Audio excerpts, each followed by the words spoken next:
All right, y'all. What's up? What's up? What's up? What's up? What's up? Damn, I just forgot something. Some people. All right,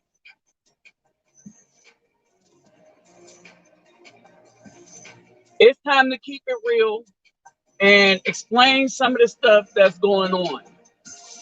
All right, if you don't know, this is the Reluctant Nabi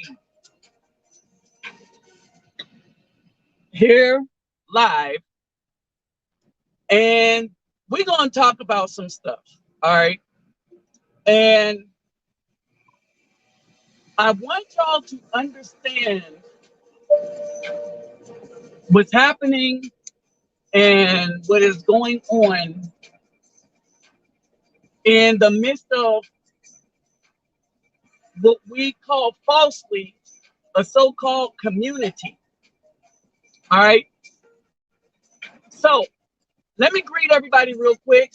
Geboren Hadugu dog, Ola Oi to the Bang, Bosses Los, Muncha Messi, Keto Bagoni Kudichiwa, Ni Hao Ni Ama, Sani Bonani, Jumbo Herbarigani, Assalamu alaikum and Shalom. All right. For those of you who can, for those of you who can, if you can, take a moment right now and share this on Facebook. Let people know I'm here because it's the one thing I can't do. I guess for the next 2 weeks, it doesn't matter because I'll be getting banned again because this is what we're talking about. All right.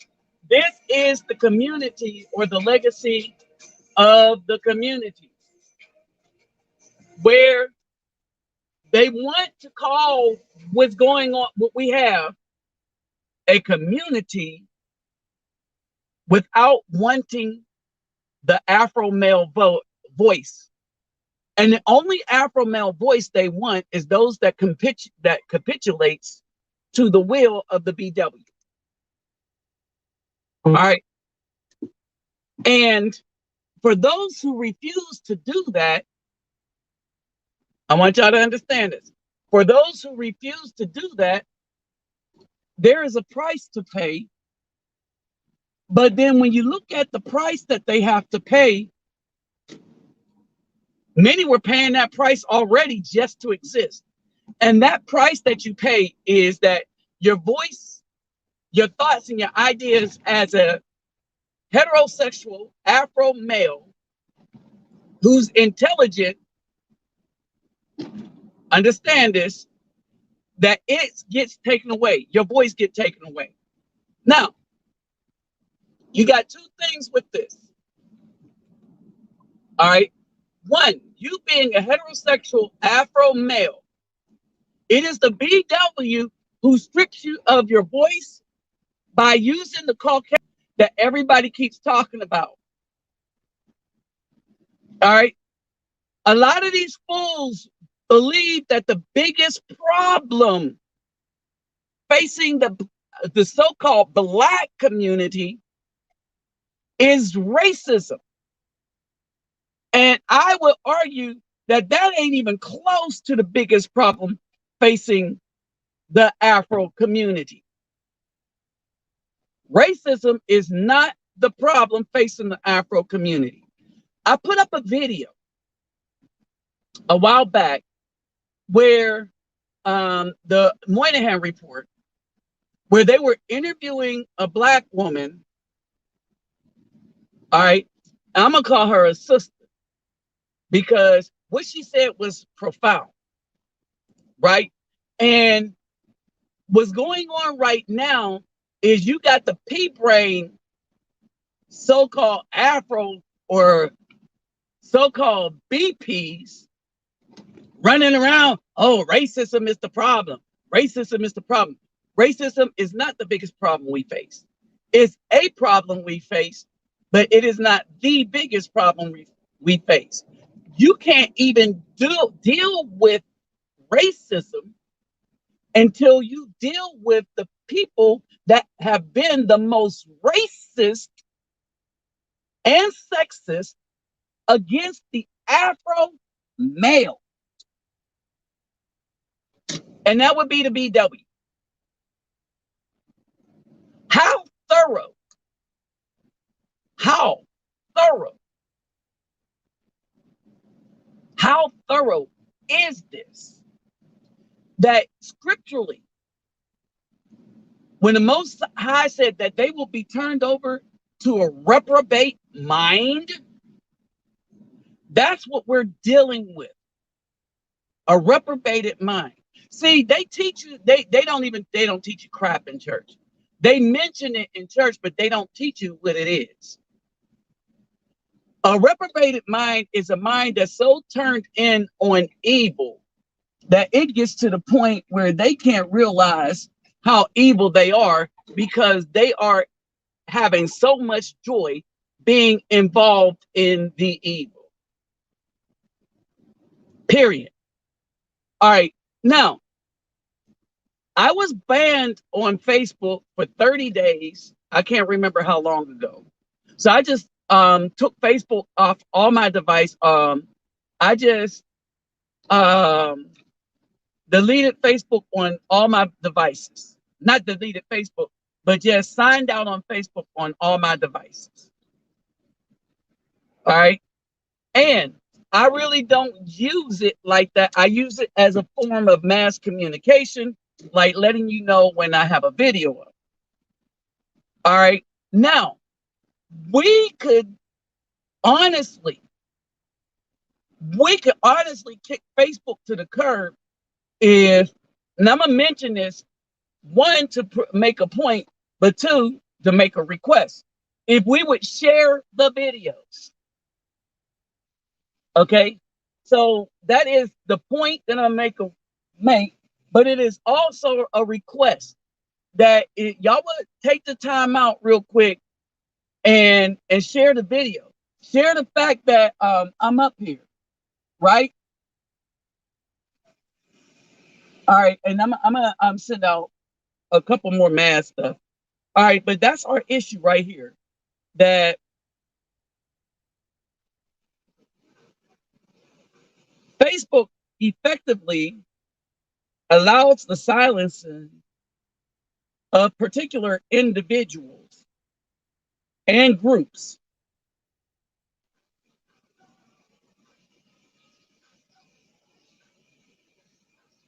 All right, they effectively allow the silencing of particular individuals and or groups.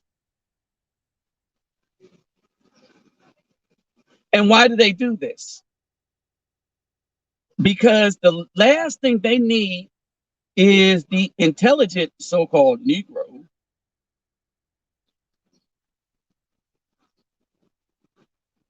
all right. The last thing they need is us speaking about the condition of the community. See, they don't want that. There's a reason they don't want that to happen. One of the main reasons they don't want that to happen is that it will call to reason, wait a minute, how did it get this bad? All right. It will call to reason, how did it get this bad? All right. So let's break some stuff down right quick. We got a lot of stuff going on. All right. We have a lot of things going on. Whereas a lot of females are going in on a brother, Kevin Samuels. Okay. They're going in on him without understanding that his thing was starting out to tell the BW what they needed to do so that he could get things or make more PJJ available for the so-called high value men in his by his definition.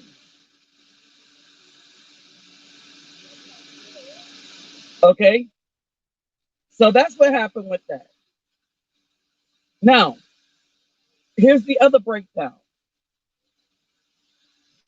When we talk about this so-called high value man character, a lot of people, one,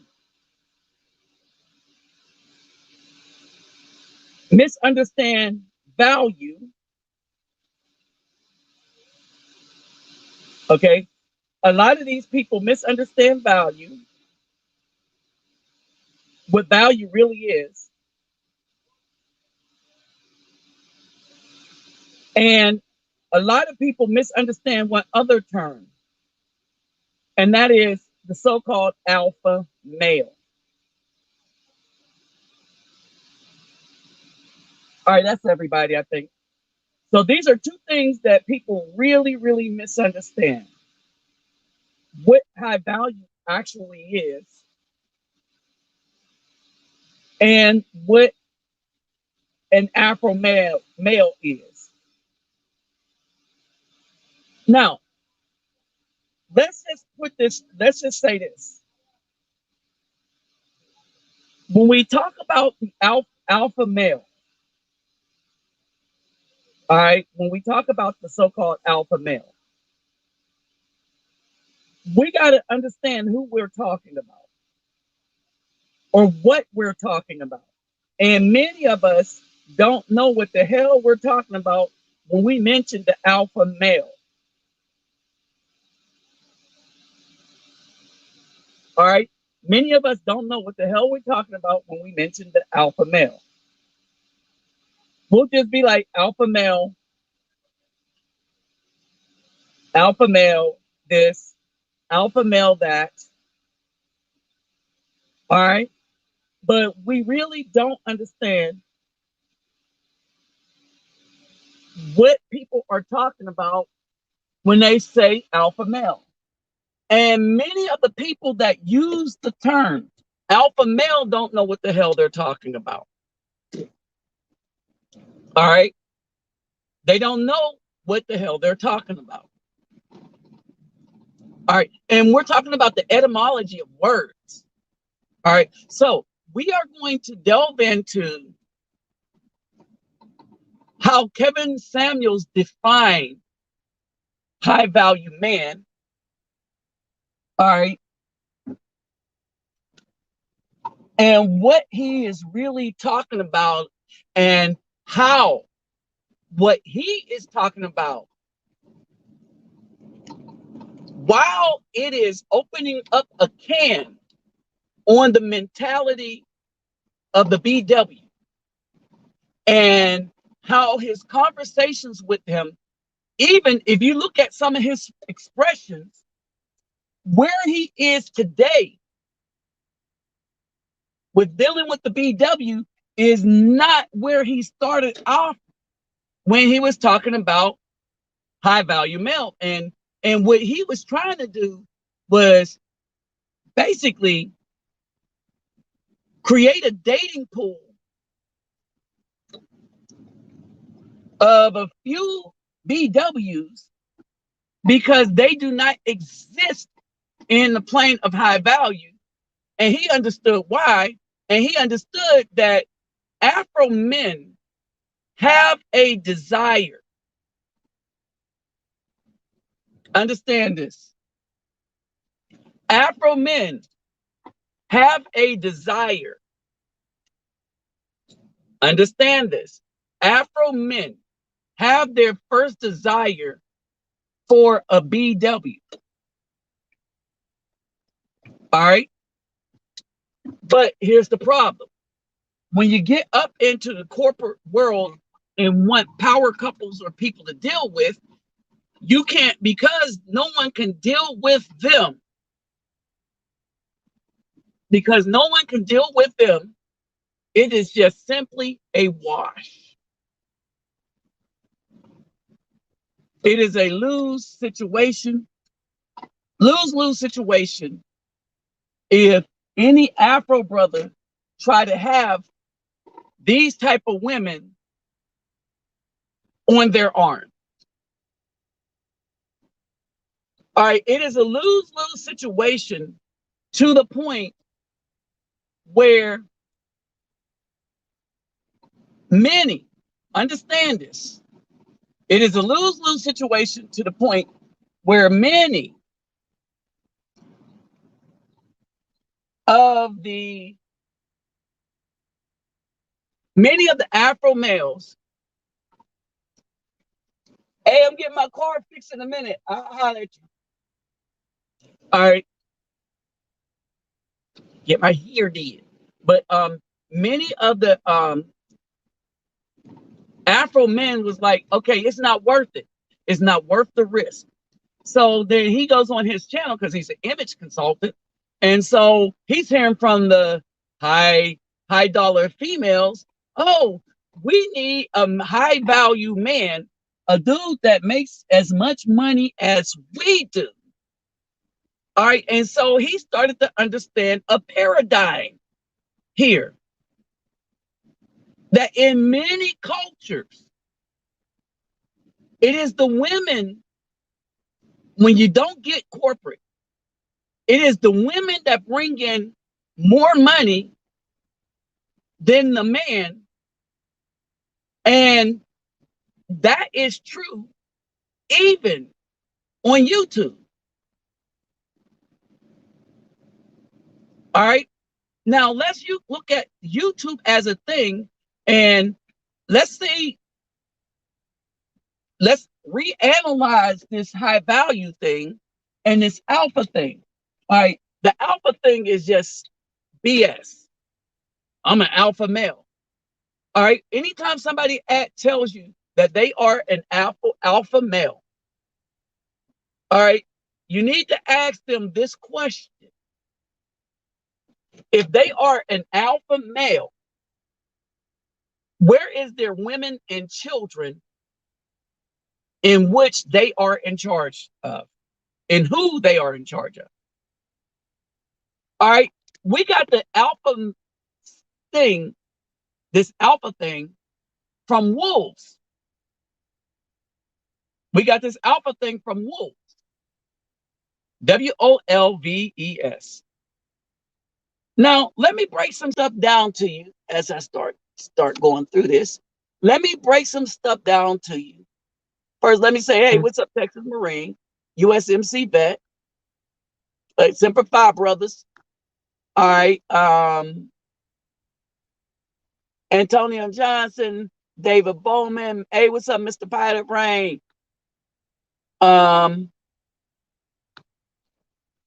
Hey, Dwight.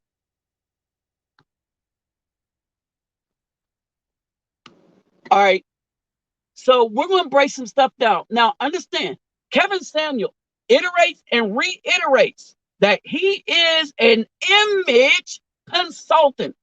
They come on and try to say he's a dating coach. He says, no, I am not a dating coach. I am an image consultant. Right? All right. And this means a lot when we talk about what we're talking about. All right. That he is an image consultant. All right. He is not speaking on behalf of the Afro male per se, and he's not speaking on behalf of the Black woman per se. He is speaking on behalf of the Afro male, the Black man, or the Black woman who is making six figures or more. That's who he's speaking on behalf of. What's up, young boy 24? Who else? Hey, what's up, Ishmael? Who else did I miss? Hey, full circle. Let's see. Yadiah, what's going down, brother? All right. So he's speaking on that. And so he wasn't looking for He's not looking for what the BW wants. No. He's not ready for it. You ready for it? Okay, I'm just making a video right now. Okay, so he's not looking for that. He is, and he's not speaking on any of our behalves. All right. Oh yeah, I forgot. My Cash App and my PayPal me is in the description box. And don't forget to hit the thumbs up button. All right. It's because, YouTube ain't going to share it. If y'all don't thumbs up, YouTube won't share it. Basically, bottom line. It's the algorithm. They set this algorithm up based on comments and thumbs up. So even the regular videos, please leave a comment. All right. So now let's break this down. And for a moment, if you want to call in, it can be done.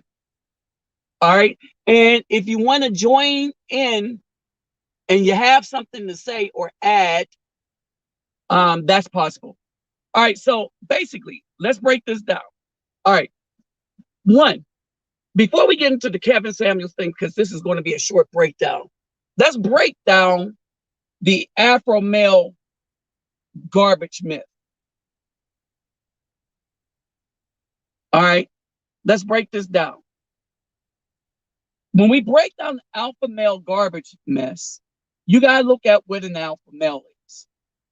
Now, I would hope that many of you have watched the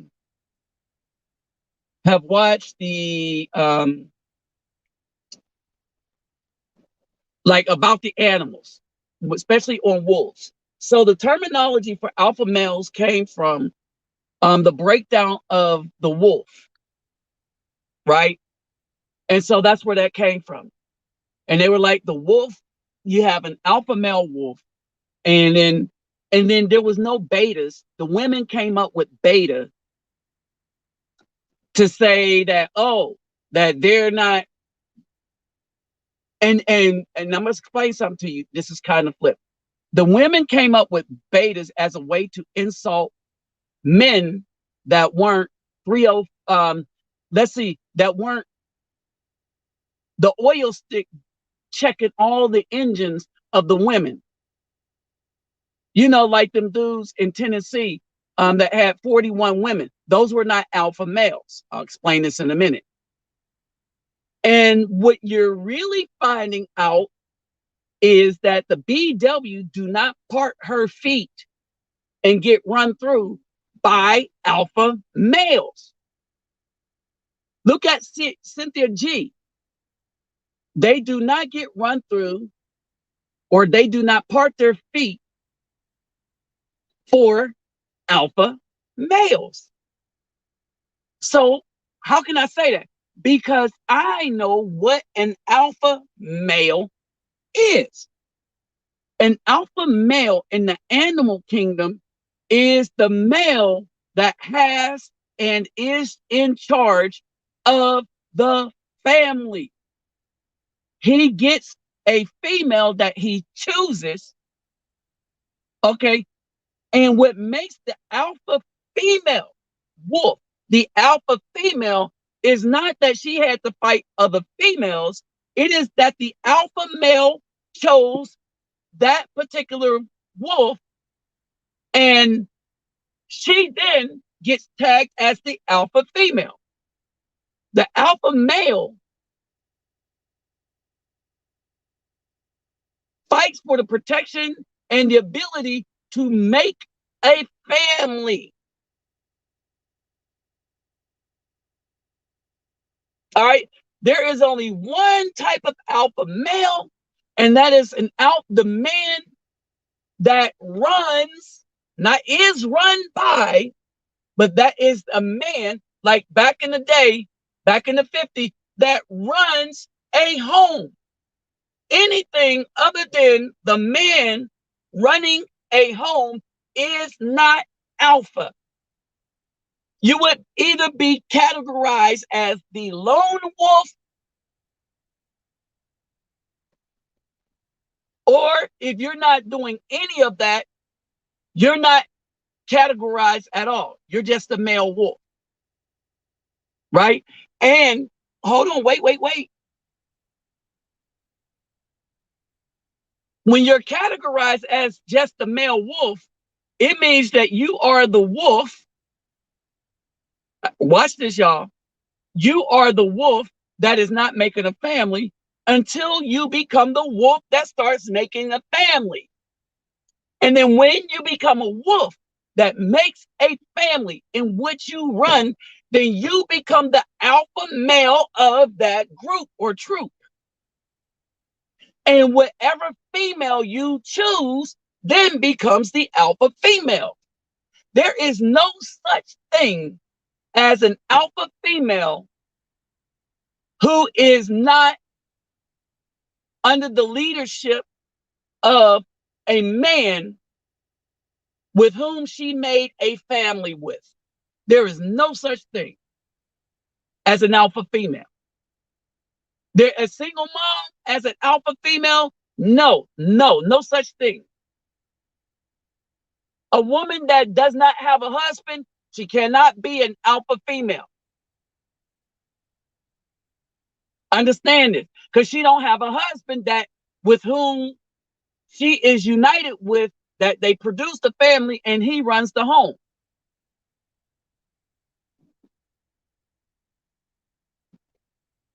All right. Hey, what's up, Menthol G? There is no such thing as an alpha male of a dude that runs around and is able to impregnate a bunch of women and then he skates off. And there is no such thing as an alpha female who don't want a family whereby she is protected by a strong man with whom she follows his ideas and direction for the family. Period. Because the wolf that just run around without a family in the alpha animal kingdom. And remember, this comes from the wolf. All this alpha male BS come from making the family like the wolf, because they're like, ooh, the alpha male is tough because he fought to be the father of these cubs, right? Not realizing, but if the wolf that he beat goes and fights or goes and choose another female wolf, and then he starts producing a bunch of cubs, then he then becomes an alpha male also. There is not one alpha male in the wolf kingdom. There's a bunch of alpha males. And when you look at what they have in common, they all produce children with a female who then produce a litter or a troop of children.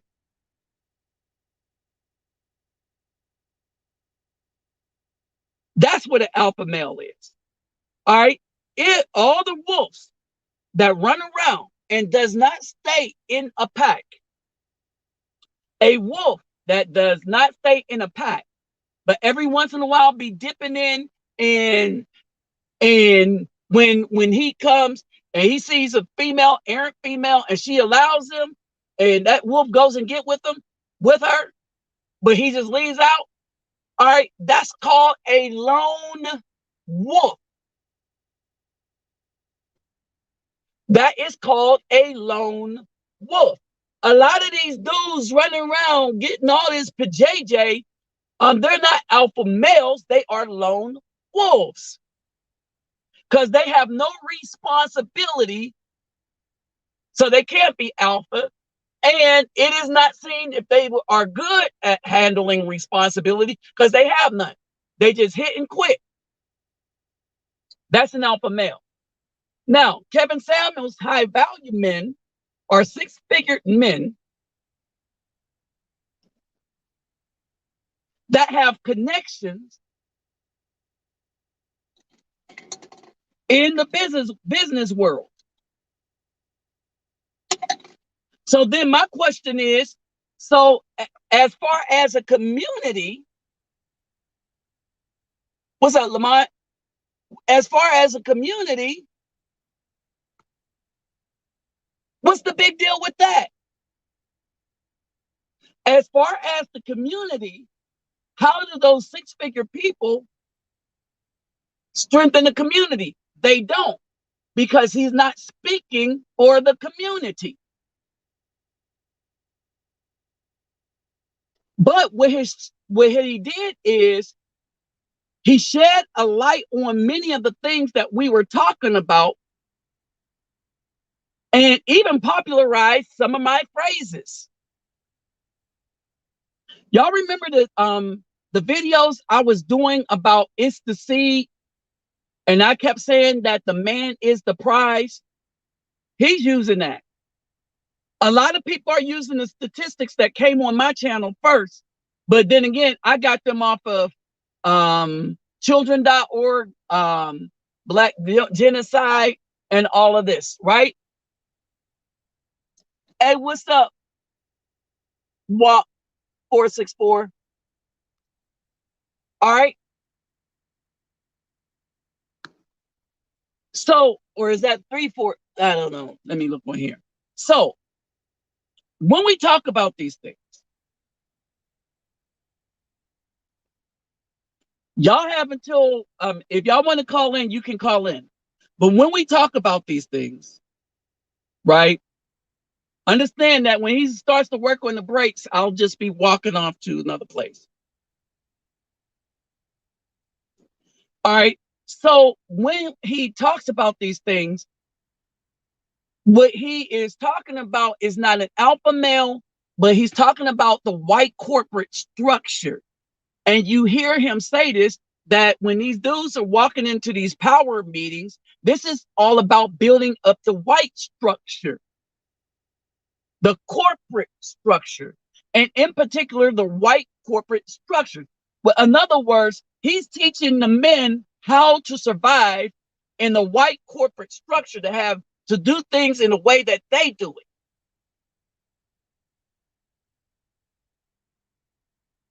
Hey, what's up, Frankie? What's up, Greg Mahone? What's up, Lamont Ellis?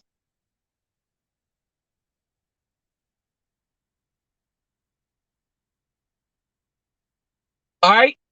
So that's what this is.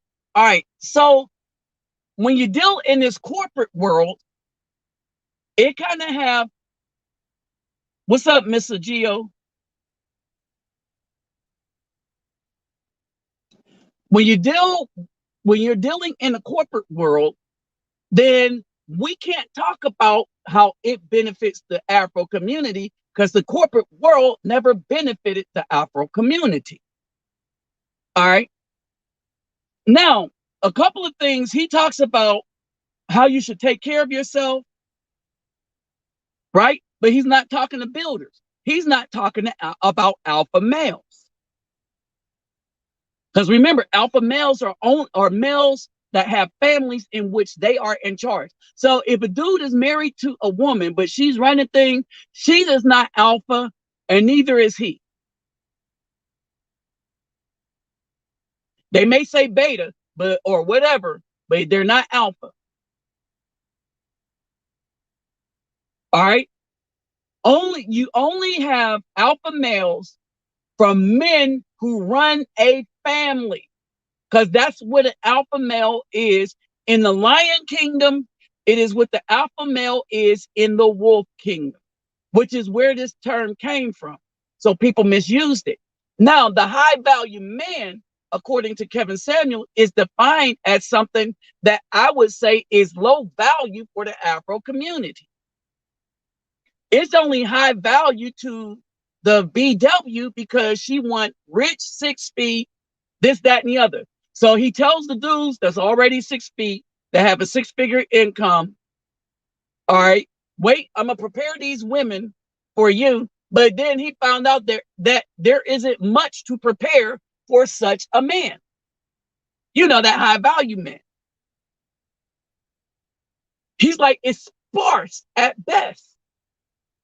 He found out how really inadequate the BW really is for any man. Now, the true high value man, which would be the producer of family, all right, the true high value man, the producer of family, the builder of the community by producing the family, is not given any air, has not been given any airtime. And when we speak to his issues, our issues, as the true alpha males, that is those who are looking for family and know how to run one, all right, what we have is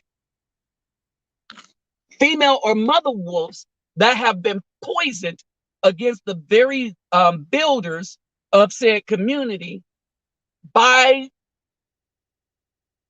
their own ways, which then we get into the reprobate. Now, the problem is greater than this. What's up, Mr. Geo Wayne King? The problem is even worse, because this is it. The problem gets to this, that the most toxic thing to ever happen to the community happened between 1960 to the present day, and it's only gotten worse. And this toxicity has been taught from generation down to generation down to generation of females. Hold on. When we talk about the so-called Afro community. Now, let me break some other thing down. All right.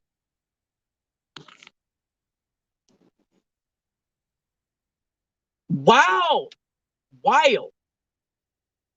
the true man has not been represented. Okay. And again, y'all could call in if you have my messenger, if you have my WhatsApp. All right. And if you have anything to add, I could probably add y'all into the stream. Okay. But while this is going on, right? Hey, what's up, Roderick? While this is going on, there is still only a few of us that are advocating for the Afro man. Now, we should advocate for the Afro man and the Afro man only. Why? Because it says that how do you destroy the house? You get rid of the strong man. Meaning that you cannot have a community that thrives if you just got rid of the strong man. That's how you tear the house down. Hey, what's up, you die? All right, so, for those of you just joined in, if you have any friends on Facebook, Instagram, or whatever, please share this link with them and share it in your Facebook groups, because that's how we get around this shadow banning. All right, so when we think of these things, all right, I want y'all to understand something. When we think of these things, when we look at these things, we've had one true enemy, and that enemy was the BW that sleep with us. Period. All right. The most effective tool in the arsenal of our adversary. And they understood this. Oh, to the new people, yeah, my Cash App and PayPal me is in the description box, right below, kind of what I'm getting at here. All right. So basically,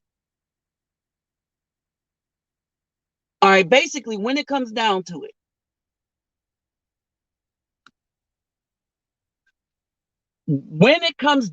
this, all right, we got people defining things for people, and it's not necessarily going to help the community in the condition that the community is in. And let's just be real. The community is in bad shape, but it is not because of the men. That's what people would like you to believe.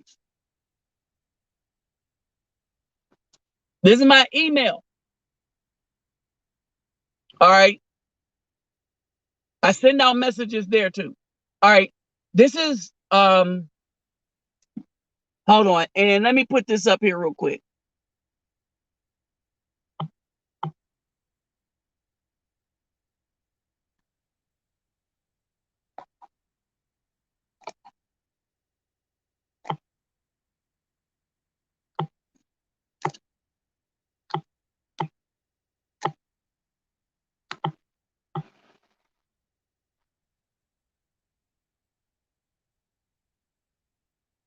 That's my Facebook.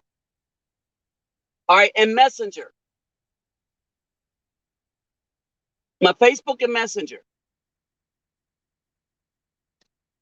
Okay.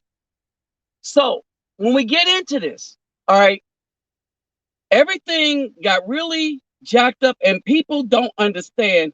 You got a lot of people mad at Kevin Samuels for the wrong reasons. And a lot of us don't know how to take things or what he's about. All right. And so basically,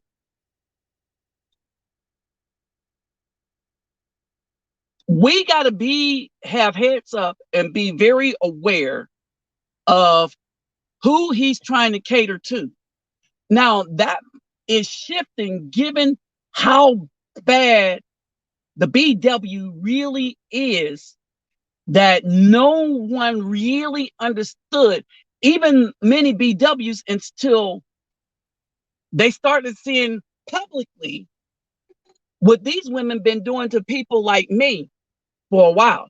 And see, Kevin Samuels snuck up on people. And let me explain what I mean by that. My channel was big. I had videos getting over 1 million views. And then that channel was taken down by BWs with help from a bunch of traitorous so-called brothers, right? Then had another channel up. Not as big, but it got taken down. All right. My channels kept getting taken down. And this one is now shadow banned.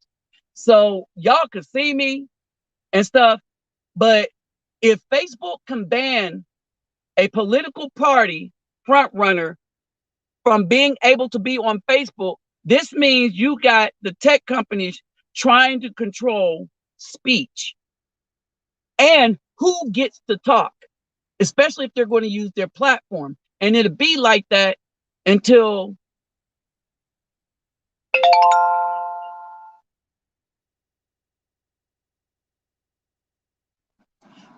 hey, thanks, David. Thanks, David. It'll be like that until someone brings them to task. But it's not going to happen unless the Democrats lose the House or something. But see, that's what they're trying to prevent. Now, I'm not a Republican, I'm not a Democrat, and I don't advocate for y'all to be either. Your power is in them not knowing what you're going to do. That way they will have to cater to you. Now, although I didn't vote for Trump because I don't vote, I still supported him because I saw what was going on. And to this day, I will support what that thing meant, because I saw it. If they start taking away the speech of a president, of a sitting president, then these are people that don't give a F about you. Think about it. They said that half of the population was okay with censoring a sitting president. So my little videos that I put up on YouTube and Facebook, and remember, Facebook banned me for saying the term selfish about women, especially the BWs, all right, after I showed them taking stuff from children, they was taking stuff from me and taking stuff out of the hands of children. And I said that was selfish. And a woman got me banned on Facebook for that comment. All right. And you know, there's nothing you can do about it. Why? Because they can ban the president. So who are you? Now, again, they use the BW to silence the Afro men for shedding light on who they really are. Kevin Samuels snuck under. Hey, what's up, 180? Understand this. He snuck under the radar. All right. Now, he came in advocating for image, trying to improve the BW image so that the high value men, the men with six figures, could have something to date or take into a boardroom. Because really, if we really tell the truth, for the women that they need the BWs to be on right now, only the Caucasian women and maybe the Latino women are fitting that feminine kind of archetype. And what we have in our community, no matter who we are, is women that will fight us tooth and nail, no matter how effing wrong they are. Now, let me bring up an example. For example, I came over here and had an ex. All right. And I figured out why things are really, really bad for her.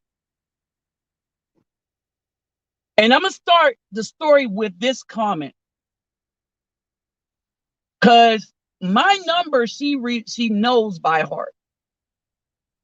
And until I change it, she's always going to be able to reach out to me. We lived together and she left.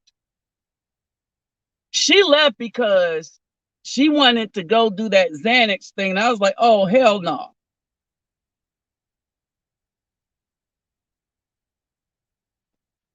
You see what I mean? And so now let me show you the mentality. All right. This was way back when I was raising the girls when they were little.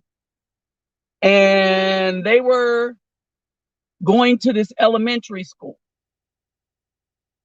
So they were in elementary school. I met her walking down the street. I was like, hey, you know, she came over to the car. We talked. And I met her by a store where I used to go to get Now-Laters because they were the only ones that had the hard Now-Laters. So I would always go over there. So I met her and stuff. We hooked up. I never released her because when we hooked up kind of seriously. Watch this now. We hooked up kind of seriously. But then after the conversation, she said, well, if we're going to be together, you know, the neck rolling, then you're going to have to let me do my thing. And her thing was pills. I was like, oh, hell no. You ain't bringing that garbage in the house. So she left. All right. When she left, ready? Huh? Yep. So when she left, okay, so all right, at this point, we're not going to be able to make calls. All right, because about to get my vehicle fixed. So we're not going to be able to make calls. All right, because about to get my vehicle fixed. So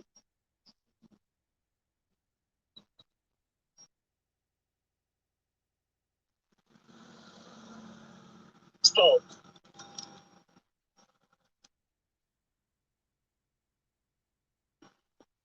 there we go.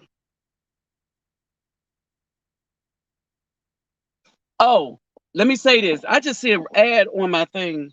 They ain't gonna pay me.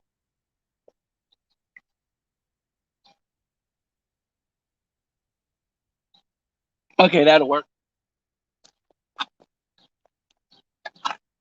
All right, so I'm having my vehicle done. Hey, did I give you the keys? I think I did.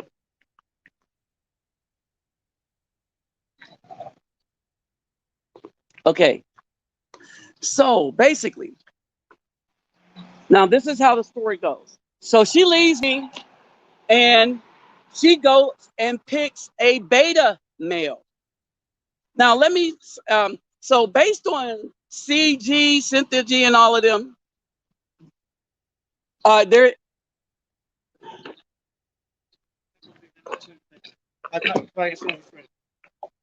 All right, where's the key? Hold on. And here they are. Okay. All right. So let's break this down. So see, they pick beta males. And then what they do is they call the beta males alpha. Now, why do they do this?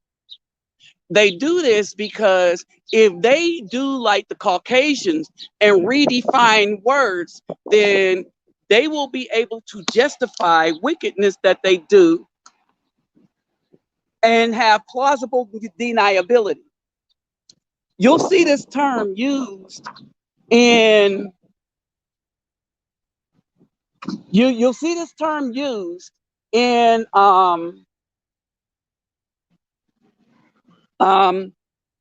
government, plausible deniability. This is why the speaker, all right, this is why the speakers never really know a lot. So they could say, well, the president, they could say, well, the president haven't told me that. We did not discuss this. I am not aware of that. I'll look it up in the news and see what it is. One, they want plausible and deniability. So they could be able to address an issue in a way that's politically suitable. All right. So in a way that is politically suitable.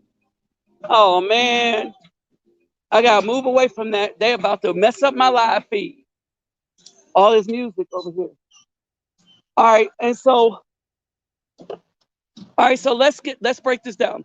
So this is what they want. They want plausible deniability. They want to call the actually alpha males beta males. And they want the beta males to be called alpha males. But you know how that revelation say the good will be bad, the bad will be good, evil will reign supreme, and all the rest of this stuff, right? So this is what we have. This is the conditions that we have, right? And so what this female did was she left and she got involved with some other men. Blase, she had some children with another man, got involved with another man. Each of these men allowed her to do what she wanted to do. All right. I was the only one that you're not bringing that stuff in my house, and we're not going to raise the children that I have charge over in that kind of an environment. So she left. She walked out. Right. Needless to say, she is not raising her children. Let me say that again. Needless to say, she is not raising her children. Her children have been taken from her. Wait a minute. Most of her males that she picked are in jail because that's what they like. All right. So most of the males that they pick are in jail because that's what they like. They like them dudes. All right. They will refer to them dudes as alpha. But what did I say about alpha males? Alpha males raise families. Alpha males raise a pack. They are called alpha males because they got a woman, and that woman that they got, by the mere fact that they're with the alpha male who raise a family and a pack, she becomes an alpha female. And these dudes are not either of that. They don't raise families. They don't raise children. They ain't even around for children. And the females can't be alpha, all right, because females can't be alpha without the male. So this woman, she goes and get all these dudes. Well, and you can't call them betas or anything because they're lone wolves. They hit because she still got her shape. They hit, right? And I was like, but things are really, really bad for her. And I know she see it, but she act like she don't see it. Right? So we was talking the other day. She was talking about everything I tried to teach her, this, that, and the other. Right? But how this conversation started, and the reason why, I just kind of kept my distance. All right, because she has some issues with this new beta male that she chose. And she wanted me to do some figuring for her because I'm good with numbers. And some stuff happened to her, so she needed some stuff. And this dude was afraid of me. Right? But I was like, you know what? She do what she want to do. She just ain't doing it in my house. Right? Because I'm not an animal trainer. I teach you, but I ain't going to train nobody to stay with me that don't want to stay with me. Because I can I could replace that tent pole. Y'all hear me? I can replace that tent pole with another. Okay, now here's the crazy thing. So that's what I did. I replaced that tent pole with another. But here is the crazy thing. And I didn't realize this until yesterday, thinking about how bad things are for her. This woman is truly cursed because of her decision making. She is truly cursed because of her decision making, right? But she don't see it, and you can't, she ain't going to see it. All right? She's not going to see it because she doesn't want to see it. All right, so this is how she's cursed with her decision making. Each dude gets worse and worse and more decrepit and more decrepit. So instead of being partners with somebody where she could have been right now going to, we would have been together long enough where I still would have traveled to Brazil, maybe, maybe not. But if she would have stuck with me, she would have been going with me to Brazil, this, that, and the other. She's probably listening to this channel right now. All right. Now, so I'm going to say this. And if she was to comment, I wouldn't acknowledge. I would acknowledge, well, I'm going to put it this way. If she was to comment, I'm not going to say whether or not she commented. All right. But instead of living in a house, having a vehicle, having peace, she risked being incarcerated, was incarcerated, right? Get out, have a dude that now controls her thoroughly out of jealousy for the dude. And then I really thought about it. Why is things so bad? And things are so bad because no matter who she gets with, understand this, no matter who she gets with, she will always be cursed because none of the dudes she get with belongs, she does not belong to any of the dudes she get with. Understand this. She did not belong to any of the dudes she gets with. And wow, she see things happening to me, and she follows it closely because she knows what's going on at the NGO. So she's following my life closely. While my life is good, and the stuff I've always talked about, I talked about.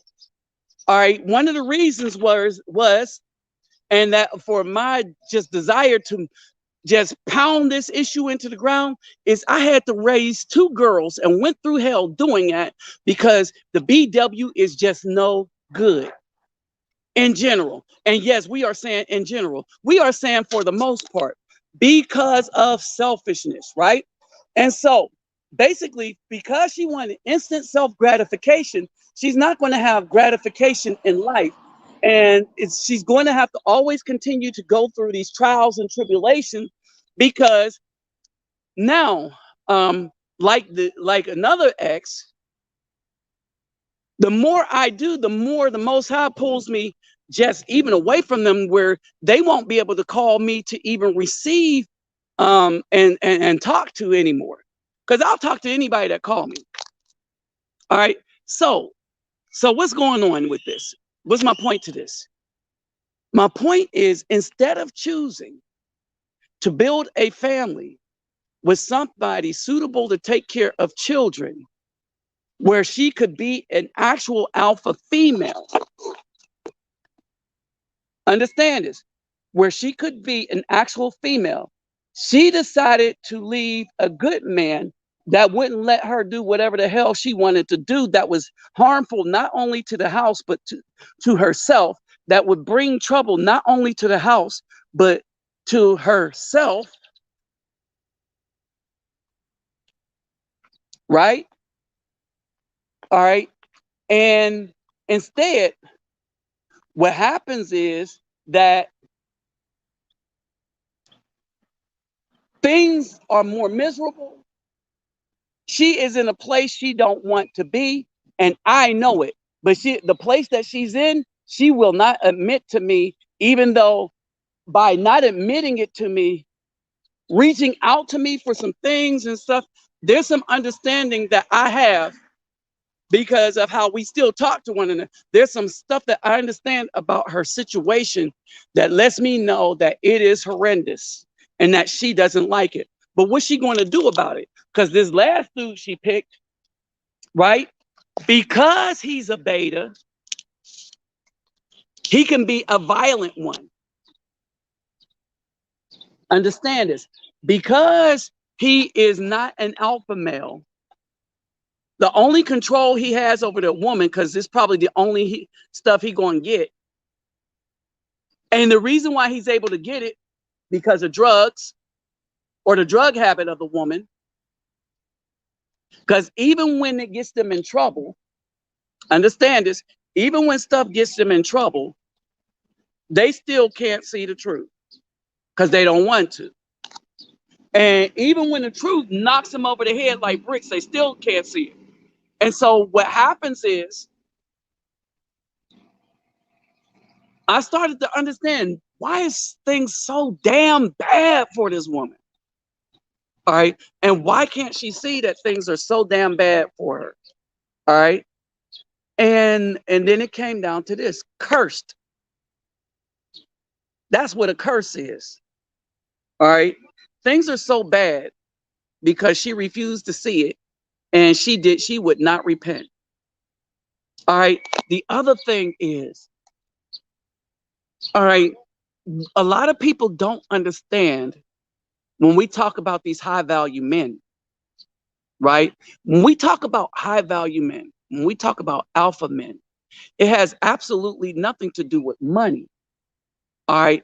But when you try to put monetary gains on it, right?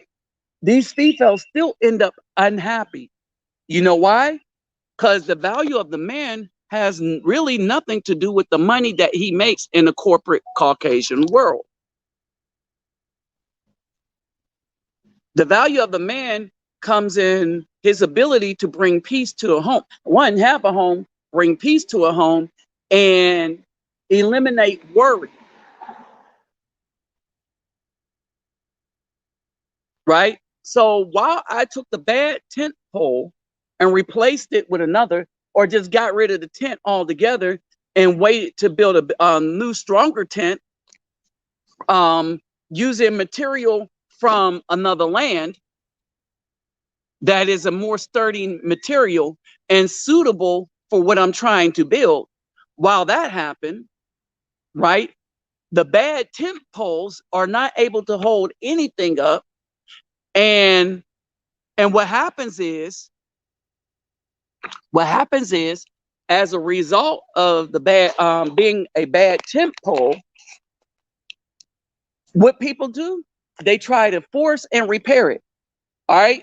This tent pole ain't doing what I want it to do. So I'm gonna just bang it into the ground. So that's how they remedy it. I am going to bang this tent pole into the ground. I'm gonna take some cord and put it around it. I'm gonna take some glue. And by the time they get done messing with the tent pole, the more they mess with the tent pole, the more messed up that tent pole get. Because the tent pole ain't doing what they wanted to do. And that tent pole is cursed because, wait a minute, and this is something that the females don't understand. This is something that the females don't understand. All right. Remember, I talked to y'all about repentance. I said we're not supposed to forgive people that don't repent. All right. Remember, I said that. We are not supposed to forgive people that do not repent. They don't repent, they don't deserve forgiveness. All right. And so, and that's the thing that F people up are these church pastors and stuff in the Bible. When you go and look in the Bible, it says, well, how do you, if somebody steals something, they should give it back 7 times 70, 7 times 70 or something like that, 7 times, right? Why? Because you got to repair the damage that you did to the person that you took from.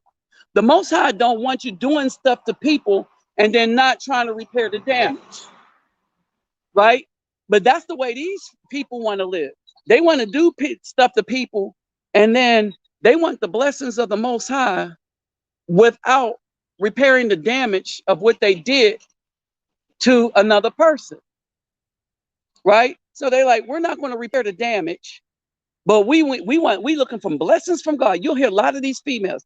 Oh, I'm blessed just to wake up today. No, you're not, because you're going to have a hard damn time, right? You're blessed when you actually get blessed. And when you have peace, that's a blessing, right? They like, oh, I'm blessed. I was like, you just effed over this dude. You just messed some dude up, right? I'm like, how you blessed? You messed some dude up. You effed over some dude. You know, stole from it. How you blessed? There y'all.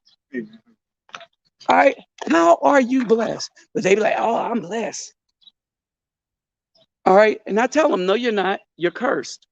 I ain't cursed. You can't tell me. Oh, no, your pastor ain't going to tell you the truth. I'll tell you the truth, though. You're cursed. All right. When nothing good happens to you, then you got an issue.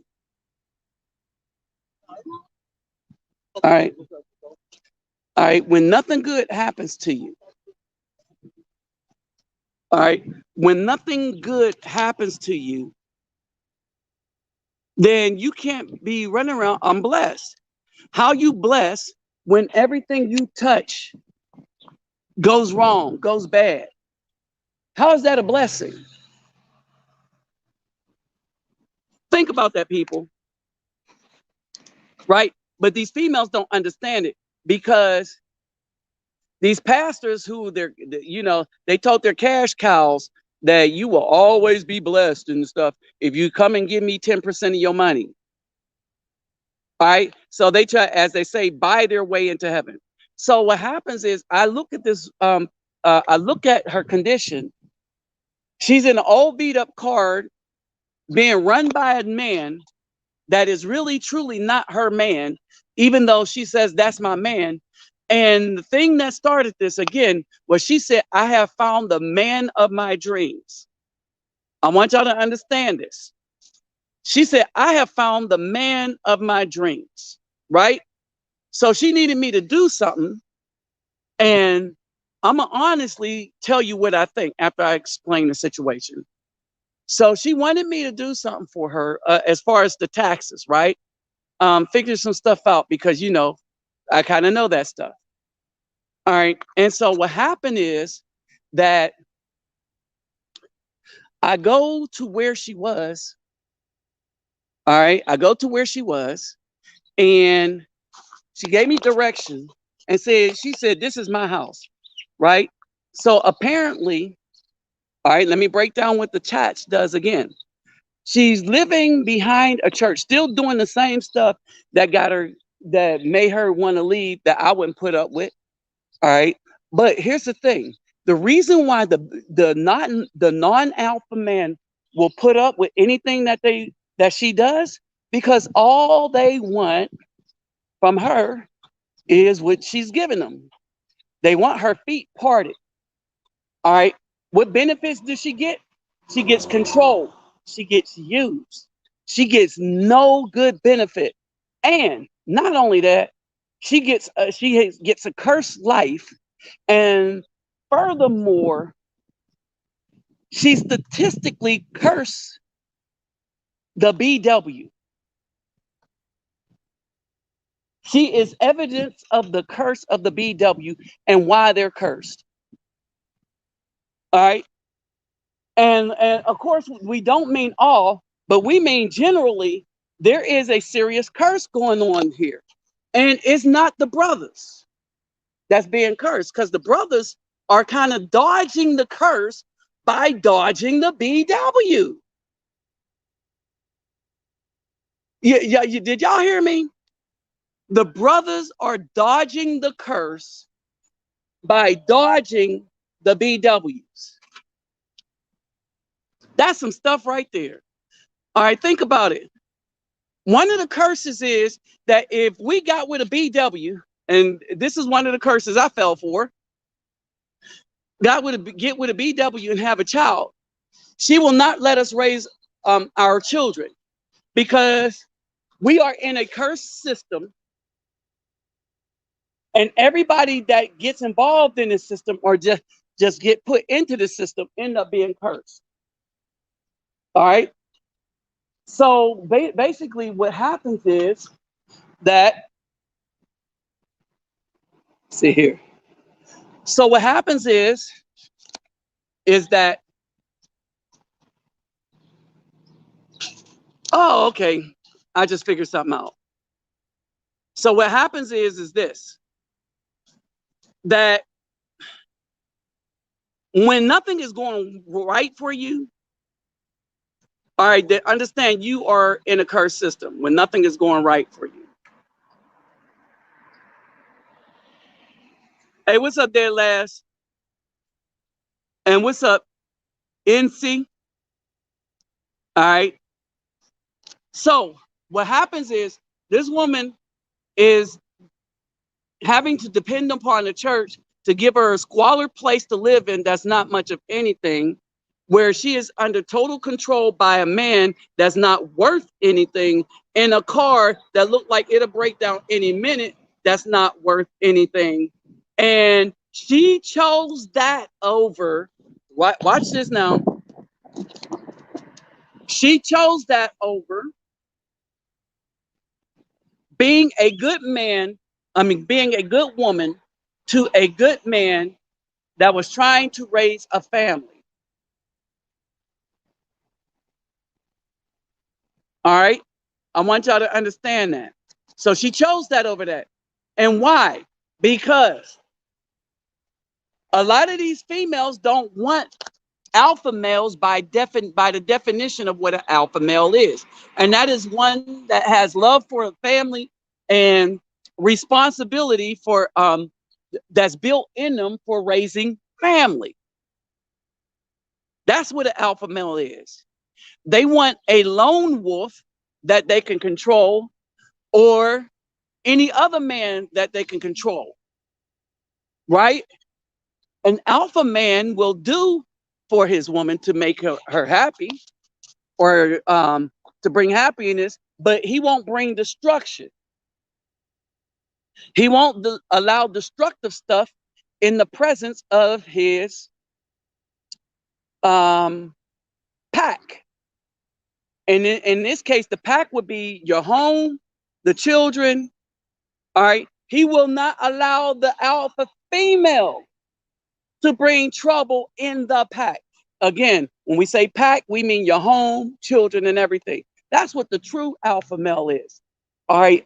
all alpha males in the animal kingdom are animals that have risen to the level where they are raising a family and they provide and protect said family. If you're not providing and protecting a family, then you're not an alpha. You understand? You might be a lone wolf, but you're not an alpha.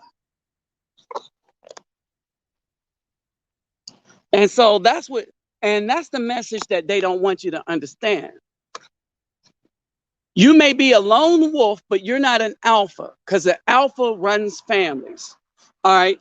Now, so then if an alpha runs families, all right, and if the family is the building block of the community, then we have to also define what a high value man is. All right. And not based on Samuel's definition. All right. So when we really get into what a high value man is, the man that has the most value is the one that can raise and protect family, that can raise some children, protect the family. That his value is that he could keep trouble from coming to the home. You see what I'm saying? All right. And once he is able, and his value is in how much peace and prosperity he could bring to the home. And prosperity do not equal money. All right, prosperity do not equal money. We let all these preachers run around prosperity. It don't equal money. All right. When the family has joy and they are content, then they are prospering.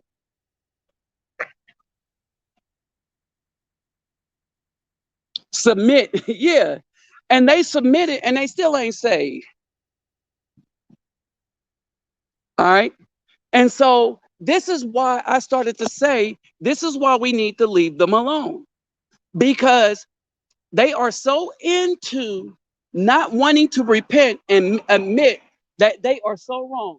Now, they'll say, I was wrong, but they won't repent because they'll go back to do the same thing. Repent means also that once you repair the damage, right, then you turn away from the things that caused the damage. You see what I mean? And so, all right, so they won't do this. They will not repent. All right. They will not repair the damage. All right. And the reason why they don't repair the damage is because the pastor said you don't have to repair the damage. Why pastor say you don't have to repair the damage? Because that's their cash cow. And these dudes in these churches are not alpha males either. They would be like wolves in a hen coop or a chicken coop.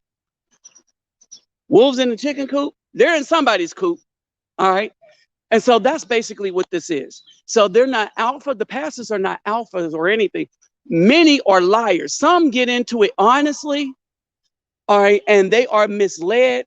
If they're preaching Jeebus, all right, then they're misled or lying. If they've gone to seminary, then they're lying straight out. Because I know what they teach in seminary. And y'all know I know that now, right? Or y'all now know that I know. All right. So what happens is these women, all right, it gets down to this. So what happened is they are in a situation where they have defied the Most High and his very first commandment. Okay. And so what was the first commandment? The first commandment that they had was after the fall that we were to rule over them. And what they said was, F that. we're going to get the system. And so any man that allows the system to allow them to take control of the home, that's who they choose. All right, that's who they choose. Uh-huh. Yeah, they're finally fixing my car. All right. So that's who they choose. They get the worst, dude. They don't care. So long as he lets them do what they want to do. So that's not alpha. Because the alpha wolf will not let danger into the pack. Not knowing. Okay. And so basically, I put this comment up because this is something that I noticed. And Texas Marine could probably attest to this. He knows kind of my life. I noticed this, and so I started to be careful of who I am around because I am an alpha. Let me explain how I know I'm an alpha. That comment right there. All right. Merely by me being around or people being in my presence, they get blessed. Understand this. When people are around me or in my presence, because they're around me, they get blessed. Because I'm blessed.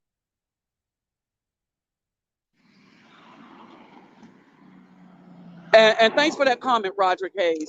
And Texas Marine can tell you. Texas Marine can tell you. Everywhere I go, right? And let me put it to you this way. I am not blessing people at the risk of losing my blessing. If you know what I mean. All right. So basically, one of the things that we're supposed to do, all right, is if we take care of people, if we do stuff, if we do all that stuff, we give from out of our abundance, right? We don't give from our wants or our needs. We give from our abundance. We are supposed to be good stewards over money. All right. One of the things that I've been talking about lately is a lot of people don't understand the comment of casting pearls to swine. All right. They do not understand what that means when it says do not cast pearls to swine. All right. And they kind of take this in kind of a negative connotation. Oh, you're casting pearls to swine because swines are bad, negative, negative, negative, right? But in a place where people raised swine, this wasn't the negative connotation, or this isn't the negative connotation that we should take from it. Because when people are raising livestock, they want the livestock to live until they kill it. All right. And so what alpha males do and what high value men do is what makes us also high value is we know how to be a blessing to those without harming the things that we are responsible for. And part of that is not casting pearls to swine. All right. One, you don't do it because the pearls will cause harm to the swine if they ate it. So you ruin the swine. Then, because the pearls have no value to the swine, but have value to you, then you ruin your value, or you throw away money. Right? You throw away money when you give somebody something they don't really need. A lot of y'all, this brings up another good point. Because as a high value man, and your value, understand this, your value, the height of your value is not determined by you, but you will understand your value by those around you. You see what I mean? So let me explain this. How you understand your value by those around you is the things that people do to keep you around them.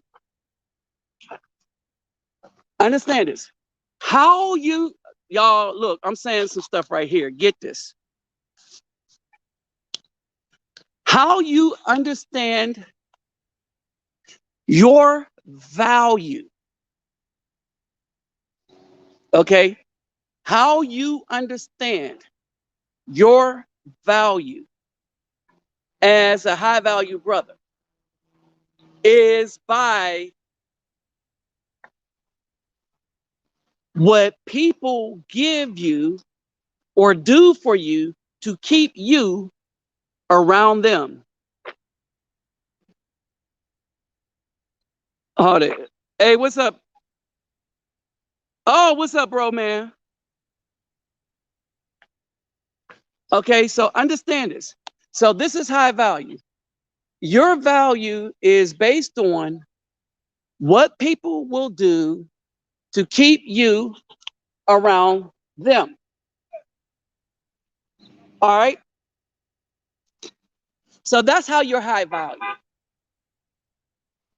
All right. So I understood how my value was.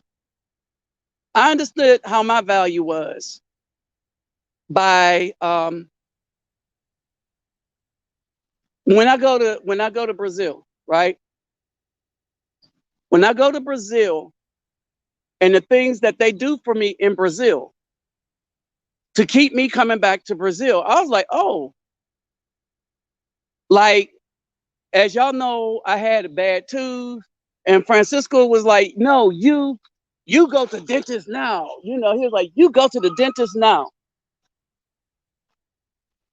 Right? And they paid for me not to be in pain. Understand this. They paid for me not to be in pain.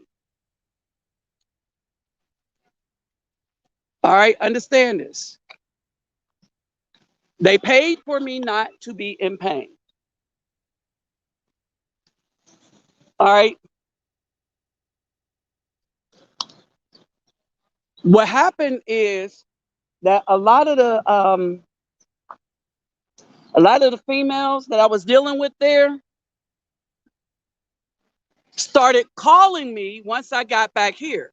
Because while I wasn't valuable there, I became valuable once I left there, and they realized, oh my goodness, that nice, him, he's gone. When you coming back? When you coming back? Right? All right, that's your value, right? Here in the United States, I realized that my value is very low because nobody is going to miss me if I'm not here. All right, let's just keep it real. Brothers, let's just keep it real. If I'm not here, let's see how I do this. Oh, okay, there it is. If I am not here, no one's going to miss me. Okay, if I'm not here, no one is going to miss me. All right, but then again, I was wrong because a lot of brothers is trying to keep me here. They're like, man, we need you to keep producing, man. So they know I got cancer, and man, this stuff is good for cancer. That stuff is good for cancer. This. And a lot of times they make suggestions, not realizing that the things they're suggesting, I am already aware of. You see what I mean? So that is, so I have some value here. I would say that that's high value. And it's high value because of what I am valued for. Right? So my value is high because I am valued for the peace, doing good things, and stuff like that. So that's what makes my value high. right? I haven't damaged things, and me being in the presence of things actually fixes a lot of things. All right. So basically, that is the value that I have. All right. So people say that's high value. I have no value, let's say, to the streets. I have no value to the streets because I don't do street SH. So I don't have value to the streets. I do not have value to the BW in the United States. Why? Because I will not do what they want me to do, which is ultimately destructive. And if I did what they wanted me to do, I still wouldn't have no value to them. Okay? I'm looking around here. This is one fine female, and her only value is her ability to be used by everybody because it's easy to use her is because she's so strung out on them drugs. All right. And then when you really think about it, this is the nature of most of the BWs. This is the nature of them, right? Most of them, think about it, their drug is weed. It's weed.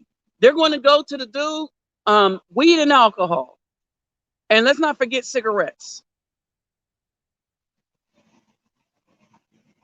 All right, let's not forget cigarettes. All right.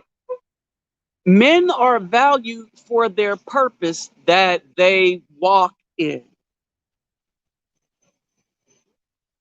Females are valued by the man they choose to be with.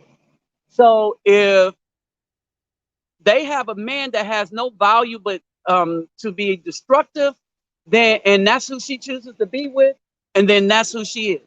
Remember, the alpha female of the wolf clans, of the wolves. She's an alpha because she's an alpha female because she is with an alpha male.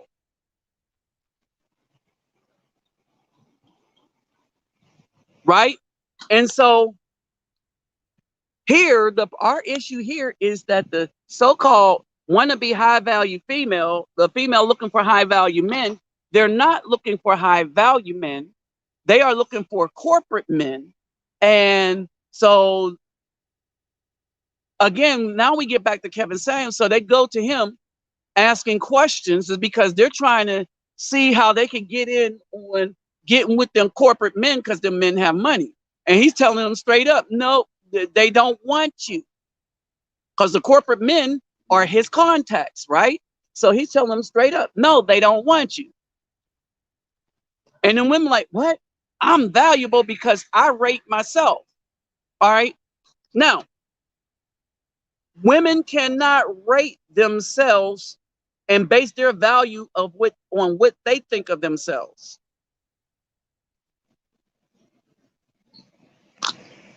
All right. They can't base their value on what they think of themselves. Their value comes in who they're with. Because the thing is, if they're not making children, if they're not building a community, helping a man build a community, then they have no value to the purpose of which they were created to do. Okay? They have no value to the purpose of which they were created to do. Understand this.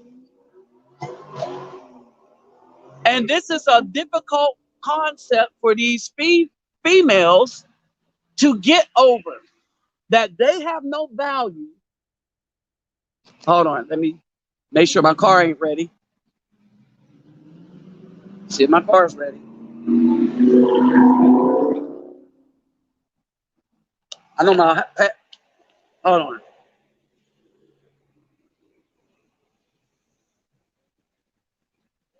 Oh, upside down. Hold on for a second, guys.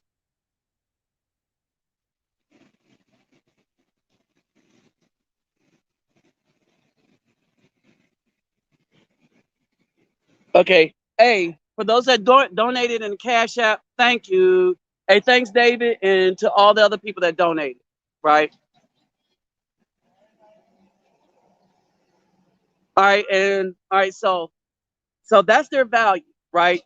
The value that they have is going to be solely to the type of man that they're around. So if the dudes, all the dudes that they're around are no good, then they're no good. Basically, bottom line, when they're helping people be no good, then they're no good, right? And so this is the thing I think that they lost out on because the feminists told them, "Oh, you're just like the man," which is why you don't need no man because you're just like the man. Okay. And that's where they get stuff really messed up, right? And then when the men don't want them, because most men don't want to deal with another man, especially a woman that thinks she's a man. All right. So basically, what ends up happening is that you got a lot of these women that have no value to a good man that squandered what value they did have on the wicked man, right? And and after they squandered the value that they had on the wicked man, they want to bring to the good man damaged goods and all the wicked spirits that's going to be with that damaged goods. Period. All right. And so now they're in a conundrum because at the time they want to be valued as women. See, women can't be valued as a singular entity because that was not what they were created for.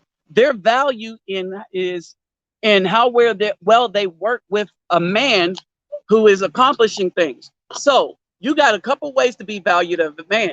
Your value to community, your value to a family, definitely your value to a family, all right, usually lends credence to your value to a community.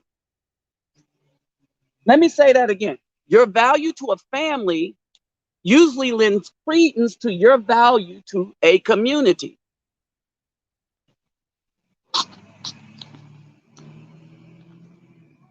All right.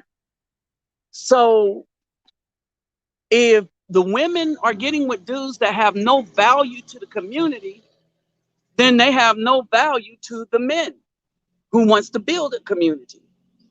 All right. If they're worn out by the time they get to them, then the only option that the man has that has value is to leave because there's nothing for him. So again, back to Kevin Samuel. When he first started out, it looked like he didn't. A lot of us, when we start making these videos on how to improve the community, on what's going on and stuff like that, all right, when we make these videos, we didn't start, we ended up at the point that we're at because we got educated, right? Because some of us make these videos like news anchors. We go and do research. So we ended up where we're at. And it was a surprise to us, right? We was like, oh wow, we didn't know it was this bad. We didn't know that the Afro man was this hated by the BW.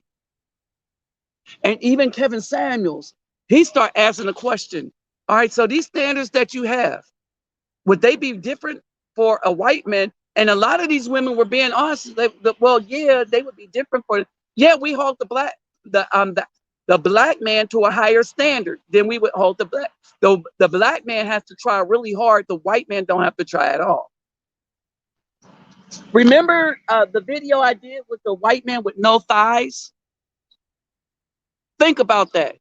You got to be 6 feet with a six pack with six-figure income, but there was a white man that had no thighs, had a nice fine black woman with that he was boning.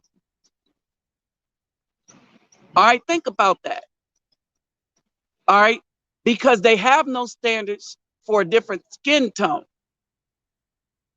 It's only yours that they want to leave alone. All right. And so this is why I say curse, right? This is why I say we do not help. We need to get the hell out of God's way as he wreaks judgment on them. All right. We don't need it.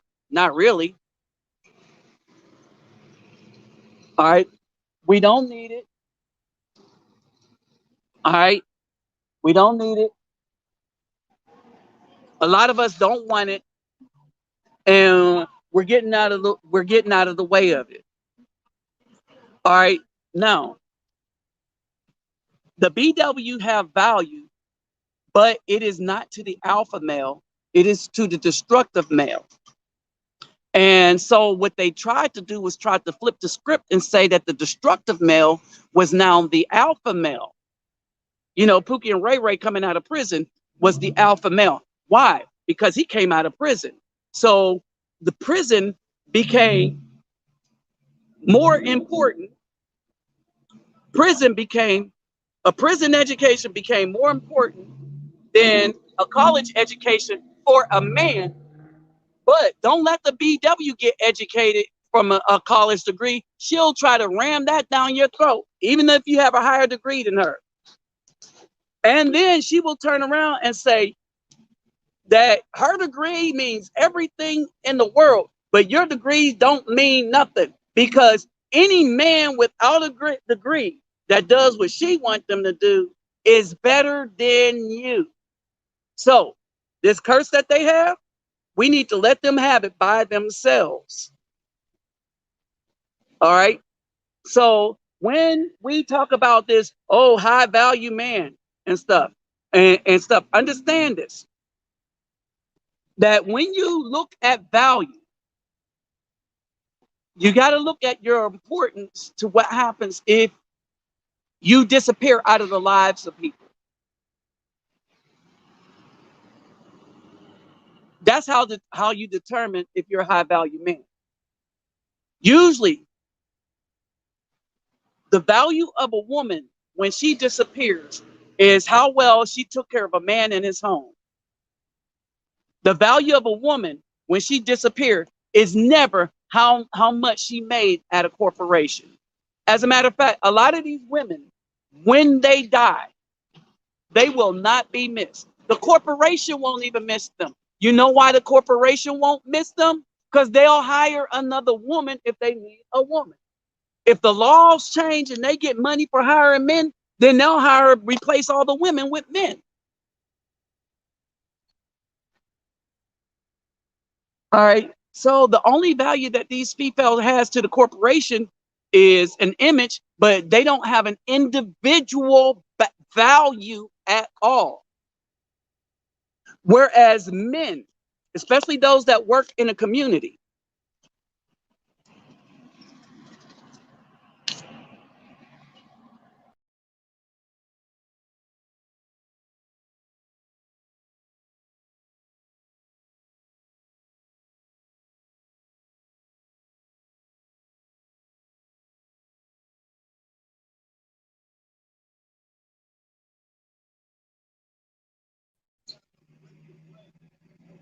all right.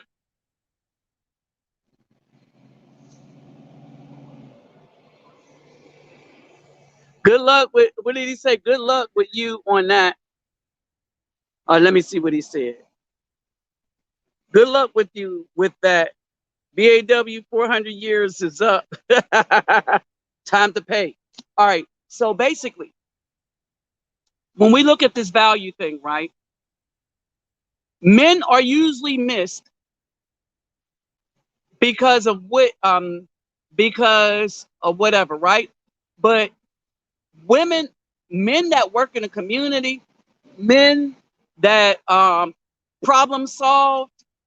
I'm gonna say this: if something happened to Texas Marine, because I know him and his daughter, all right, I know that the value that he has is his daughter going to be hurt. You see what I'm saying? That's his value. All right, I now understand that if something happens to me, because I know Francisco and Selmy, they worry about me. The NGO will miss me, and the children in the favelas will miss me. Some of the people might miss me here. All right, the brothers might miss my content. All right. So when we talk about high value or value, is my value higher than that of the corporate person? I think so. Most Afro men who are fathers and are alpha males, meaning they have a home, their value, understand this, is higher than the men that don't have families but work in a corporation. The men that don't have families and work in a corporation, their only value is to the corporation. And that value to the corporation is only as long as they're producing for the corporation. When they die, the corporation do not miss them. Instead, they replace them.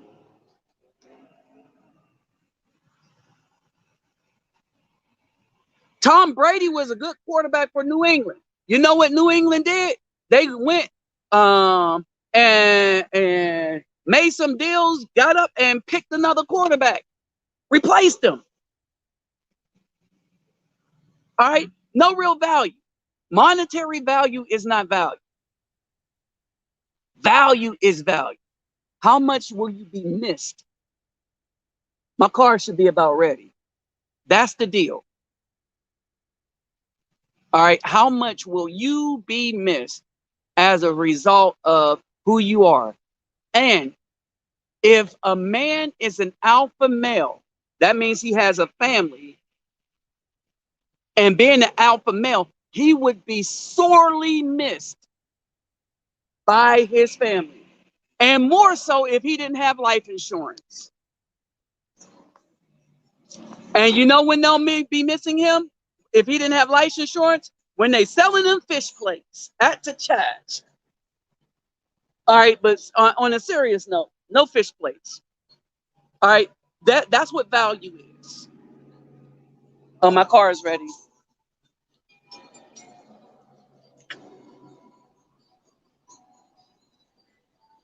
Hey, Vic. You're ready, my friend? Okay, I'm on my way. All right. All right, thanks. All right, y'all, my car is ready. All right. It was about time to walk away from this anyway. They get loud. So they just fixed my car over here, so I will be riding safely. All right. So that's your value, brothers. That's your value. All right. Never let them get it twisted, right? If you listen to these females, they will always try to twist stuff. Oh, you want to get on? All right. If you really want to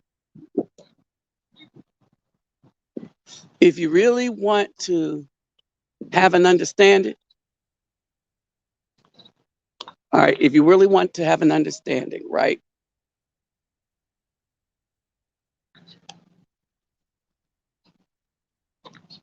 We need to stop letting others define who we are and start doing it for ourselves. All right. And out of fairness to Kevin Samuels, he is not defining us. He pretty much was saying what a high value man is to him. Okay. All right. He was pretty much saying what a high value man is to him. And he's talking straight corporate. And his point was that the BW is right now, their current state, the BW is not suitable for the corporate world to be on the arms of any corporate man. He also put an age on it. And I think in an ingenious way what he did by putting the age, like if you hit 35, you out of here, right?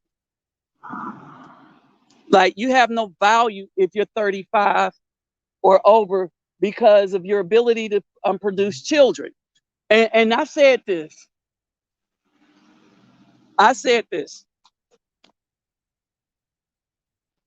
A man's value is determinant upon, a woman's value is determinant upon whether or not she can produce children, whether or not she is willing to produce children for that man. And since most of these females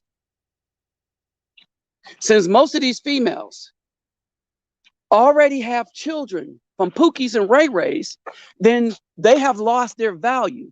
Now, let me say this. There was a woman in there on his show. Someone sent a video to me of a woman on his show talking about that women should play the field before they settle down. All right, and then he went in on them. Okay, you should play the field before you settle down. Why? Because, so that we can be better at bound chicken wow wow for whoever we marry. And he said, that's why y'all don't stay married, because you're so worn out by all the people that ran through you at college that you're trying to compare the one dude that you decide to settle down with to any one of the D's you let run through you. Right. Now, here's the thing. This is why we're supposed to marry virgins.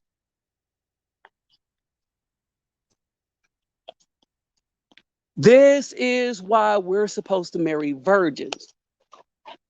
Because when the woman's cat facts has all that damage on it, all right, and let's not even look at the amount of time she went into the repair shop to have things done, like a new spoiler, different color headlights. Y'all know what I'm talking about. To where by the time she gets out, that the model she's become don't even look like the factory model.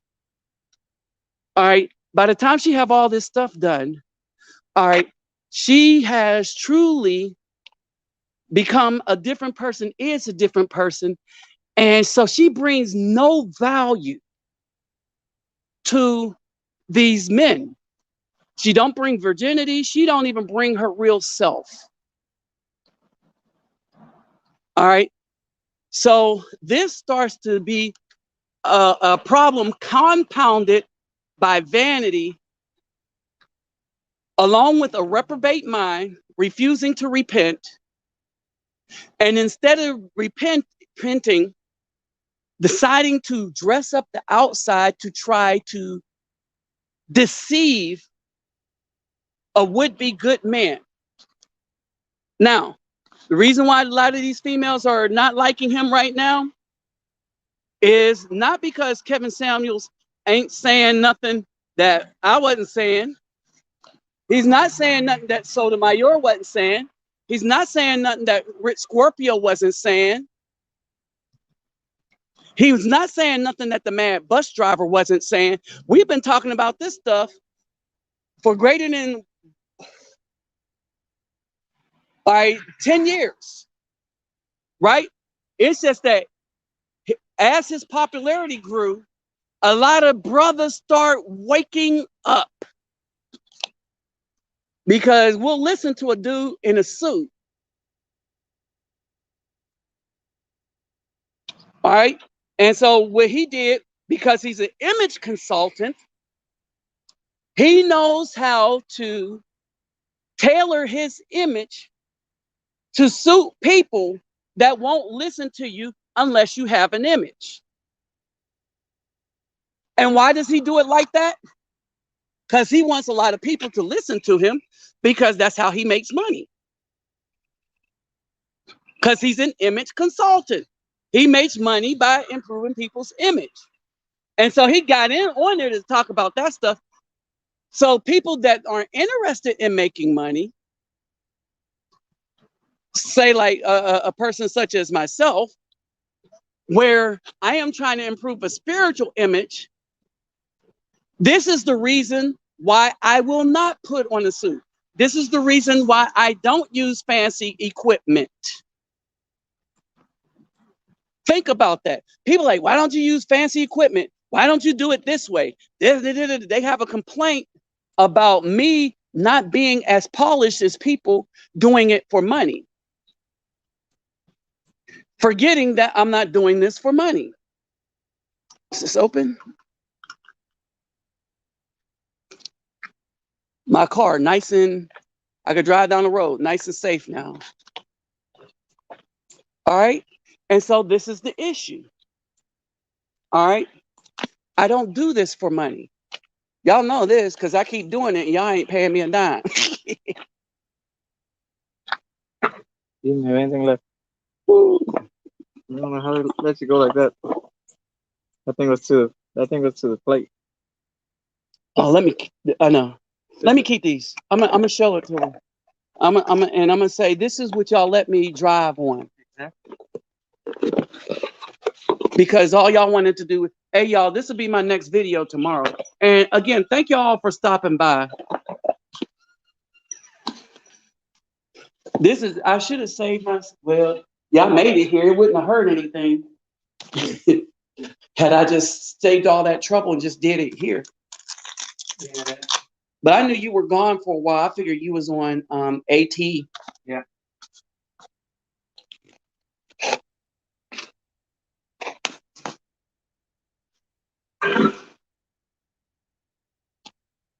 Wow.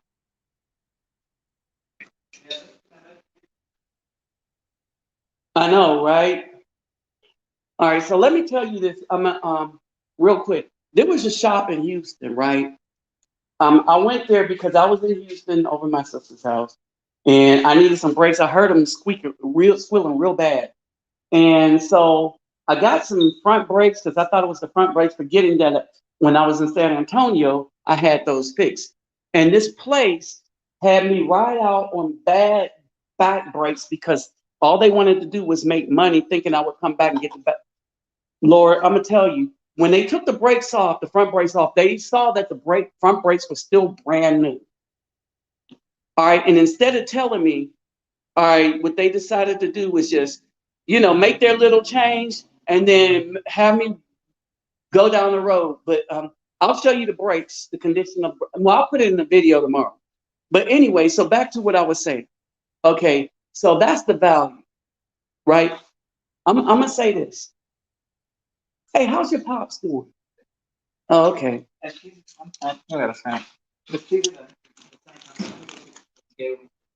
Okay. All right. Thanks. Yeah. Halfway on the plate. Okay. Thanks. All right. Let me say this. Okay. At this moment, y'all could call.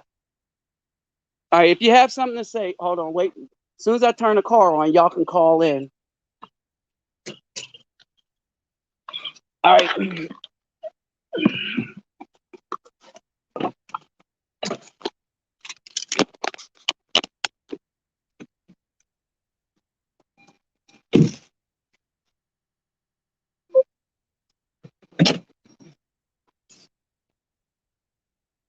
Hey, thanks.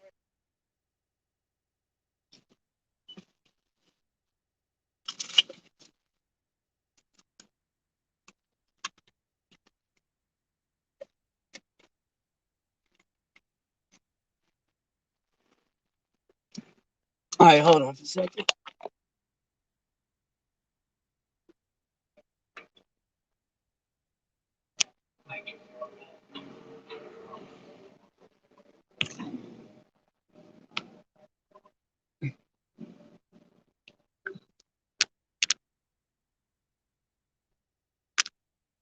Oh, that's neat.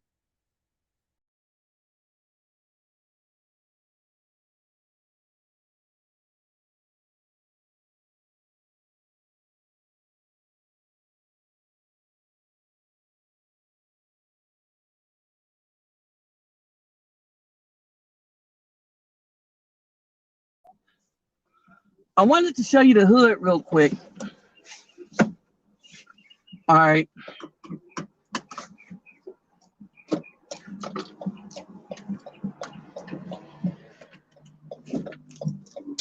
All right. So, okay, y'all could call in if you would like to call in. All right. So the lines are open. If you have my phone number, if you have the Facebook Messenger, so I gave you the link, the KI space Jameson, and if you have what else? Phone number, Facebook, my WhatsApp. Okay. All right. So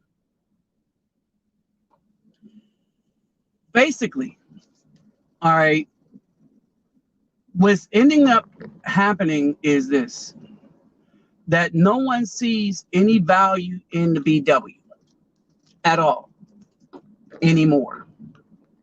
All right. Because the only thing she has of value is worn out.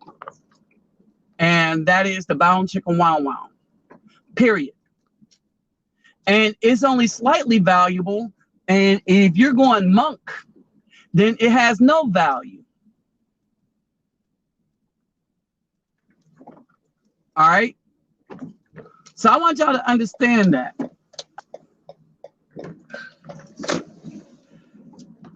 Right now, while the Afro male is rising in value because now he is able to travel. And when I mean by able to travel, you're like, well, you've always been able to travel. No, we've been imprisoned we've been a prisoner of our own minds when it comes to traveling, right? We let the BW enslave us. Oh, you better not leave the house. You better not leave and go to another race of woman. You better not do this. You can't go nowhere and stuff. And so what happens is then we didn't for a while. Not in masses. The only people that really travel are those that joined the military. All right. And then once they travel, I remember sitting in on Branhoover Street in Pennsylvania, and a man by the name of Granddad, we just call him Granddad, okay? He would sit there and tell us stories about all the women and all the places that he went while he was in the military. And I think this was also pivotal.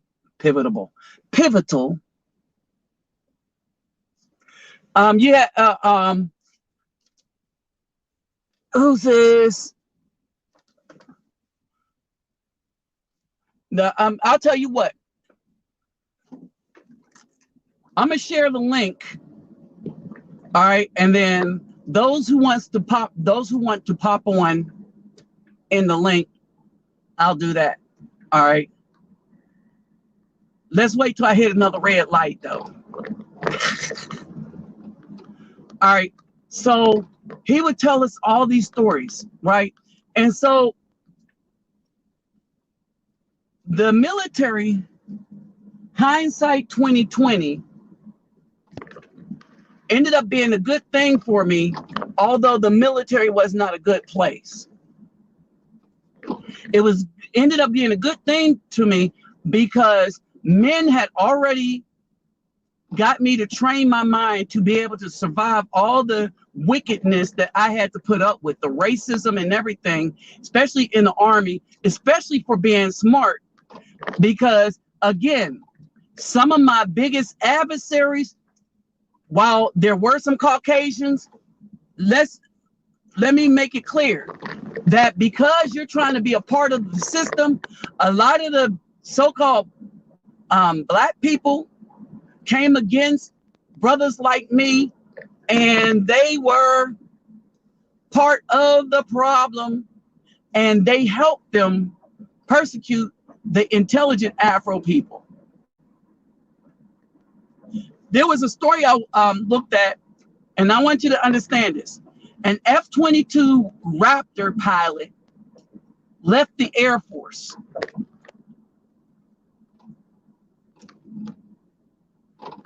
because of the race. They were racist. All right. But the one dude told me today, our biggest problem is racism. And I kept telling him, it's not racism. One, it's the BW, and two, it's her minions. All right, because we could build some stuff and come out of this conundrum. And I want y'all to understand this. Had we have had the numbers, remember, the BW destroyed upwards to 60 million of us in her womb through abortion. 60 million. Imagine if just a tenth of that would have had children. We would have more political power now. Well, only if we were run by alpha males. This means dude that has families. All right, because in a political system, the Caucasians fear family, but they do not fear, watch this, single individuals. They do not fear the BW. As a matter of fact, they praise the BW because she helped to destroy us, the AFRO family. So they praise her. That's why she's getting all this praise by the media. That's why you see her in commercials with the BW and a Caucasian male. That's why you see this image. It's not by accident. And now you are starting to see another image, because the Afro men did one thing that was very significant, and that is that when they showed the image of the BW and the Caucasian male, the Afro man was like, psh, so when did that change in 400 years? Hold on. Hey, go ahead. You on it? Hey, I had to jump in and say something. Brothers and sisters on here, it's this simple. If you think back to what you say, from slavery till about 1955, maybe 60, the reason why they were so hard pressed about just knocking off black men and knocking off black families, because we had family. The key word. We were united in the home, and the women that are ours stood with us, and black men stood together. When they took the black man out the home, divide and conquer, which they teach us in school. How do you get an enemy? You divide. They divided us, but they have yet to conquer us, because there's still some strong messiahs out there that bring us together every now and then.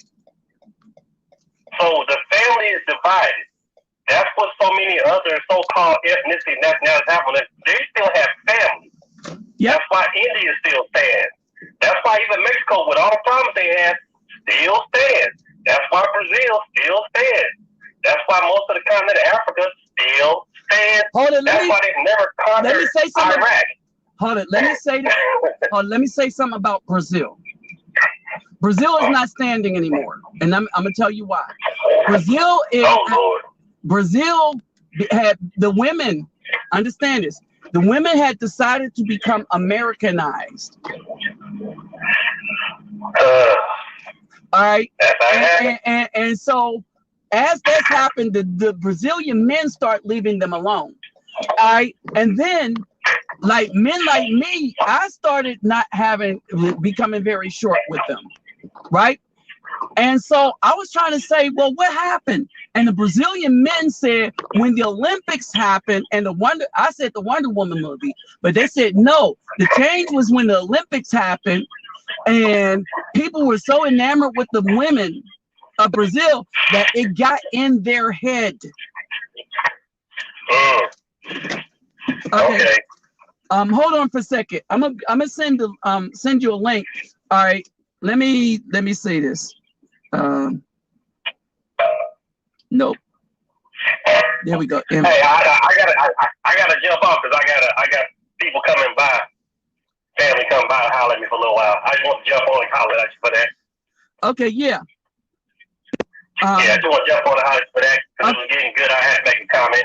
Okay, yeah. So I'm about to send the link in the where am I going? I'm gonna put it in the thing. In the chat. Yeah, I'm putting it in the chat. Bam. Yeah, I'm putting it in the chat. Okay, the link is in the chat. So if y'all want,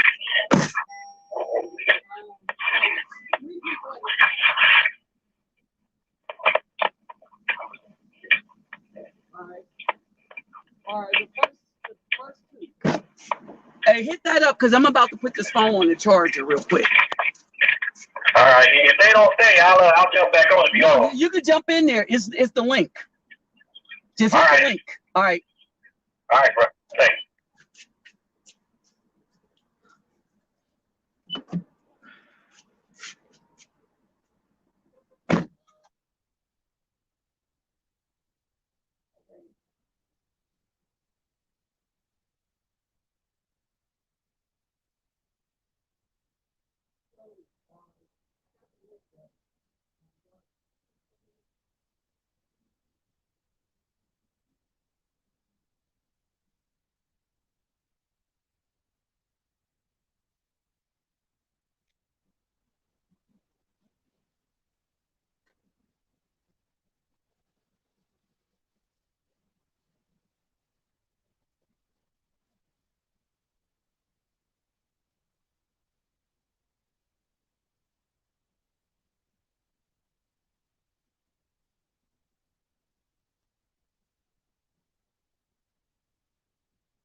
I think you're on mute. Oh, there you go.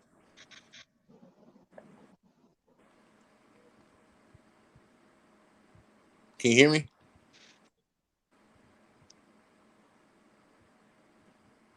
I can't hear you, brother. All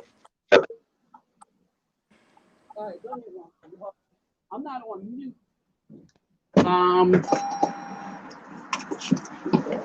I was just. Oh, my thing didn't shut off.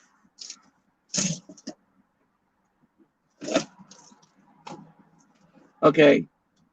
So let me do this. Hold on, 180, because I can't hear a thing. All right, you're on 180. All right, shalom, shalom. Okay, so what did you see how much this cost? Dang, I should have came here. But anyway, so yeah, so what's up, man? So what did you have to add to this? Oh, nothing much. I came in. It's a feedback. Can I drop off and come back? Huh? I said it's a feedback. Drop off. Oh, you're going to have to turn your Oh, no. I know what happened. Hold on, let me do this. I'm gonna connect this phone to the car, since because I usually have it for people that's going to so let me do this real quick. Okay. Turn this off.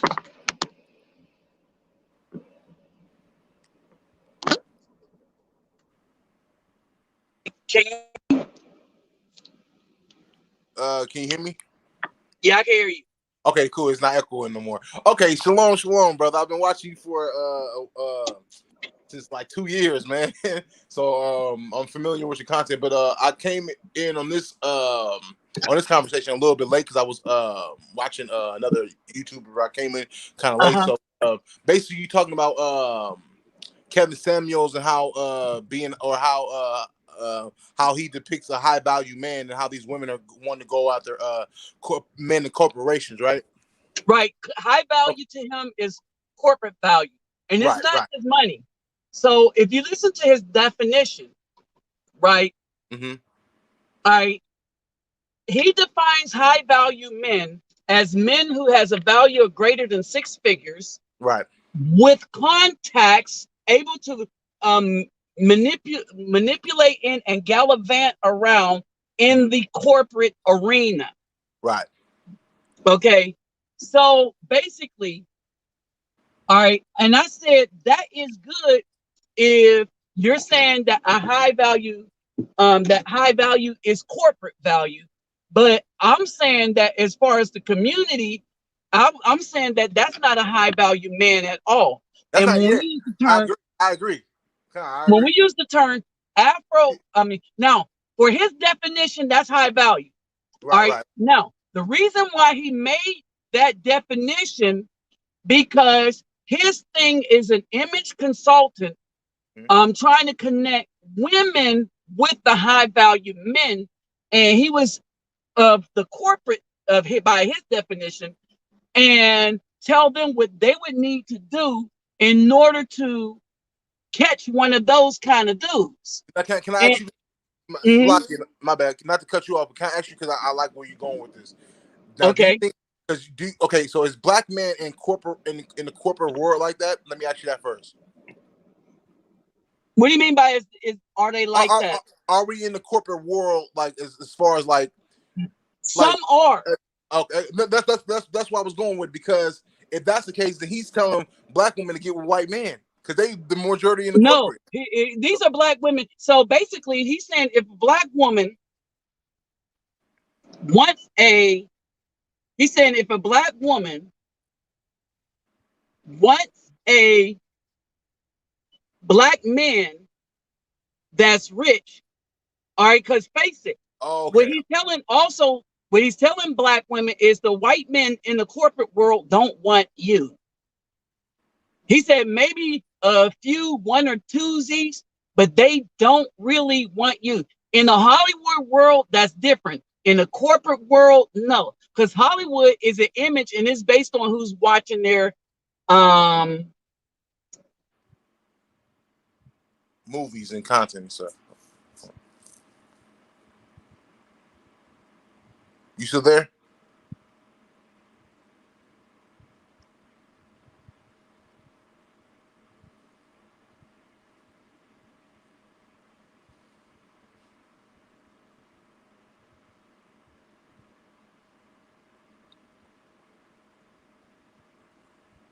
Brother Nabi, you still there? I think he's frozen up.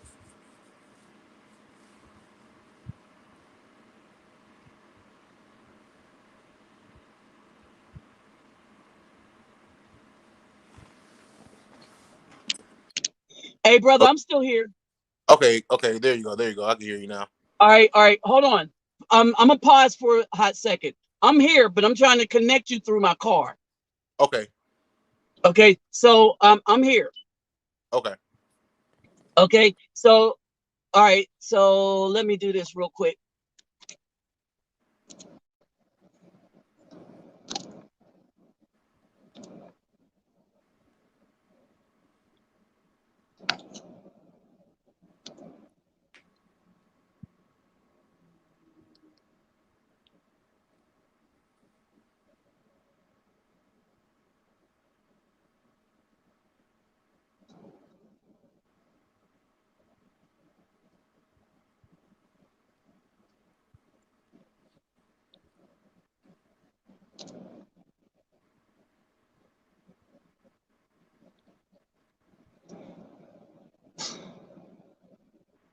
Hold on for a second.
All right, say something real quick.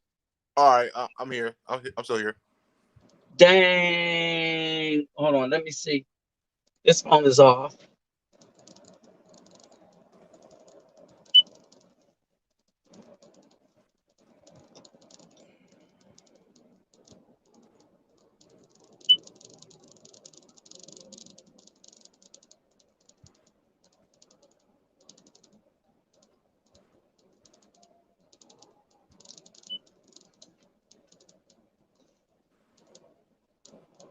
All right, hold on.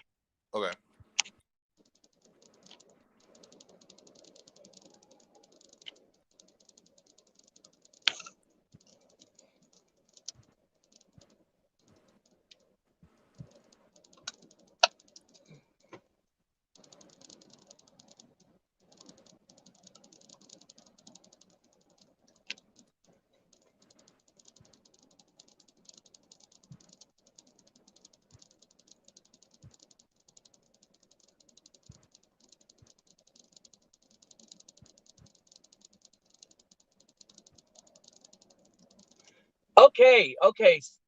Let's see. All right, brother, say something now. Shalom, shalom. I don't know what's up. All right, I can hear you, but it should have gone through my car's stereo system. Oh, I get But it. it did. Trying to hook it up to the car stereo system. Okay. Yeah.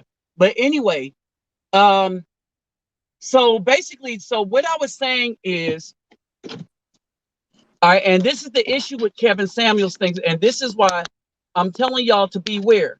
Mm-hmm. All right, I'm telling y'all to beware.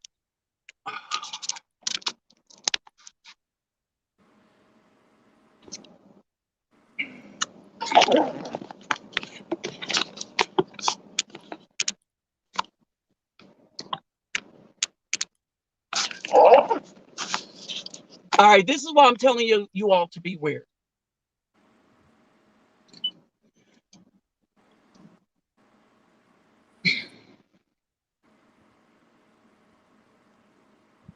Okay, I'm telling y'all to beware because of this. That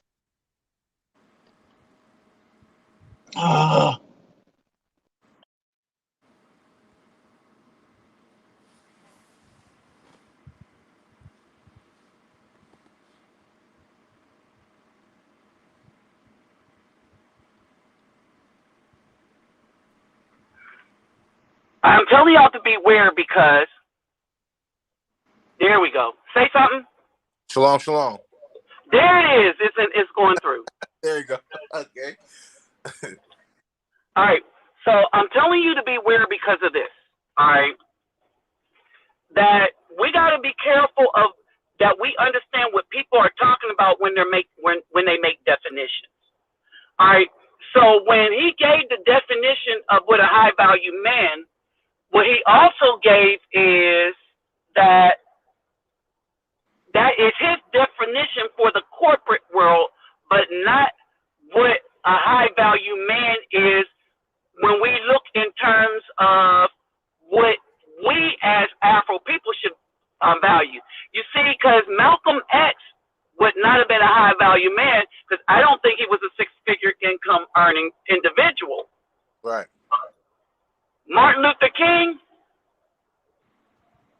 I don't think so either. So he had both of them died broke. If you really, especially Martin Luther King, I don't think he had a penny. I won't say he didn't have a penny to his name, but he wasn't a six-figure person.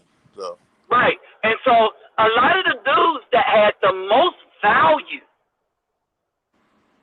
were dudes that would be, by his standards, not be high value men. But he's not talking about that kind of value. You see what I mean? And so that's what we have to understand. So we need to define value to the females. All right? And I define value as, well, value, true value. What an alpha wolf is to a pack. You see what I mean? He right. is the alpha wolf is the leader of a pack. And alpha wolf is not somebody that listens to the alpha female wolf. Right. The alpha wolf is the leader of the pack. And there is no question about the leadership of the alpha wolf. And an alpha wolf does not choose a female wolf that is not submissive to that lead role. And out of the good of the pack, no female in the pack bucks up against the alpha wolf. Right. All right. We don't have that in the so-called black community. Right. You see, we don't have alpha females. We have alpha males, but we do not have alpha females. And because we do not have alpha females, you can't have a family. Right. All right. And this is what I mean by that.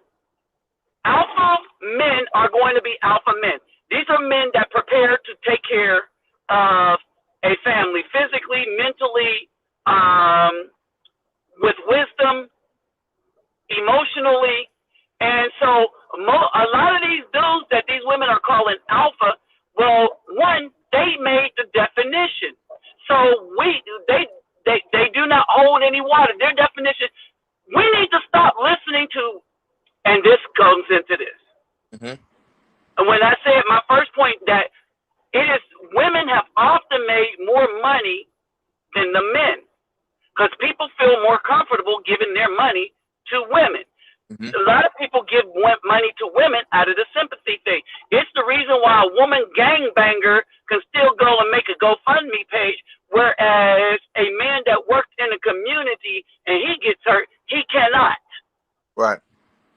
Okay? Because we'll give to a female drug lord that destroyed lives before we'll give to a man that helped lives. Ooh, better say that, man. Man. And we see it done all the time. Like I put up about the 9-year-old boy that was shot in the alley 6 times. His mom used the GoFundMe money to go to Vegas and buy a car. Talking about, I need my car. I was the best mama I could be. And meanwhile, the boy was being raised by his grandma. So they gave, and then she was busy making adult videos with thugs. All right? And I remember doing that video. That video still exists. On a white person's channel, it still exists. If I put it on my channel would get taken down though. No, B. Do you think that because a lot of these women say, well, these thugs are alpha males. Do you think they don't? Do you think they see masculinity in them or femininity in these thugs? That's why they go with these thugs. No, they see they're easily manipulated by these women. Okay. The Willie Lynch letter said our goal was to make a man that was physically strong but mentally weak. Woo! Yep. All right.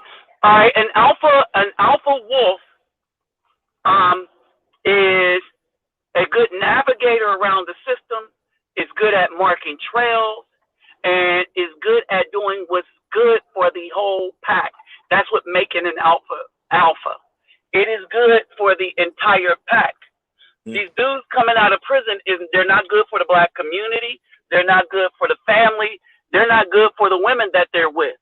Now, while these women are calling them alpha males, these dudes are using these females because they know these females don't have a clue.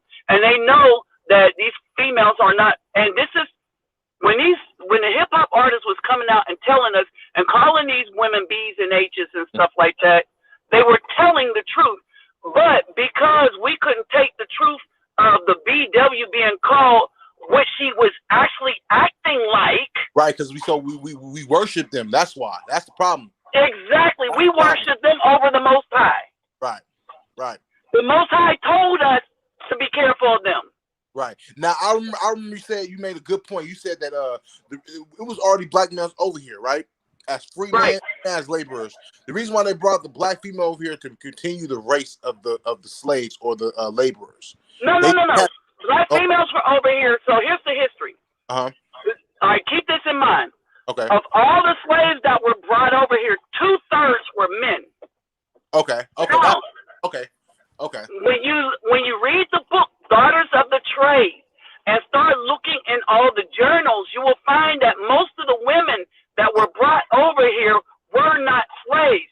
They were the concubines and the wives of the slaves. Look at, because I'm gonna buy this book. Where can I find this book? You can get it on Amazon.com. It's called Daughters of the Trade. Daughters of the Trade. I'm gonna buy that book, man. Hey, Nabi, man, that's why I listen to you, bro, because you be bringing out the information. Like I know we believe in different. Like I'm an Israelite, and I know you're an Israelite, but I follow the Messiah and everything. But I listen to you because you speak wisdom. You know what I'm saying? And you bring out a lot of information. That's why I like listening to your channel, man. And so yeah, so. For what I say and what I follow, all right, and remember, I used to be a pastor, and I went to a seminarian school, didn't know it was that because I was going there for pre-med, okay. Right? All right, so I know the truth about everything in our history, especially about religion, all right, and so when I say these stuff, I can tell you how to find the information. After you read the information, you're going to be like, Negro, what? Mm-hmm. Okay, I'm saying that this thing was so craftily, and this is why the female is unruly, because here's the thing: the Most High does not contradict himself, yet the New Testament is a direct contradiction to the Old Testament on purpose, intentionally, because it was written by the Pelagians. The reason why the BWs always use the New Testament and not the Apocrypha and not the Old Testament is because it's the most ambiguous. It is the easiest to twist to your thing. And they know in their hearts, think about it. All right, men will believe in stuff and say, I'm going to try to follow the ways of what's written in here about this guy. So take Jesus, for instance, right? And so you, as a man, you look at it and you say, well, yeah, he makes some good points. This writing here, it makes some good points. So I'm going to live according to this, right? The women don't think like that. You see what I mean?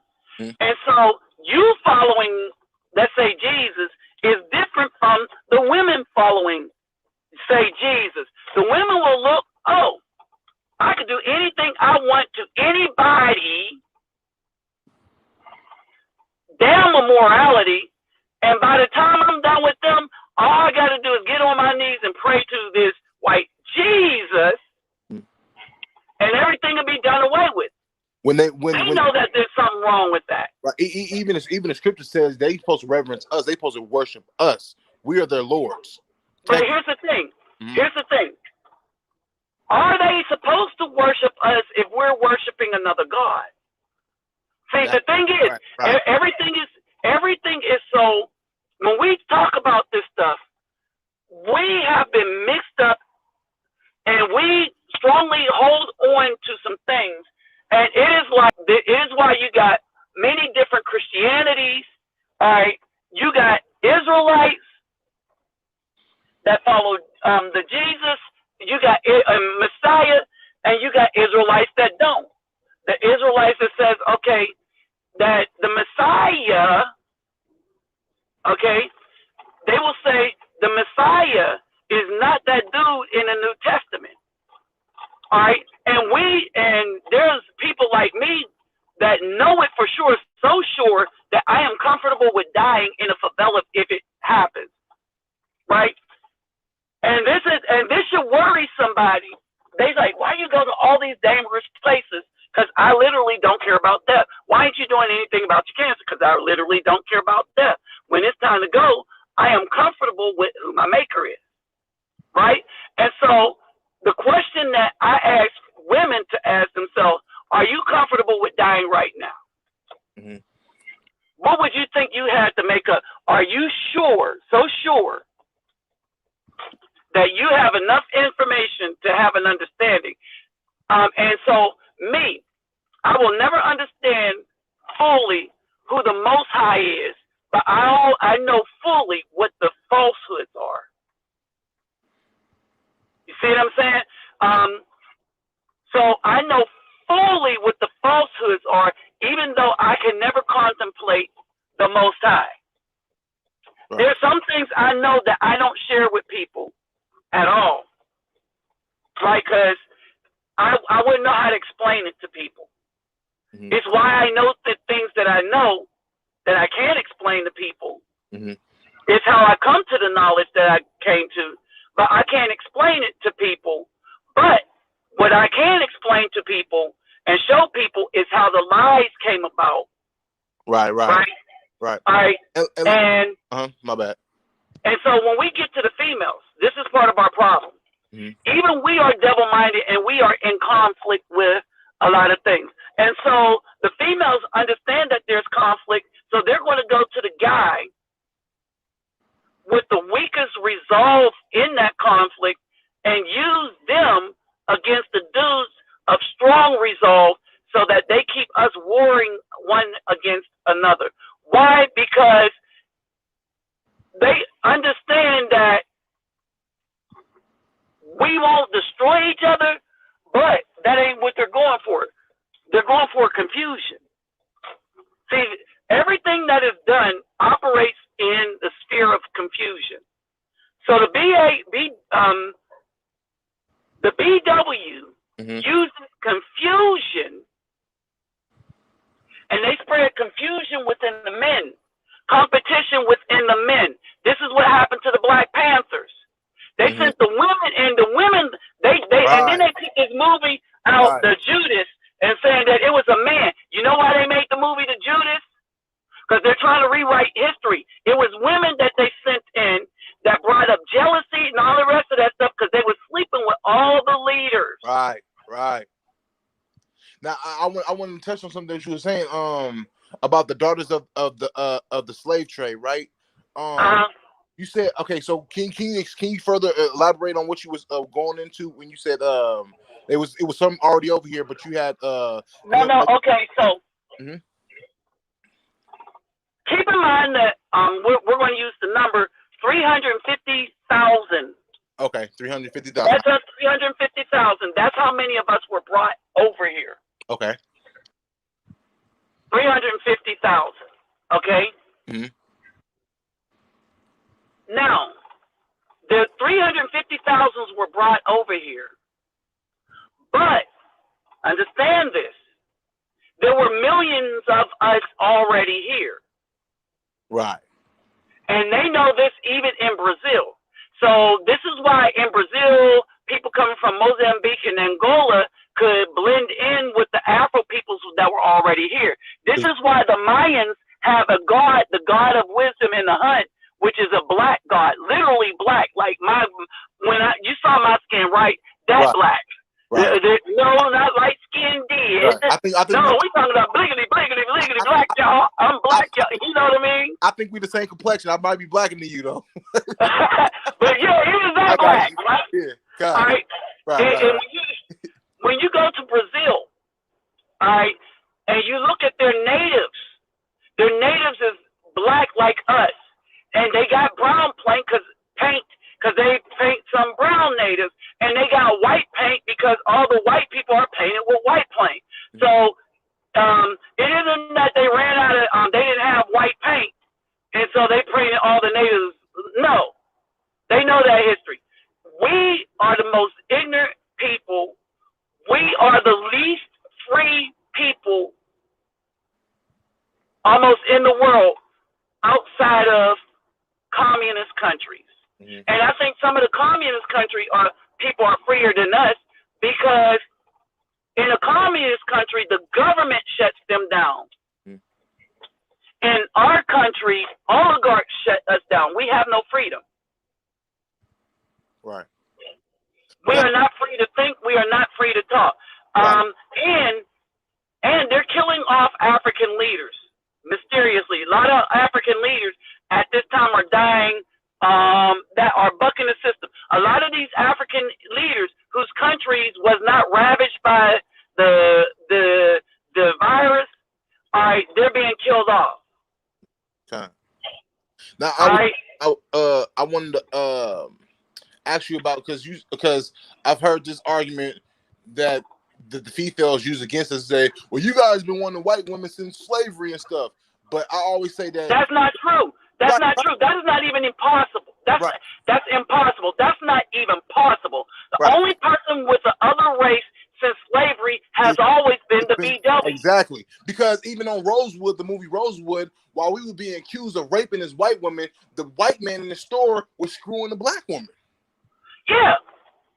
Yeah, they've always been doing this. If you listen to a lot of the older videos, there was a lot of brothers who had uncles that were lynched because his wife, his black wife, were having relationships with the Triple K. Right. And they were setting up their black husband. This is black women. We're talking about in the 50s and 60s. Right. But you got this YouTuber that says that when black men been trying to give a white woman, they just haven't had access to it. But that's a stupid argument because we used the Virginia that case with Virginia with the black Loving versus Virginia. Yeah, right. She said that was just one case, but the black man before them always wanted to sleep with white women. Wrong again. Matter of fact, the black men didn't even want to look at a white woman. Right. The only man, and the reason why we was like, oh dang, that's a bad man, that was the boxer. What was his name? Oh, Jack Johnson. Yeah, Jack Johnson. Right. He was so bad that he had a white woman and dared a white dude to say anything about it. Right. He'll punch him in the face. Right.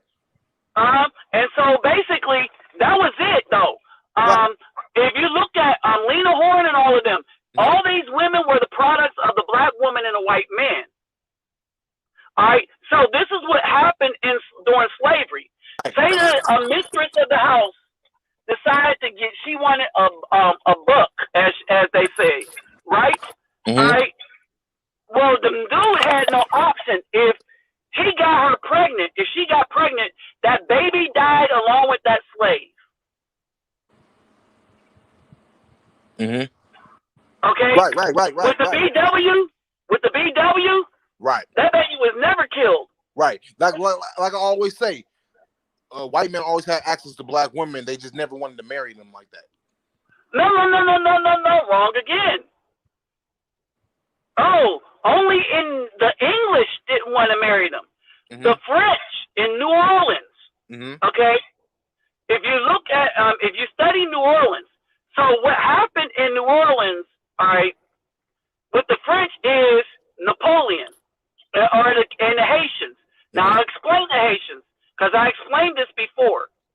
The Haitians play a pivotal role in why black women who were mulatto and all the rest of that stuff fell under the one drop rule. Right. This is how this went.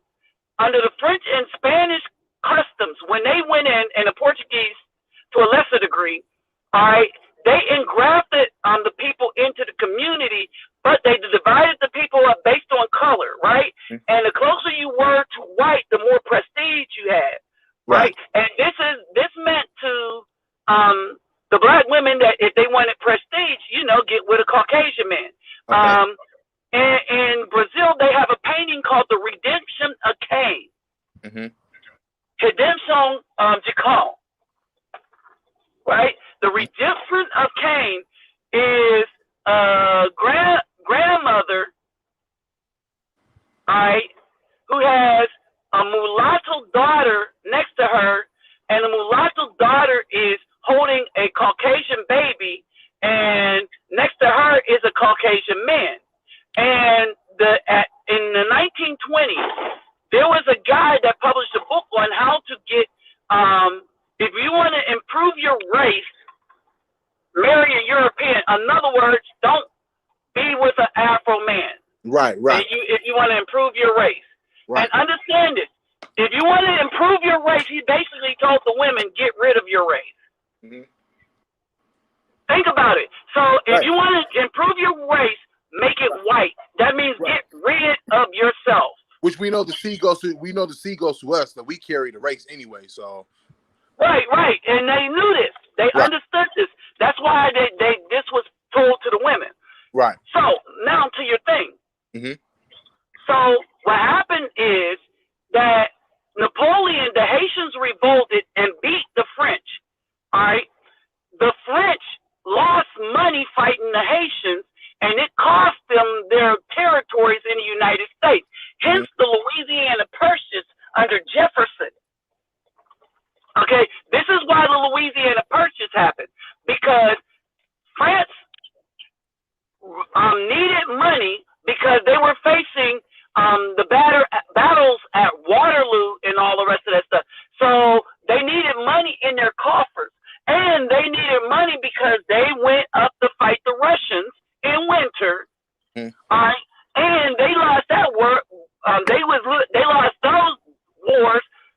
because of a button.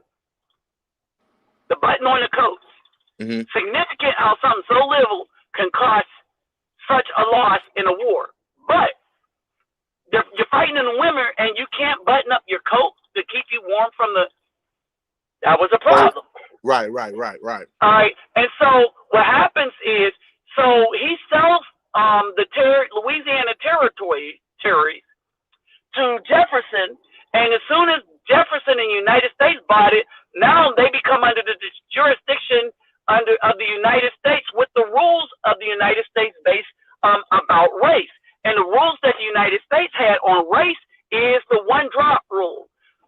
And I made this video when I was talking about jazz, the birth of jazz, because this is how jazz was literally made, right? So under the one drop rule, anybody that had a drop of ancestry, male or female, to the English, right? You black. To the French and Spanish, you're not. It depends on how much male seeds you got in you, generation to generation, right? And so basically, what happened is that the women then lost their houses, but some of them, as the French left, were given the slaves and everything. And this is how a lot of the black women got the slaves. They inherit them. Right. So, okay. Can I ask you something on that? My bad. Do you think that it was more like, as far as black slave owners, it was more black women than black men? Oh, definitely. 60. I was wrong. I said 68%. Well, they're finding out some new stuff now. But at the first time when I did this, 68% of black slave owners were black women, and the other 32% were mulattoes.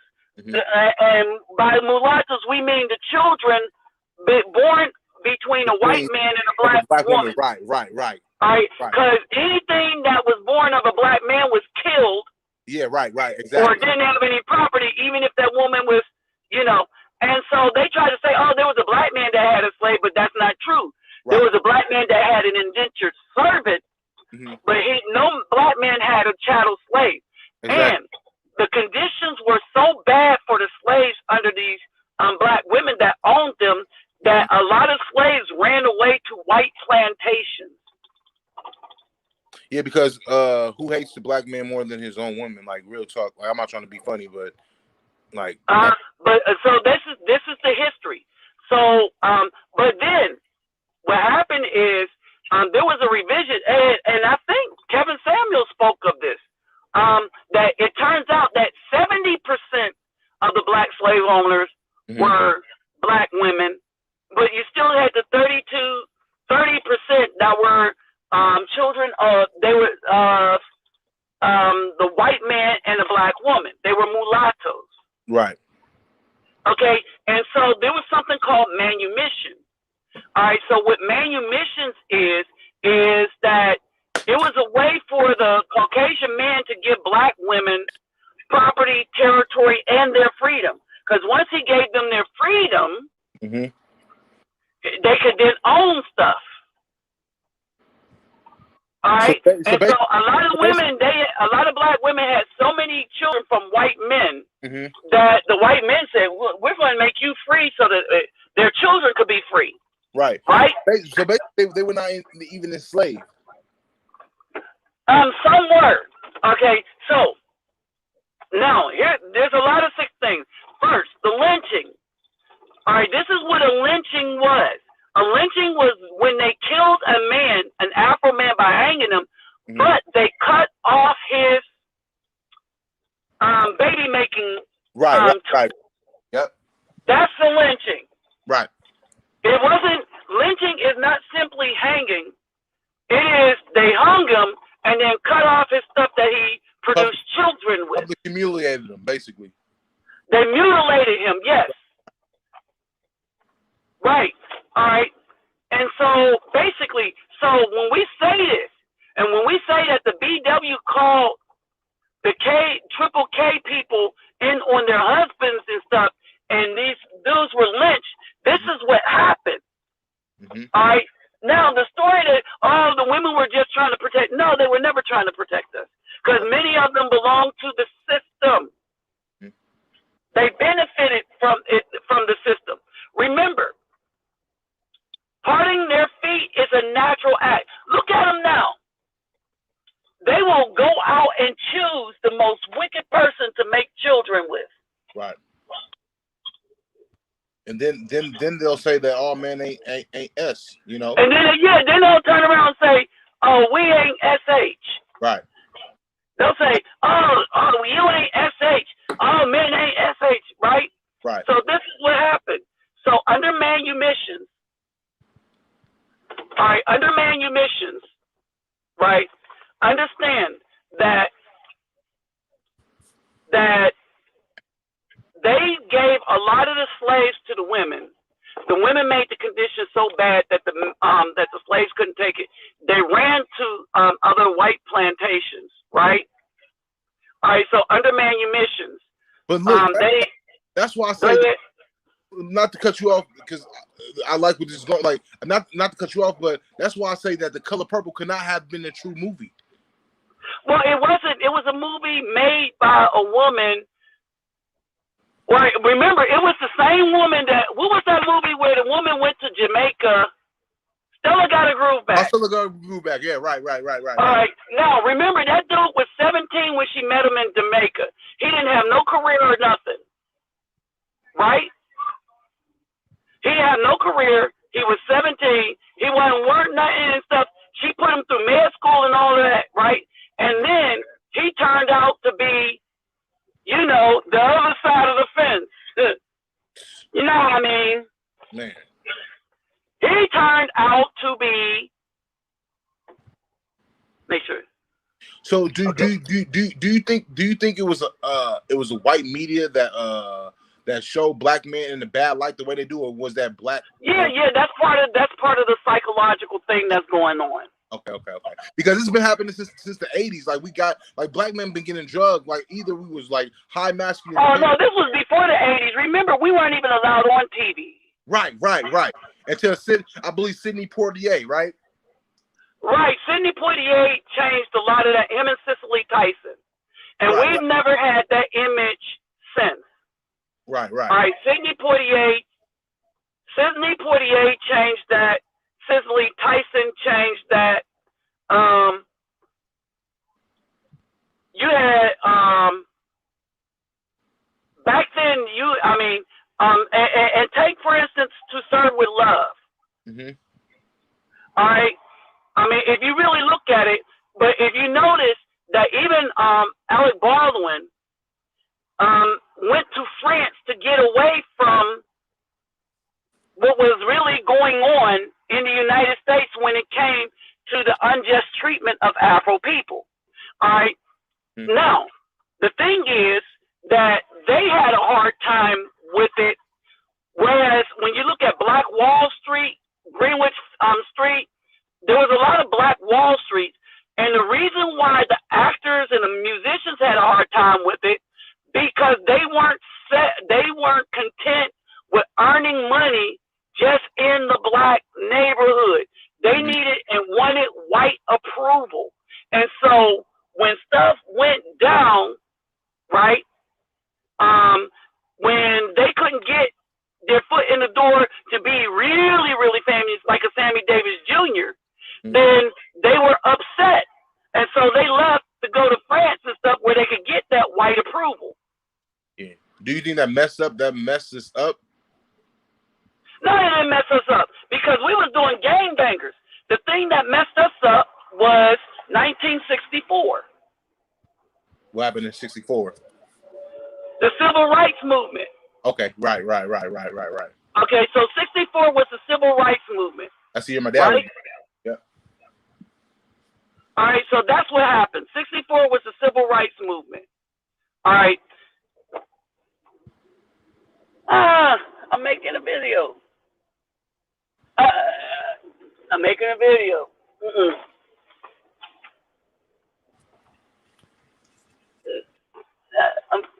No, I'm not done. So 60.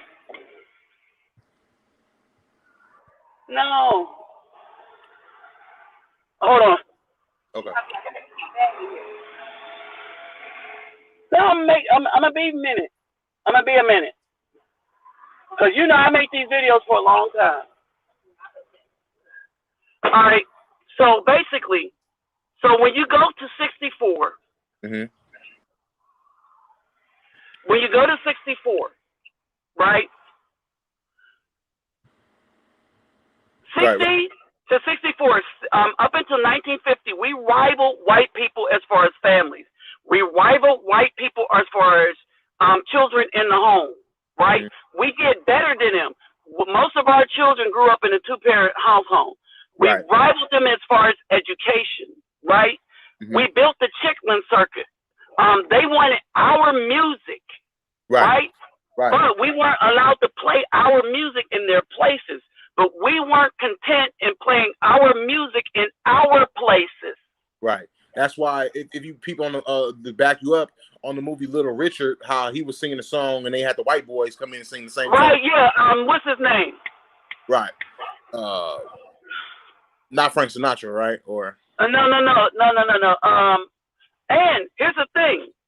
So when you start selling better than Richard's, Little Richard said, "Okay, I got something. I'll just get wilder, like with the woo," and that's where he started doing all of that.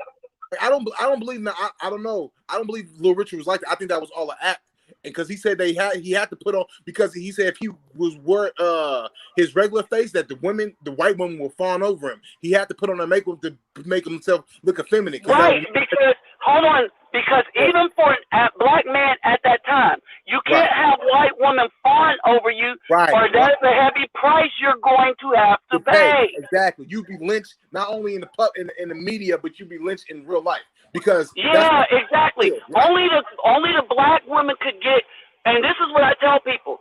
The black woman had access to any man she wanted to open her legs to. The Afro man did not. Right. And the white woman didn't. White woman just wasn't lynched, right?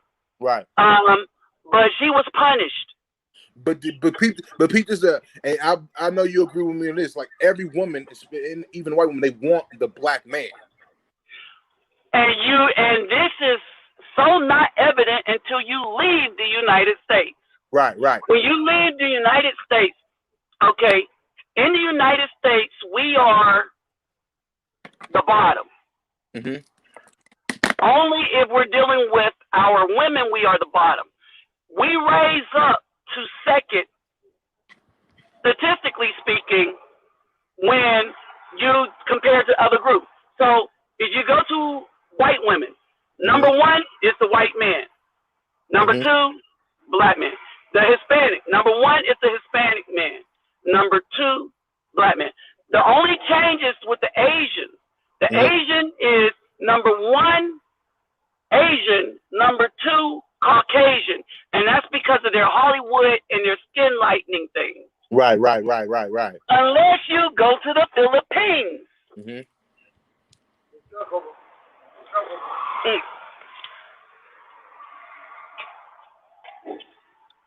All right, unless you go to the Philippines, then that gets flipped on its head.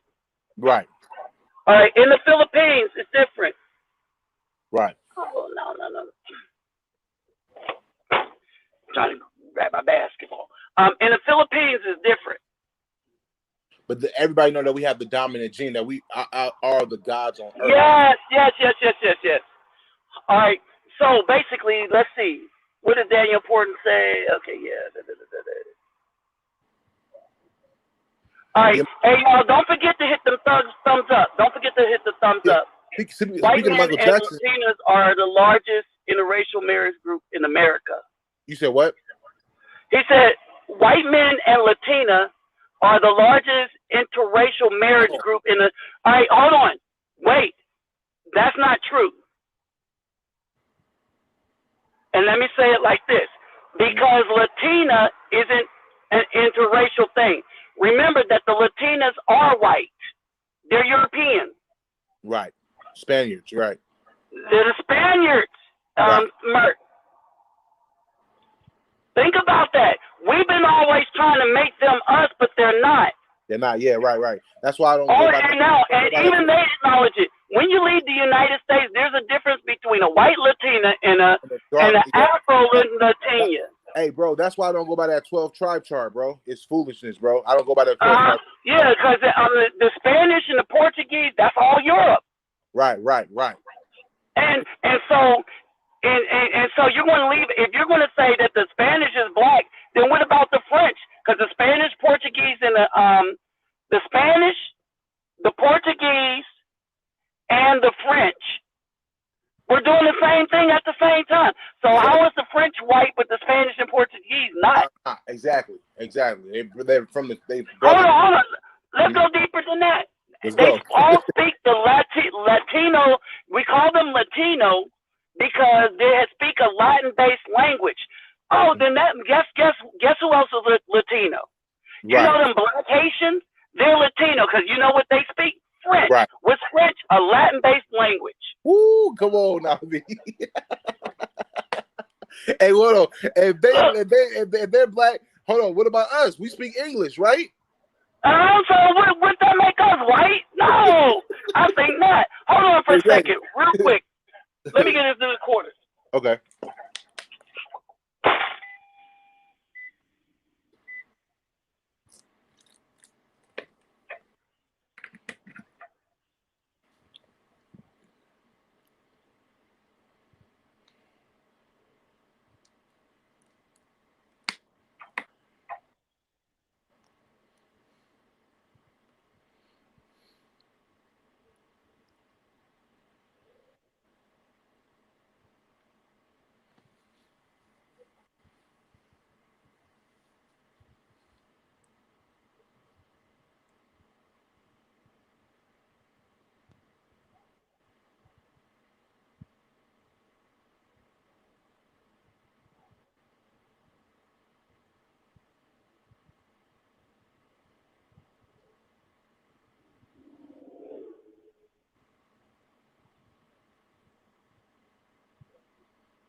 All right, so Right. sorry about that. I had to give me something to drink, y'all. All right, so basically, we got to be careful when we look at these terms and base them blanket and without understanding the context and the background and the language that we're speaking. So when we say Latina, we're talking about someone with a Latin base. Right. All right, that's all we're saying. We're saying a Latin-based language. A language is not a people. Exactly. It's not a genetic. It's not an ethnicity. Exactly. Okay. Like the brother mentioned, I believe he mentioned Michael Jackson earlier. Man, a lot of people, Michael Jackson got slack from a lot of people because he had white girls fainting over him. Not only white girls, he had every nation of women fainting over that man on stage. Yeah. Yes. You see the power that Michael Jackson had, like, as I'm telling you, like, he was on another level with it. And they trying to put that pedophile stuff on him. They're trying to call him gay. Right, but here's the thing: the pedophile stuff didn't work because he liked white women, and we knew that when they took the magazines in the court. See, here's the thing, and this is the thing that the FBI found out, and it's kind of true. With men, you can tell the type of woman they like by if they have porn, if they have magazines or anything like that. Right. By what they have, you can tell what they like by what they have. He was obsessed with Elizabeth Taylor. He liked Elizabeth Taylor. So he liked that type of women. He liked older white women. Right. And he had, because all he had was Playboy and Hustler. All right, and they was mad that they didn't find nothing because they wanted so bad. It was a witch hunt.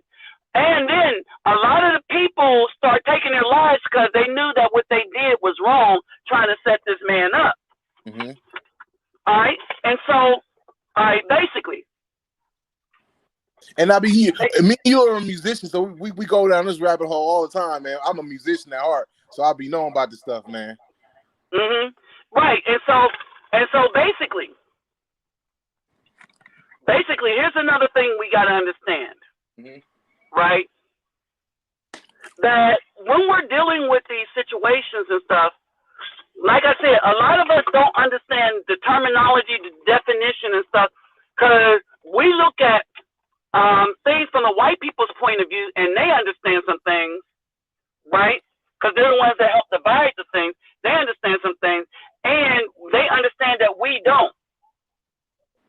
Mm-hmm. You see what I mean? And so when we say, oh, black and brown people, that's us trying to include white people in with us.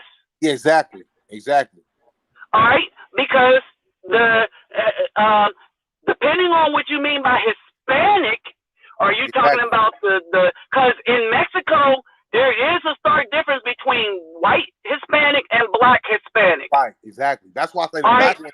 That's why I say we are the people of the black ones, not the white ones. So the black ones is right, and they separate us like that in Mexico. Right. In Brazil, it's the same. Y'all seen my videos of me in the favelas and stuff like that? Right. They're my brothers, right? Because they look like us, right? And there's a stark difference between them and who's running the government.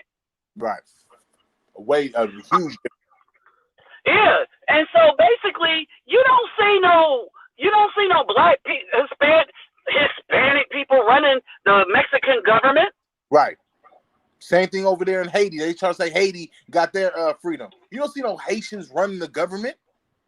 The Haitians did because Haiti is permitted, but they started putting white people in because of John Aristide and Haitians just had some problems with the government, and most of the problems that the Haitians have with government is the same thing that Cubans have with government. It is the United States and the French going after governments that have primarily black people and trying to, through sanctions, destroy them. And with the French, they're making Haiti pay for winning the war between them.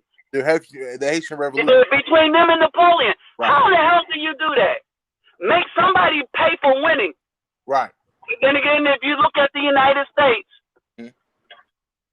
we helped rebuild Germany. We helped rebuild, but the Haitians was fighting for their freedom.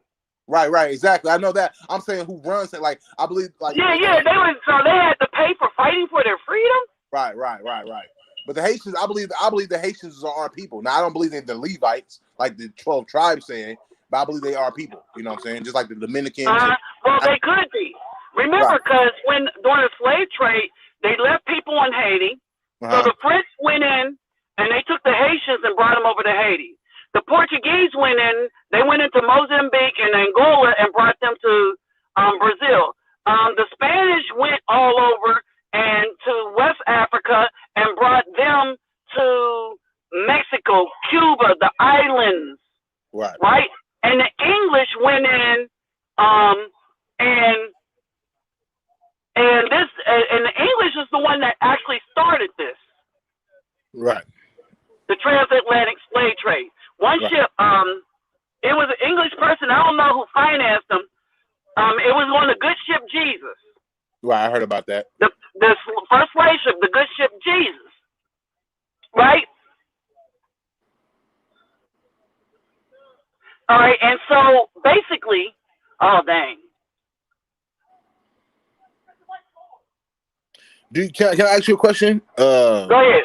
About we was talking about music, right?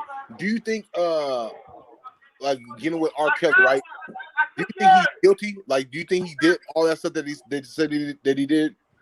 Hold on. Not only do I think he did it, but I think the women allowed these girls to go and do that, and the girls was having a ball doing it until he got a little crazy with it. In other words, everybody was okay with it and enjoying it until the money ran out. Look, it's funny you say that because on the first Aaliyah's first feature was on R. Kelly's "Your Body's Calling" remix, and she was talking about him eating her out orally, you know. So I said to myself that if her parents listen to this and they didn't have a problem with this, what does that tell you? Right, and so here's the thing: age don't matter if you have money, right? Mm-hmm. And remember, we're in this country. All right, we are deprived people in this country, right? Right. So we're in this country. And so when you look at it,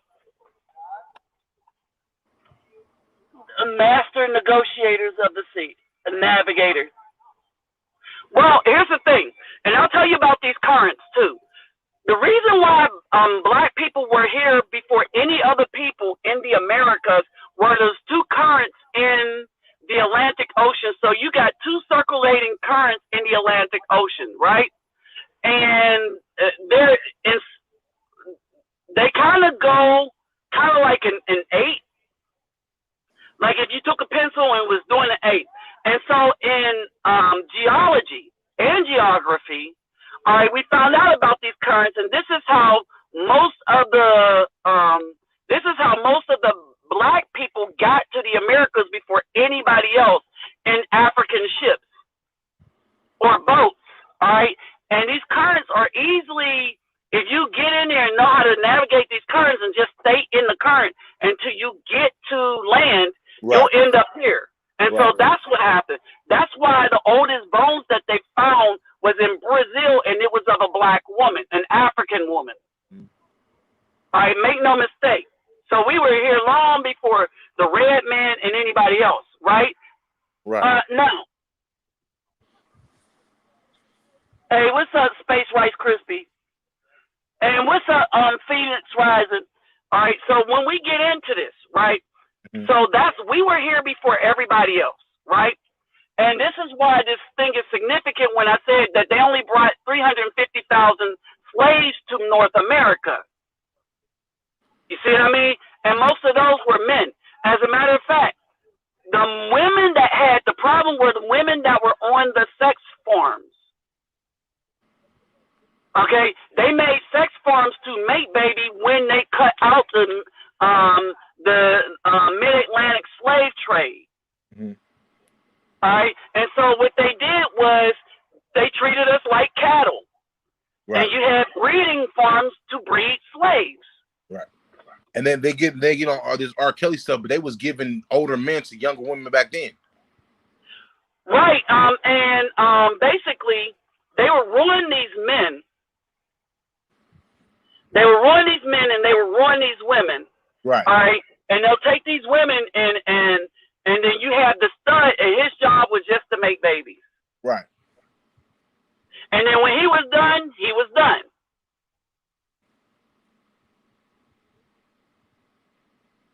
Right. All right. And so this is basically it. When he was done, he was done. All right. And so basically this is the with all these slave trades and stuff like that, this is what was going on. And so basically, when you put it all together, right, that the BW was never our friend as a mass, right? In general. And we know this is because of this. I laugh at this and I say this. We talk about the lowest divorce rates, right? Right.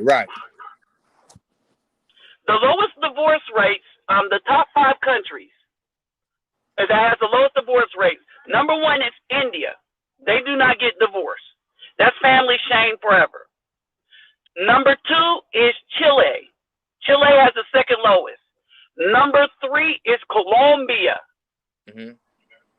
Number 4 is I think it might be Argentina, but I remember Mexico is number 5. And this is what I remember about Mexico. They were trying to figure out why Mexico is number 5, because their system is kind of like our system. But it's a culture thing in that Mexican women are raised and they believe in sticking with that man so long as he take care of the home. Right. All right. So no matter what laws they make to make it easier for the Mexican women to separate from their man, they will not do it. As soon as they made it easier for the BW to separate from us, they did it. Now, can I ask you a question on that, right? Now you have these BWs that's coming out and standing with Kevin Samuels, say he's right about black women, and they saying they pro-black and all this. Should we be careful of those type of women? Yeah, because they're not. If they were really pro-black, then there would be a lot. Kevin, if they were pro-black, men like me, Kevin Samuels, Tommy Sotomayor, all the rest of that would not exist. Our children would not be growing up in foster homes, shelters, and stuff like that. We would not have an abortion rate of 60 million. 60 million. Right. So that's because I always thought we have to be careful with these women talking about they for black. Right, because I mean, all he's doing with they're worried is because a lot of brothers are starting to wake up. Right. I believe so too. Because, and I believe like these secret, like these pro-black, so-called pro-black women, they got a secret fetish for white men. They just can't get them like that. And now they're figuring out that their backup plan, they can't get them either. And so, unlike again, let's go to the Mexicans, right? Mm-hmm. They have the same laws, and they don't use their men as the backup man. They use their men as the primary man, and then any other man is the backup man. When you leave the United States, and this is what we're finding out, when you leave the United States, mm-hmm. all right, say the Caucasian man and the Afro man leave the United States. Right. What happens is this, that now we become apex, because when all things are the same, understand this, when all things are the same, the females outside of the United States prefer the Afro men. Only the ones that are conditioned to, in other words, and I just remembered this. The BWs see the Caucasian man as their master. Right. But they see, still to this day, the Afro man as their slave. So the BWs see us as their slaves, but they see the Caucasian man as their master. And like you said, we're waking up. The Caucasian, let me finish this circle. The Caucasian man, rock, paper, scissors, right? The Caucasian men see us as a threat to them. So they don't see us as, the Caucasian men don't see us as a slave. They see us as a threat. Right. Okay, go ahead. What were you saying? No, I was gonna back you up. Like how you said that that's why they fear, because we waking up. The black man is waking up. Because right. If you peep game, it's all black men, like the black sector of YouTube. Tommy Sotomayor, Kevin Smith, is black men waking up. Black women is coming against it, like they always been coming against it since the 80s and the 70s, since they had talk shows and stuff. We never had talk shows. Right. And so, I think what it was is, remember when I had all those subscribers, when I was getting all those views, like the millions of views, back in the day. Right, I was talking about politics. I was talking about this stuff and jump, right? And so basically, and then that list, remember the list, because I still have that list, and I'll post it again probably soon. All right. But the difference is Kevin Samuels flew in under the radar. Yep. All right. He flew in under the radar, and then as he started blowing up, right? As he started blowing up, it's too late. Because dudes was just watching, oh man, this is and then as we start spreading his videos and stuff like that, and even to me, people was asking me, what do I think, and comment on it, right? Mm-hmm. All right, so now all the dudes with platforms that's dudes only start posting it. But then a dude made a Facebook group, and these females in the Facebook group got on, and so he flew in under the radar. But now that he is so big, these women don't know what to do about him. Right. That's why I say, man, there's a few so-called pro-black women that I keep my eye on, but I question. I was like, are they doing this because we're waking up, or are they doing it because they really sincerely love? No, they're afraid. Now we're a threat to them because we are now awake. And not only are we awake, but the dudes that are awake are not dealing with them anymore. They're leaving. Right. And to back you up, because as soon as you slide in one of those DMs, right, they call you lame or still call you, broke, and all these terminologies that black women like to use against black men. You know what I'm saying? So they still not. being with you. They just saying that you were just waking up. You know what I'm saying? But right. And so basically, so what happens is, as we leave, as we break out, as we cut off, right, we're leaving them for what's left, and what's left is not friendly to them. And then I said this, and people are like, well, why ain't you talking about? I talk about the thugs. I didn't say they were positive, but I also believe this. I believe that they are the punishment to these females. Who? The thugs. Remember how the Most High got rid of the Nephilim? Right. Look at how he got rid of the Nephilim. He turned them on each other, right? And so this is what you have. And so when you talk about the Pookies and Ray Rays and stuff, this is their punishment. They chose them, right? So we get back to my story with the female that says she found the one man of her dream, and I was like, then why are you calling me? Mm-hmm. All right, you need to call him for all the stuff you need. Don't ask me to help you with this. You see what I mean? I said, don't ask me to help you. Ask him. That's the man of your dreams that got you living out in the back of stuff, that got you under control, that you're trying to escape. And I honestly think she's trying to escape. Right. Because I know how we talk to one another, and she's having some problems right now, don't know how to solve it, and her pride won't let her repent. Mm-hmm. Right? And she will always be cursed because she belonged to a man, and the men she's calling her, dang, that sounds like that woman at the well. The men she's calling her, the man that she is calling her man, the man of her dreams, mm-hmm. The dude is scary. And what I mean by that is the dude has real fear of me. Right? And then the other thing is they don't have nothing. Their car looks like it's going to break. If it break, it will break down. All right. She's in a bad spot, and she don't know how to get out of it. The children she has no charge over any of the children she has. She now has a record, right? And she squandered all that she was on that lifestyle, that now as she starts to get older and the safety nets start pulling away, right? Mm-hmm. And yeah, she got a simp. Right. All right. Hey, can I ask you a question? Go ahead. Do you think that the Most High is reserving the righteous man and give, because we supposed to have virgins? The scripture said we supposed to have virgins. We're not even supposed to deal with women that's already dealing with other men anyways. Right. And so basically, we're supposed to have, as wives, all right, we can screw anybody we want, but as wives, we are supposed to have virgins. And that's so our bloodlines would not be messed up.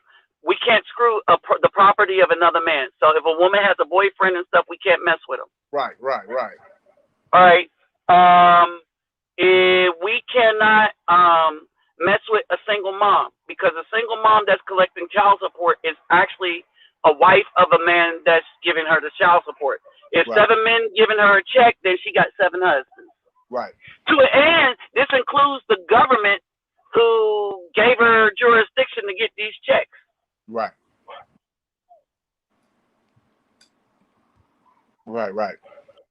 No, that's why I asked, because you think the most, because the Pookie, like really the ones that are making the babies and the baby mamas is not really like the righteous. It's the Pookies and Ray. No, it's the Pookies and Ray. Yeah.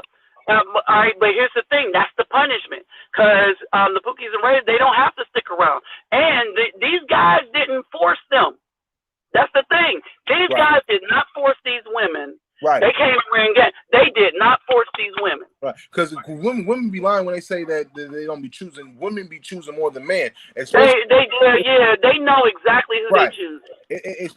Remember, they rebel against the good guys. Right. They rebelled against the good guys. Right. I don't need you. And they told you, you ain't no real man. This dude get this guy out of prison. All right, well, you can have him. Mm-hmm. And now that they have no backup,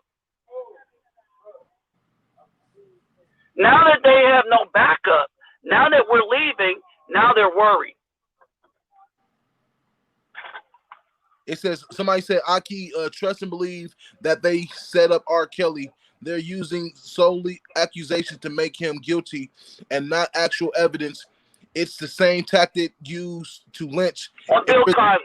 Yeah, I can agree with that. But my whole thing is these. Say if R. Kelly did it, you got to blame these parents. Their parents gave these children, these women, to R. Kelly. And just say that women to R. Kelly. They didn't give children to R. Kelly. They gave women right, to R. Kelly. Because all right, so that BS, all the rest of that BS, get that mess out of here. Right. Because you got to understand though, the age. Let's deal with the age. I don't know. I don't want to go too far deep into it. I was about to deal with the age of consent, which they say is 18 in America. Which if you look at a majority of states, the age of consent is not even 18. It's like 16 to 17. Right, and so even if you go do that, all right, you can't say then everybody that has it, there shouldn't be any teenage pregnancy. Right, exactly. All right, because America is foolish. They say, again, it's like the welfare thing. Get rid of the good man, and you can keep having children, just not by a good man, and you can't have a man in the house, and we'll give you this subpar housing and these food stamps. So they tell the teenagers, they said, you can't have sex with a man that can actually take care of a child. But a dude your age that you can run, we don't care how many babies you have from him. There's a problem with teenage pregnancy. No, the problem is your laws. Because you raised them to make sure that these females would choose failures as men. Look, and I don't believe What's the Love got to do with it. I hate that movie. I don't believe. But look at this though. Tina Turner's mother gave her to him. You remember when he paid her at the door? When he paid her for her flowers? But that's the movie. This is what really happened. Go ahead. All right, so what really happened is that Tina Turner was the really bad one of the group. And she was whooping them women's behind.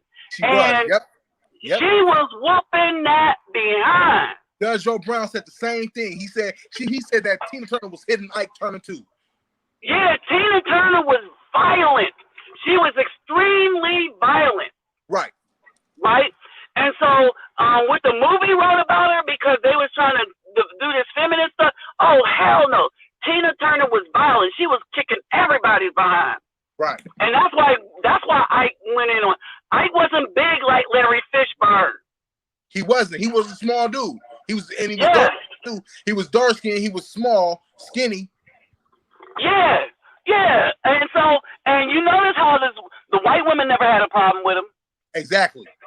His black wife, and notice this.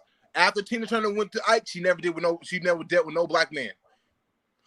Have you noticed that? That was her thing. That was her thing, fame and stuff like that. Right. All right. And Alabama, Florida, Georgia, and a few. Go ahead. All right. And so that was the thing. So Tina Turner was whooping that behind. Right. The dude was fighting back. Right. And so you never get a movie, this is a historical movie, from the point of view of who? Oh, this woman. Mm-hmm. This is her story. Oh, then it's a lie. And guess what? She wasn't even a virgin when she met Ike. She wasn't a virgin. No, she wasn't. She already had a baby by somebody in the band. Yeah, exactly. See, they didn't tell you that in the movie. No, I think I learned that from your channel. I think you brought that up. Yeah, they didn't tell you that in the movie. All right, she wasn't a virgin. She already had a baby. Mm-hmm. Right? All right, she was whooping everybody's behind. She was violent, single baby mama, and all the rest of that stuff. Right? And so... Mm-hmm. I was gonna say, because my mom and then my sisters and they love that, they watch that movie. Say, yeah, Tina was mistreated, but they was not no innocent women. I remember my mom going off because my dad asked her, when is the food gonna be ready? And she threw all the food away, went crazy. Yeah, because that's what the movie was designed to do. Make these women think.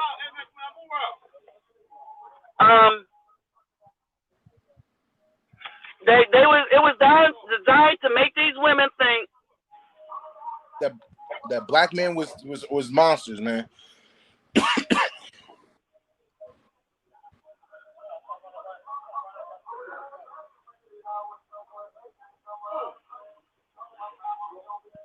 hold on for a second. Okay. And so basically,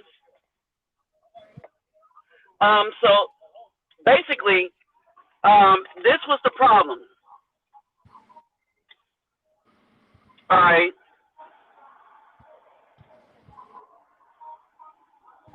Hold on.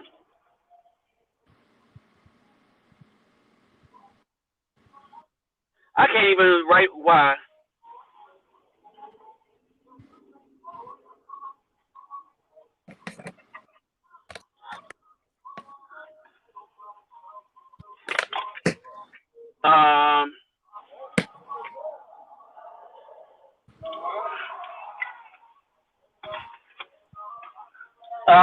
And so yeah, that's basically it. And so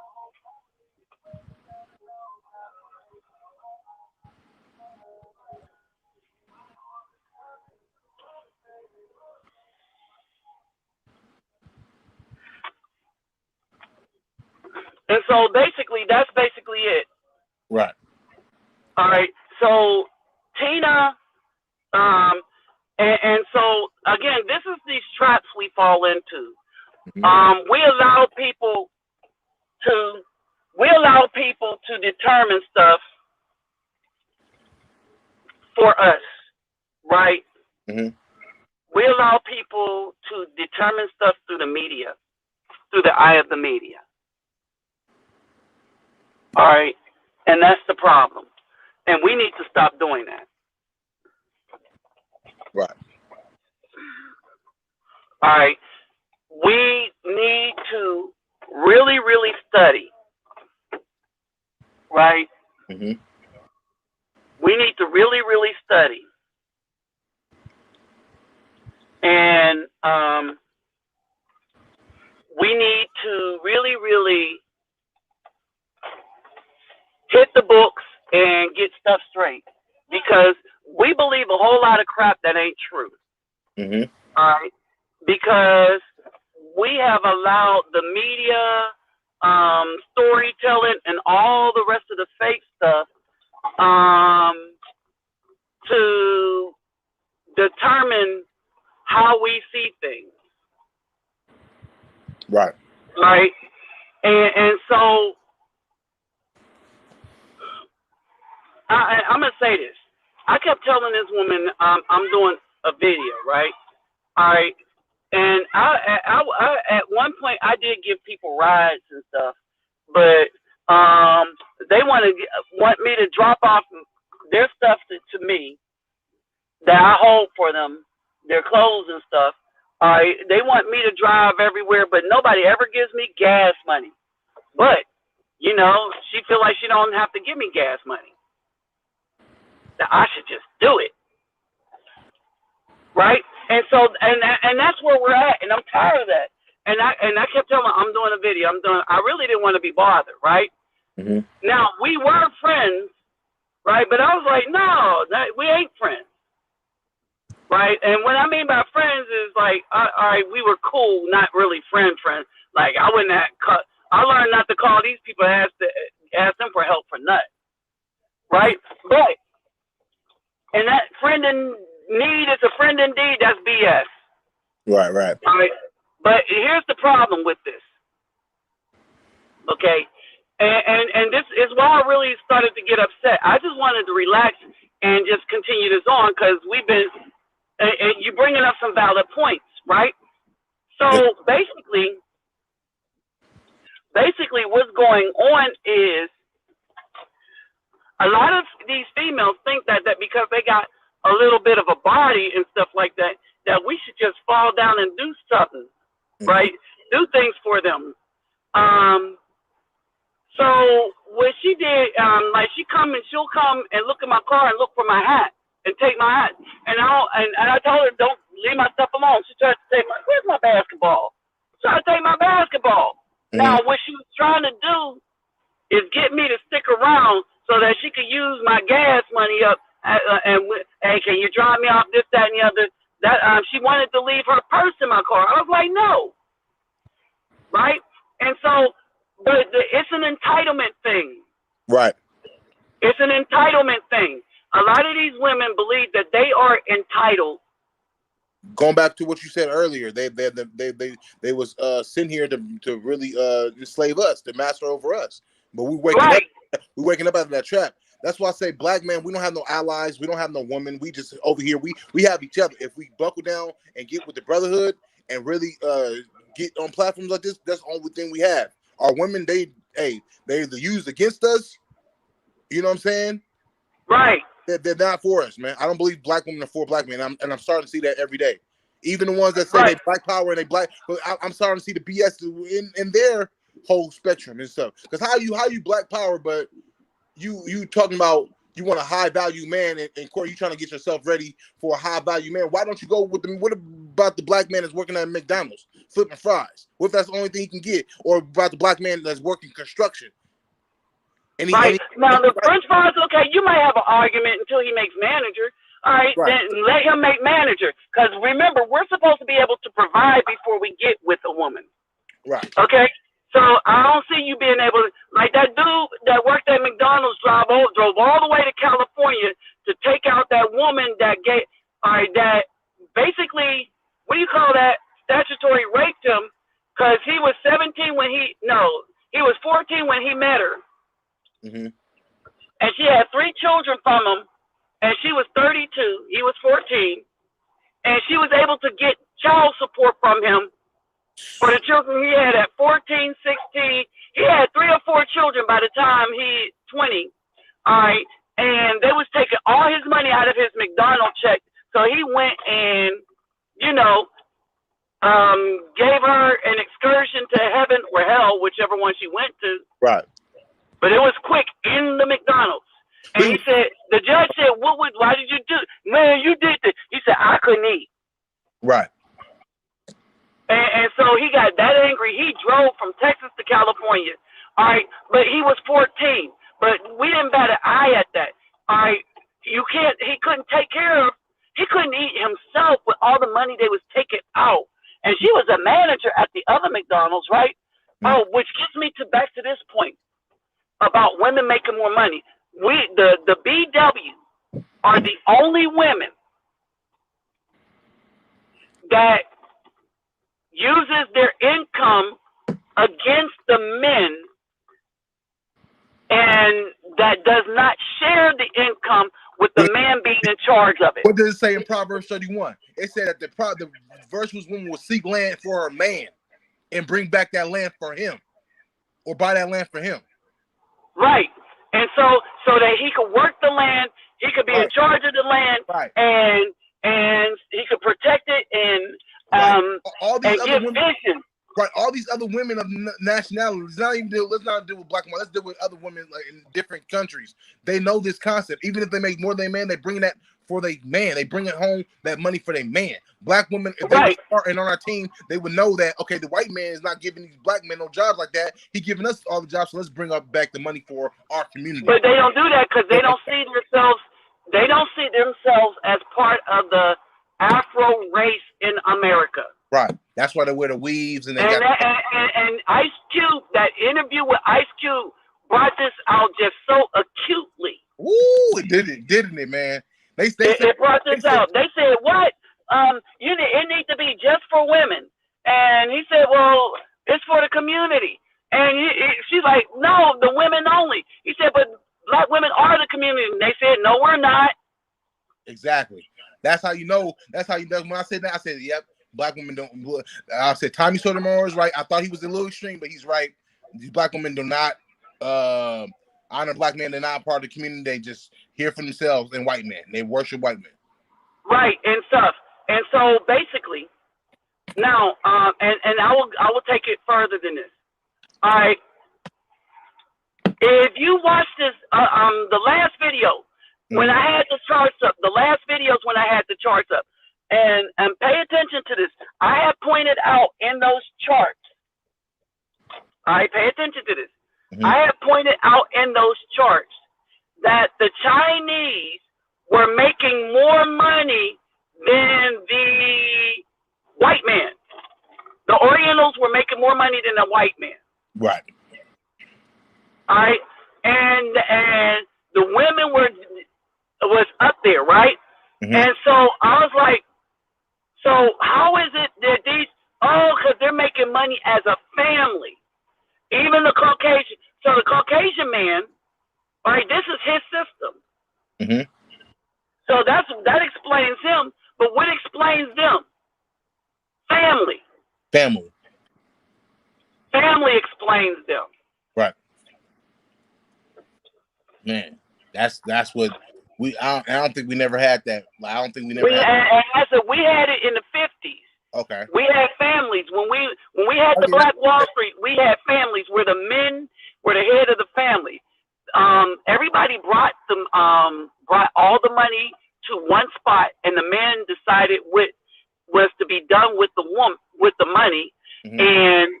and the women followed those rules, and the communities became prosperous. But we wanted to be like Caucasians. We wanted to be in Caucasian space. Mhm. They didn't want us there, but we wanted to be in their space. But they liked our space. But they say we want your space, and we were like, okay. And can we have yours too? But their space wasn't as fun as ours. Right. But we couldn't see that. I believe they call jazz, like when you talk about jazz music earlier, I believe they call jazz music jackass music or something like that. Like white people call it jackass music. Then they named it. Then they, then they start liking it and start imitating it and start doing it. You know what I'm saying? So, Right. And like they did with hip hop. Right. But they usually do stuff when they like stuff. They like it to take it over. Right. They don't because they recognize, jazz music as far as skill rival Beethoven and stuff like that. When you talk about Coltrane and the Circle of Fifths and stuff like that, I mean, basically, all right, they understand. It's just something else. But we do not have women that share. We do not have women that share. We do not have women that build. We do not have women that help out in any way. Now that the laws have changed where they don't really have to, so this is the difference, right? And this is why I bring up Mexico. All right. The laws changed for the Mexicans too. Right? Except the Mexican woman said, "The hell with that. We ain't throwing our man away." Right. Because our man takes care of the home and stuff like the good Afro man used to. Right? And the Afro man still take care of home, but the women, the BW don't want those kind of men. Right. They right? Want thugs. And we know this. And how do we know this? Because we know who's producing the baby. Right. Okay? So when 61% of the men that have multiple women from multiple babies from multiple babies' mothers are dudes that just got out of prison, then that's not the good guys. Right. And you're telling the truth because the girls I went to, because I grew up in church. The girls I went to church with, they are grown now. They look like I don't want to say the horror word, but I'm telling you, they look like slores. You know what I'm saying? They look all worn out and stuff. Yeah. And this is why they go to church, because the church tells them that Jesus forgive you so that the men should forgive you. But most men read the Bible, right, and start understanding. If you understand this, most men that don't go to church, they don't go because they read the Bible and understand that Jesus has to be a fictitious character. But what they don't understand is that the Flavians wrote the New Testament. All right, the Flavians, Vespasian, Titus. And I'm forgetting it. So basically, Vespasian, the father, and Titus Flavian.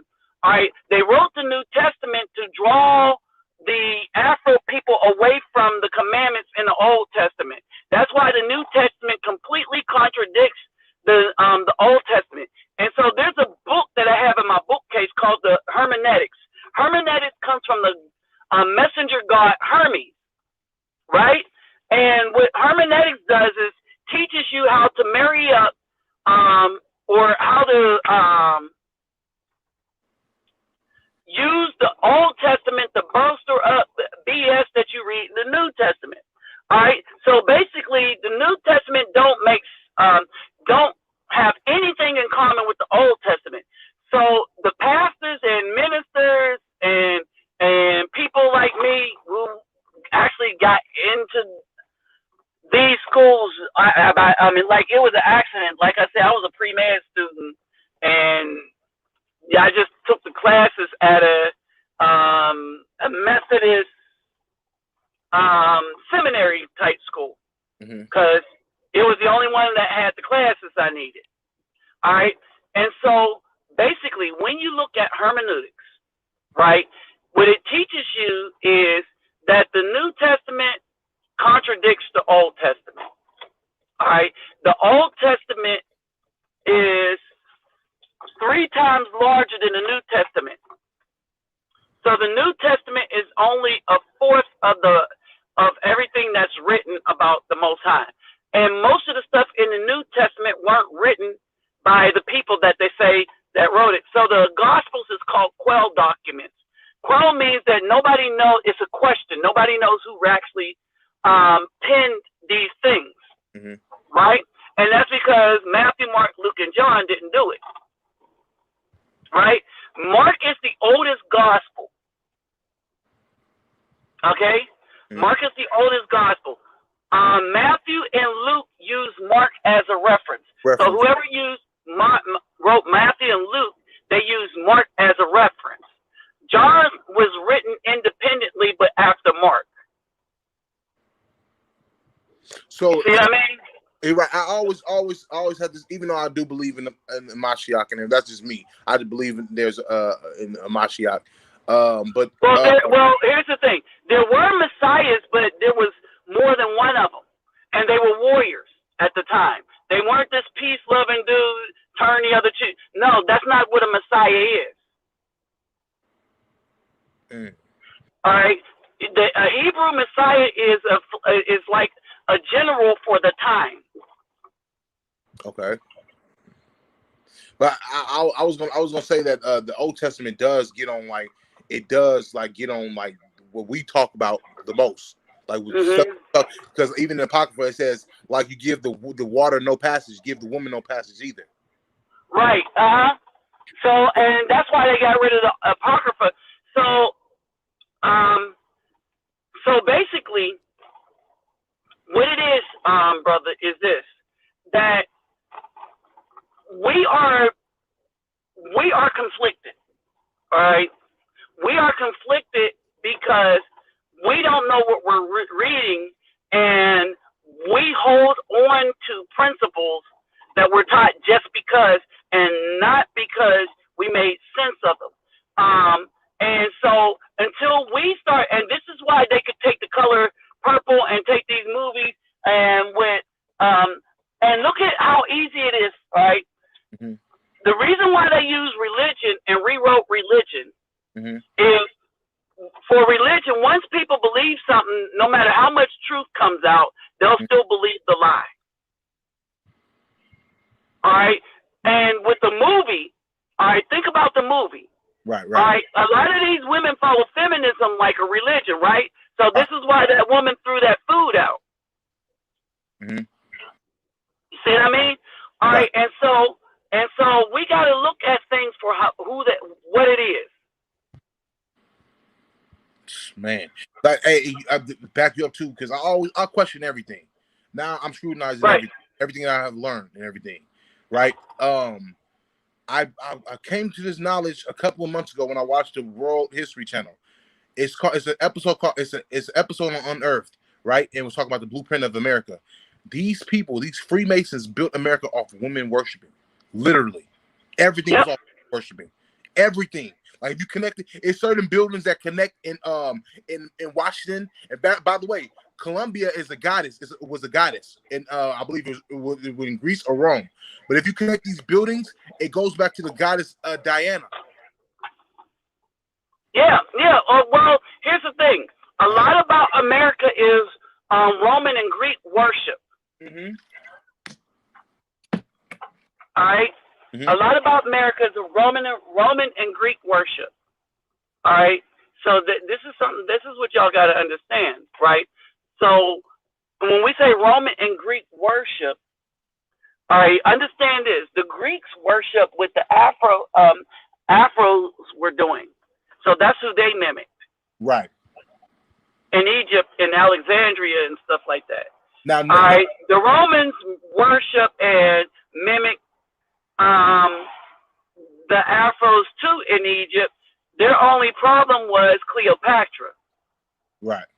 And so Cleopatra was such a SLU that she is responsible for getting the library in Egypt burnt to the ground. That's the Romans were so angry behind her and the mess that she was, No, I was gonna back you up. That's why it's a lot of history of our history is wiped away. A lot of our it's wiped away because of that woman. Right.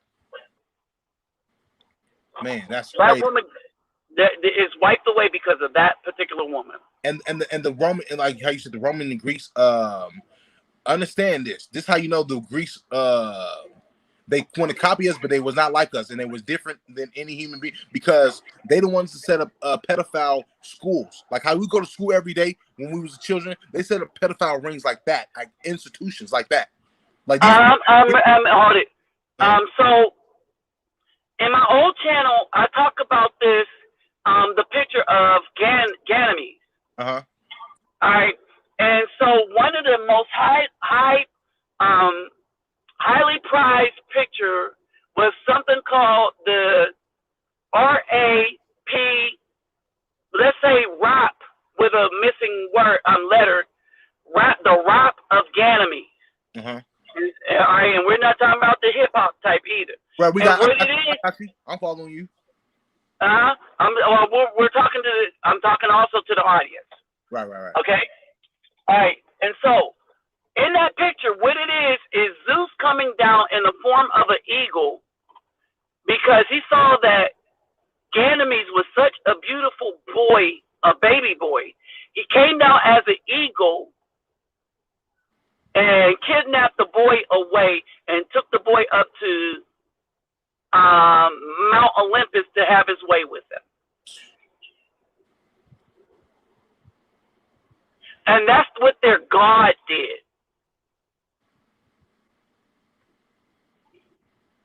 See what I'm saying? And this is where we get the root word of Zeus in the name Jesus. It's Eos, Zeus. Remember, there were no J's until 1640 in English. Right. The French created the J in 1560. Okay? And so basically this is what you have. All right? And so hold on, I'm about to blow y'all's mind with this. If you were ever in church, you heard of agape love. If you ever heard church and you hear preachers talking about agape love, mm-hmm. All right? A lot of people hear the word a lot of times, and you would think that the agape love, the preachers don't define it. Well, actually, they can't define it. I'm about to define it for you right now. Okay? But what agape love is, and this is what the preachers tell you, it is the highest form of love. All right? The highest form of love in Greek. All right? So this is agape love. That still don't tell you what agape love is. All right? If agape love means the highest form of love, you should ask the follow-up question. Then what was the highest form of love? Greek, yep. In Greek. Right.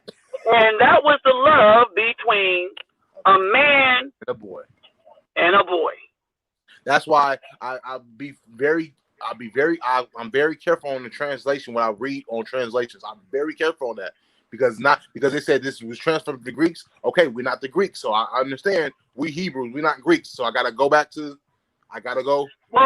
here's the thing. No? So if the New Testament was written in Greek, right, then we shouldn't be reading it at all, because that means we didn't write it.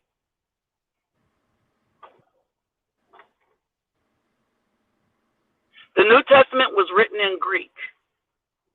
The Apocrypha was written in Aramaic.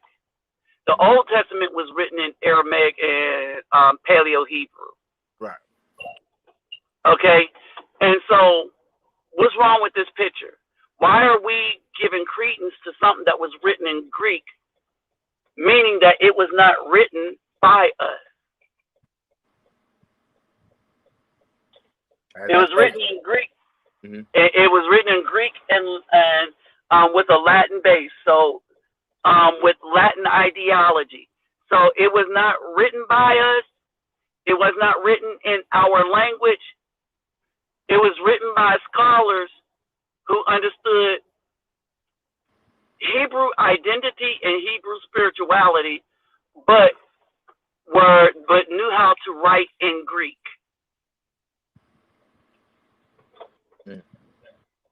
So and I'm not saying it was translated to Greek. I'm saying the New Testament was authored in Greek. Meaning it was no Hebrew in the New. There's no Hebrew basically. There's no Hebrew. It was authored in Greek.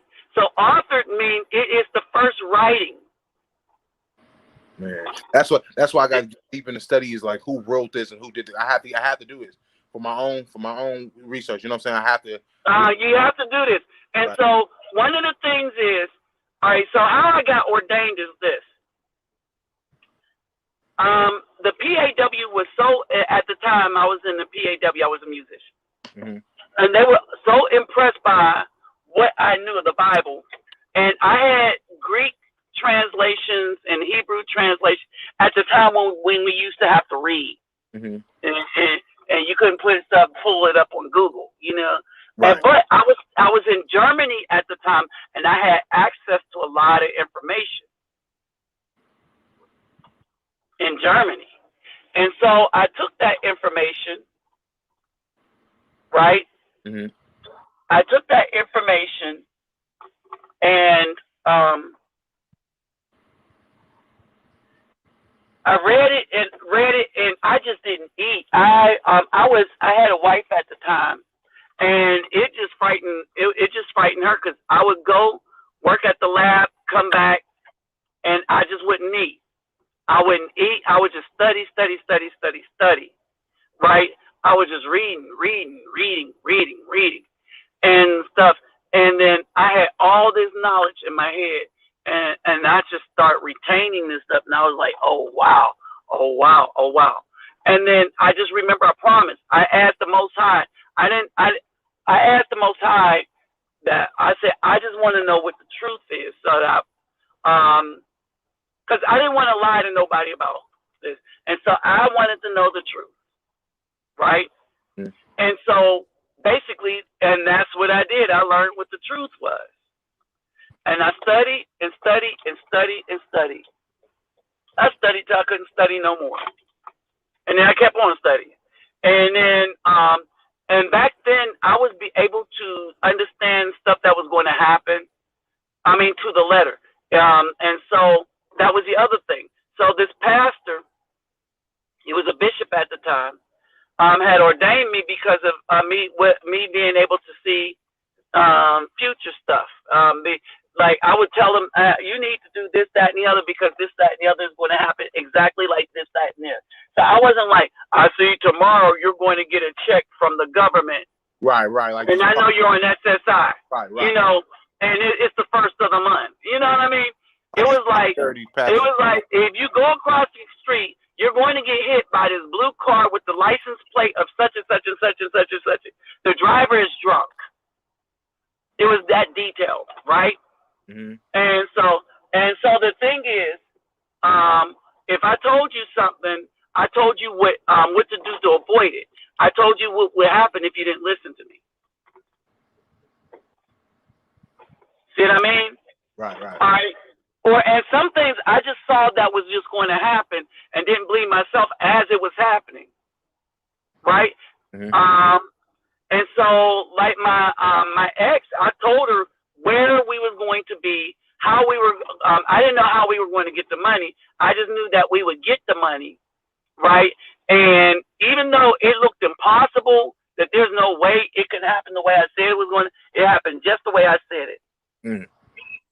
All right, but it happened biblically. So one of the things was, I said we would be a husband and wife, but I used the word married, before the year was out, right? And so this was in September. All right, and so this is how this goes. And I didn't understand this until even this, like, couple years ago, to when I started understanding what marriage was, what husband and wife was. When I was talking to y'all, like my first videos, when I had the epiphany, start figuring all this stuff out, right? Mm-hmm. All right. So basically, this is how this went. So we ended up at where she, in the town where she was from. That was the first impossibility, mm-hmm. right? But this is how significant what I was saying was. In that I told her we would be husband and wife before the year was out, right? We had the ceremony on the 30th, right? Had we had the ceremony on the 31st, that could not have happened. I'll explain. She was a virgin, right? Mm. And even though we was together for a while, we was in the same unit, and our unit was co-ed. So we lived on the same floor. So we saw each other in and out in formations at GI party, which was a national party. You know, I was so happy we were going to have a GI party that I found out what it was. Mm-hmm. For those of you who are not military, a GI party is when all the GIs get together and start cleaning up the place. And the way they have to clean the place is strip the floors, buff the floors, and stuff. In other words, it's not a party. But anyway, and so basically, I told her we would be married before the year was out, right? And I meant married because this is what was expressed to me spiritually, right? Mm-hmm. Everything I said was going to happen to us happened to us, right? Even and it was like watching. You see the train wreck, and you can't, and you see it, but you can't believe it while you're watching it. So everything I said was going to happen happened. So this is how this is the breakdown. So we ended up getting back to her place. This was almost an impossibility because we were only E3s, right? And everybody had the time. So we didn't have the money, but there was a way. All right. The mom had planned when I said the year, I meant before January 1st. And she said, no, you mean a calendar year. So she planned everything for a calendar year because they was like, a lot of my information that I know now came from her mom. Mm-hmm. Right?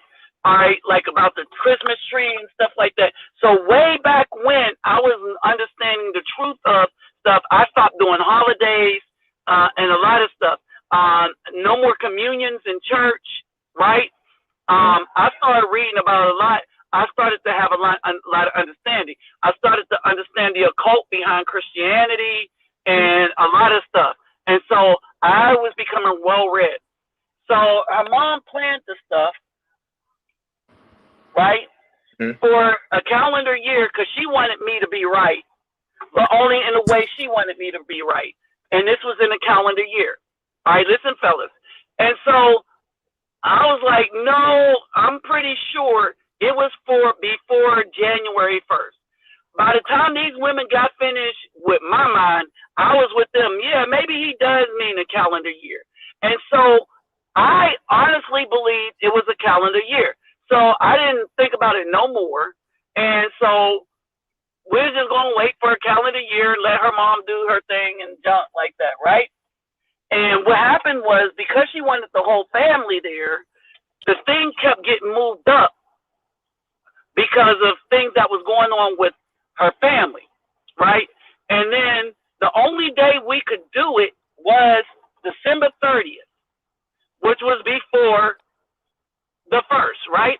Mm-hmm. Here's the problem. That was the ceremony. You understand? Mm-hmm. All right. So when I say that was the ceremony, we're not married. Right. Because technically, yeah, I got you. We're not married because what haven't we done? Have sex yet? Yeah. And and a marriage is not the ceremony. The ceremony is the legal ramifications and stuff. That's not a marriage in the eyesight of God, right? Mm-hmm. And of the Most High. And so what happened was, when on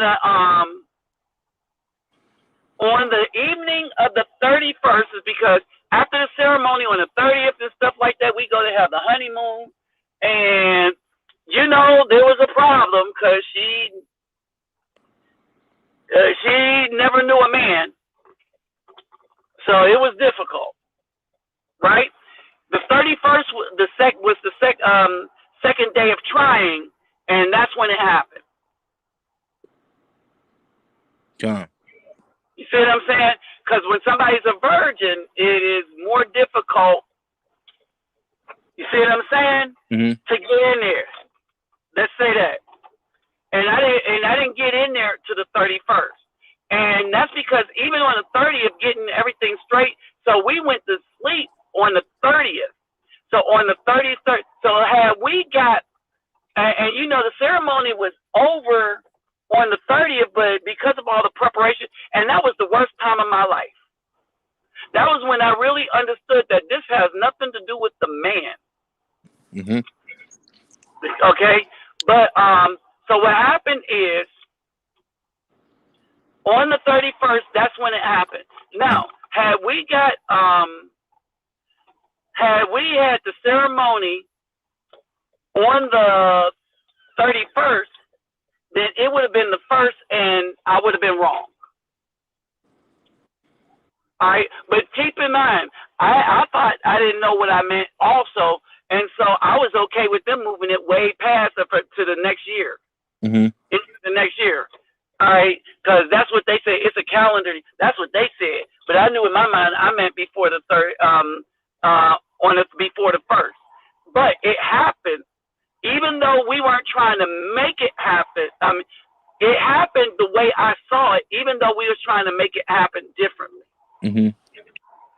Because that's how everything fell in place. And I was like, wow.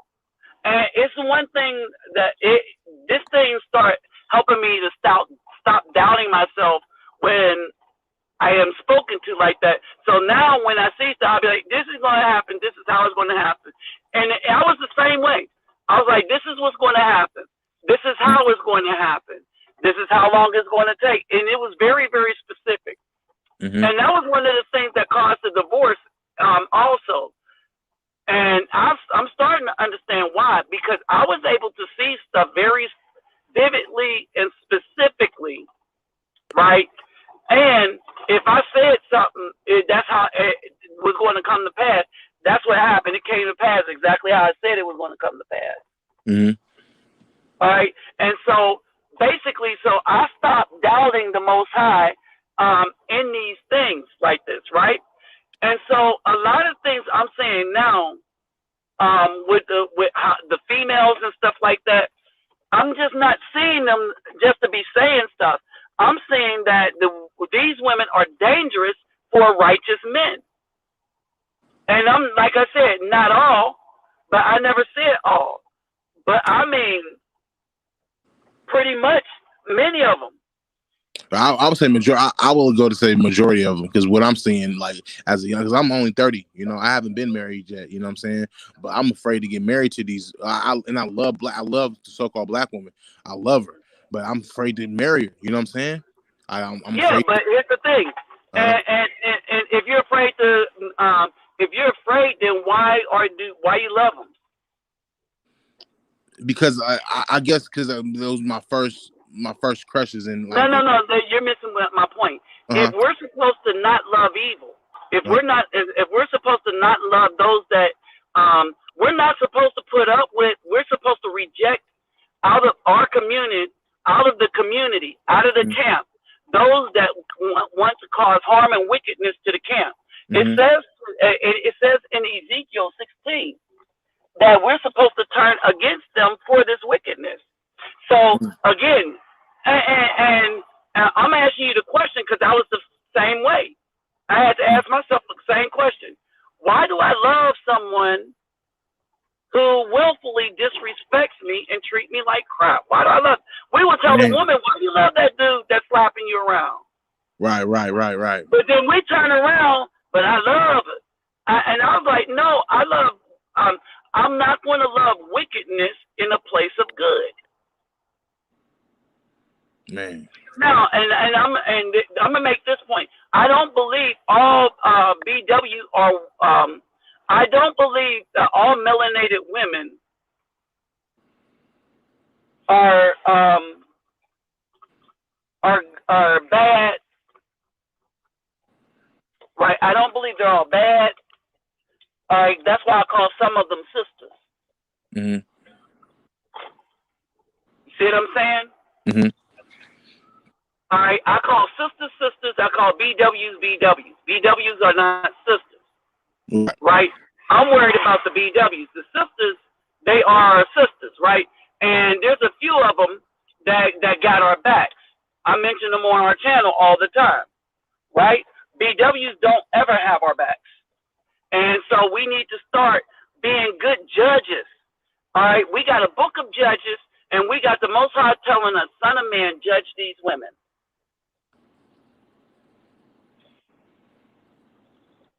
See what I mean? Mm-hmm. The Most High tells us, son of man, judge these women, judge this system, judge all this wickedness. Man. All right? And we're not judging. And that's why I stopped you on that, because I had to stop myself. I was like, why do I love what the Most High told us to judge?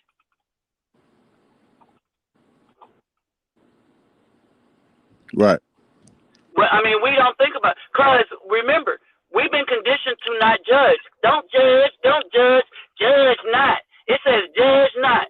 That ain't what it says. First it said judge not lest ye be judged by the same meat in which you judge one, you shall be judged.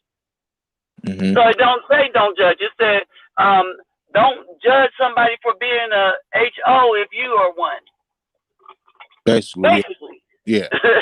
That's why it says take the mote out your eye before you cast the beam out your butt. Yeah. Yeah. All right. And so these people, they don't understand. All right, that we as men are supposed to be judges. Remember, what a ruler does in Genesis when he says to the woman, your desires shall be for the man's position, but he does rule over you. Part of ruling is judging. Mm-hmm. All right? So if we're going to rule, we got to judge. We got to know who's the sisters and who's the BWs. Mm-hmm. We got to separate them. Right. All right? We need to stop loving the BW so that we have more time to love the sisters. The sisters, right. All right, the BWs are not worthy of our love. The sisters are. So why are we going to why are we going to give love to those seeking our destruction and take it away from those that might bring us life? Right. And peace. All right, we're not supposed to do that. And I think until we start being better judges, we will have a less wicked community. Because when we start being better judges and as a result start to leave, stop saying we love those that want our destruction. Who are the sisters? Like, what would be a good example of the sisters? Okay, a sister will support you even when she doesn't agree with you. But because she believes in your leadership, or here's the thing. I refer to Charlotte Swamp, Charlotte. I don't know she want me, but Charlotte and Bertha, when they show up, I refer to them as sisters. Bertha, I know, she might agree with almost everything I say, but I know she don't agree with everything I say. But she trusts my judgment. Bertha has been supporting me, right, for a while, right? And so that's a sister. All right. I always send her stuff when I leave. When I leave and come back, no matter where I go, I bring something back for her. Right? And I try not to ever forget. Every time I go to Brazil, I'm bringing something back for Bertha. All right?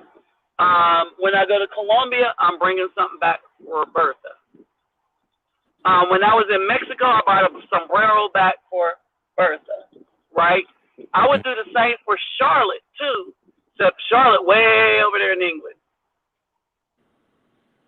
And I can't afford the mail.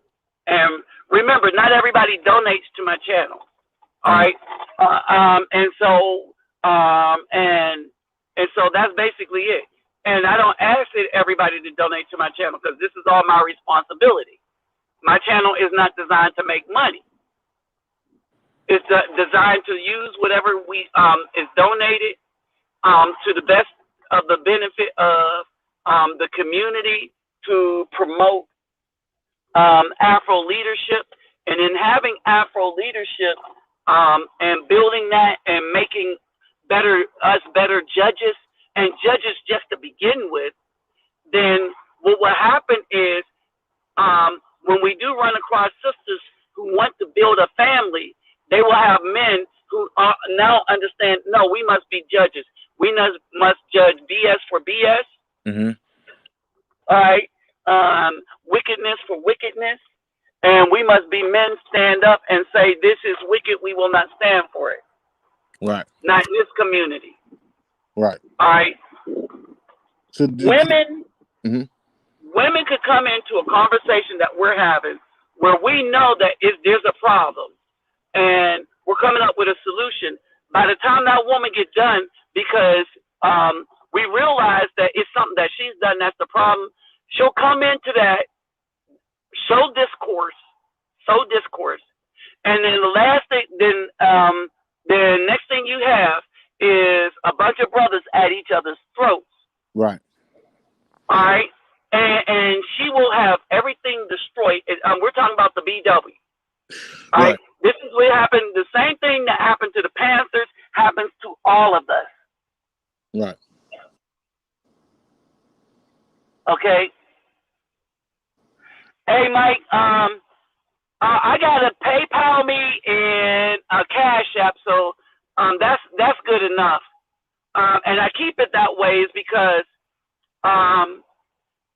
this is going to, what I do for the community is going to be strictly based off of donations from us brothers and my income without no third-party interference, right?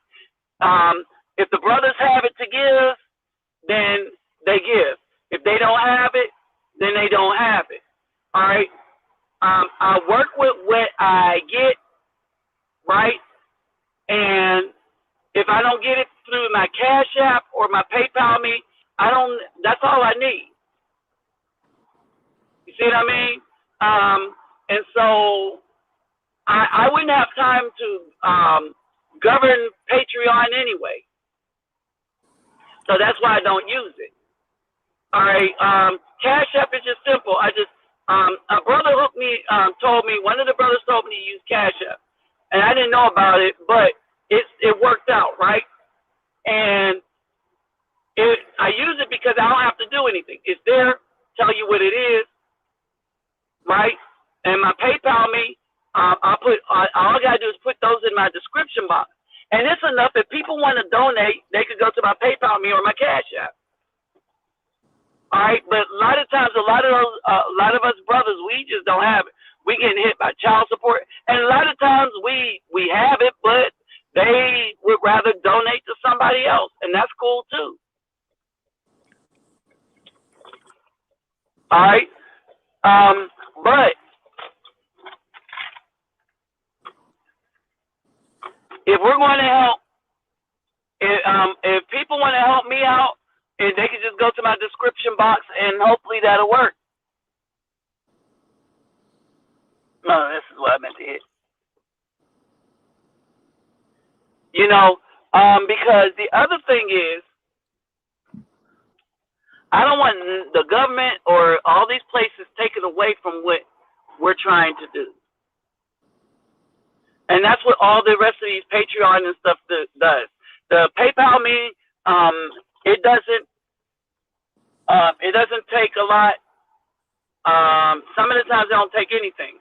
If they use my PayPal me, it won't take anything and say friend instead and not corporation or group.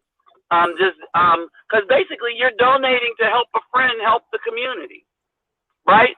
So when you first put it and you say and they ask you, is this for a friend or a business or a community? Obviously, I'm not a business, right? And so when you do this, it's a good thing. All right. When you do this, and if you can't do it, well, what gets donated, we just make the best of what is donated. And remember, we got, I use my own income, almost half of it, to do what I do. And so basically, that's on, I mean, I ask for help, but the majority is on me if I actually believe in it. You understand? So I don't do Patreon because I'm not really, I'm not trying to make an income. I'm just trying to get help to help me do what I do. If you understand. When you do Patreon, that you're working for income, they want you to put up they want you to do a whole lot of stuff, and you know, no, I just want to benefit things to the level of what I am able to do. You know, and truthfully, because there isn't enough donation, it kind of slowed me down, and I think I needed that. See what I'm saying? When Facebook bans me, okay, I don't make videos on Facebook. I just make them on YouTube. You see what I mean? And so some of the times, on hindsight, things kind of work out for me. But yeah, so that's the deal with the Patreon. Can I ask this question? What's the future of Afro Man, of the Afro Man? Doom and gloom. Unless the Afro Man leaves, all right, and replace the tent pole with another. All right, no patriarchy. Biblically, none of all the patriarchies went and found their wives somewhere else. Right. All right. That's why they're being written about. All right. Because they had to start a new line in some way because of how bad the community had gotten because of the men following the women and things. Right. Mm-hmm. And so under certain leaderships, when they took over, or when we said, give us a king in the 2 Samuel 8 chapter, when we said, give us a king, the Most High told us that was a bad idea. All right. And remember, David wasn't the apple of God's eye. He was cursed. And as a matter of fact, he broke the commandment by giving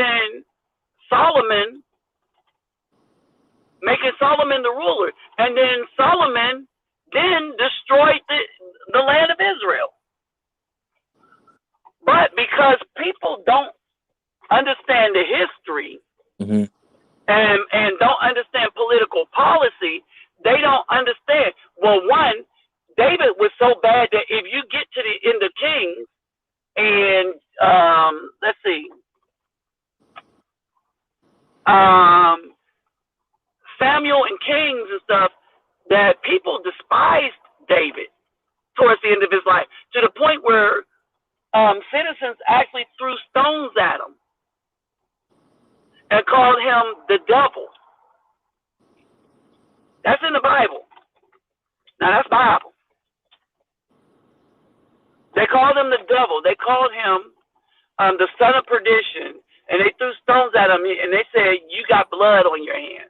Right, because what he did with Uriah and Bathsheba. Not only Uriah, throughout the kingdom, he was a bad king. People look at the territory he got, but Saul got more territory than David. David was really, really bad. David was wicked, right? But remember, David was hamstrung by his wife from Uriah, and she's the one that talked him into. He was breaking all kind of commandments, right? And so, what the last commandment he broke is last commandment he broke is that he was supposed to give the kingdom to Absalom, but he gave it to Solomon. Solomon. Yeah, thank you. He gave it to Solomon. Why? Because Bathsheba. And remember, Solomon is illegitimate. Yeah, but that was her. But that was her. That was the seed from him that she birthed. Mm-hmm. And so, in Deuteronomy, the 25th and 15, it says that you do not give the inheritance of the firstborn to the son of the most beloved wife. Yeah, you got to give. And this is exact. You got to give the firstborn thing to the firstborn. Mm-hmm. And David didn't do that. He gave it to Solomon. And this created mess. All right, Absalom is killed on the altar. All right, and this was all a big mess. But the Most High said that when you get a king, you're going to get a mess. And lo and behold, they got a king, and then they got a mess. All right, and getting the king separated the kingdom. Solomon caused the kingdom to be separated, and then the kingdom fell from there. The north first, then the south. See, but we don't go and we don't like history, so we don't read it. Right. We don't really read it carefully to understand the history of things. We don't research the history of things, even biblically. A lot of us, when we look in the Bible, we don't see what actually happened. But then, because the Caucasian people who want us to follow religion said that David was the apple of God's eye, you said, well, wait a minute, that just can't be true, because this dude stayed punished by the Most High. Mm. Now? I'm starting to think these Israelite groups, they a lot of them are Freemasons. Yeah, of course. All right, and they're allowed to survive because the government allows it, because they sow discord. Right, because a lot of these groups, not all, but you got some groups out there that say what we say, but you got a lot of these groups that like even worship the women. Like they tell you like, you come over here, we give you a wife and everything, but they ain't give you no virgins though. They give you women that's exactly. already. So they're not giving you a wife. In other words, and the reason why they say if you come over there, we give you a wife. Mm-hmm. All right, this is what made me stop pastoring and being a preacher, so to speak. Which I'm kind of am one still, probably, because I'm preaching now. But anyway, This is what made me stop. We do not, as a pastor, preacher, or anybody following scripture, if you follow scripture, you know we do not have the authority to give any woman to any man. Right. That was the father's job. That's the father's duty. Right. And the father has the duty, right? Especially if the woman is a virgin. The only one, and then if a woman is not a virgin, then she, when a man comes to her and she likes that man, she can get with him, right? And then if a woman has a child from another man, that man is living and taking care of that child, we can't take care of you. Right. Because you got child support. The government says that the government is your baby daddy along with the man who you're extorting child support off of. Right. All right. Now, and so this eliminates the bastard rule. All right. So the bastard rule is if a man hit this woman up and he leaves. All right. So we can marry a woman who has a child that's a bastard because we're supposed to, in our midst, within our thing, with a woman that's going to follow our lead, we can take care of a bastard child or a child of a widow. Right? Mm-hmm. But if she's getting child support, then she's not, that child isn't a bastard. Right. That means she has a husband. But yeah, he living with us and I didn't want him. Well, you parted your legs for him. So that's not another man's responsibility. Not only did you part your legs for him, then you went to the system for a part of his check.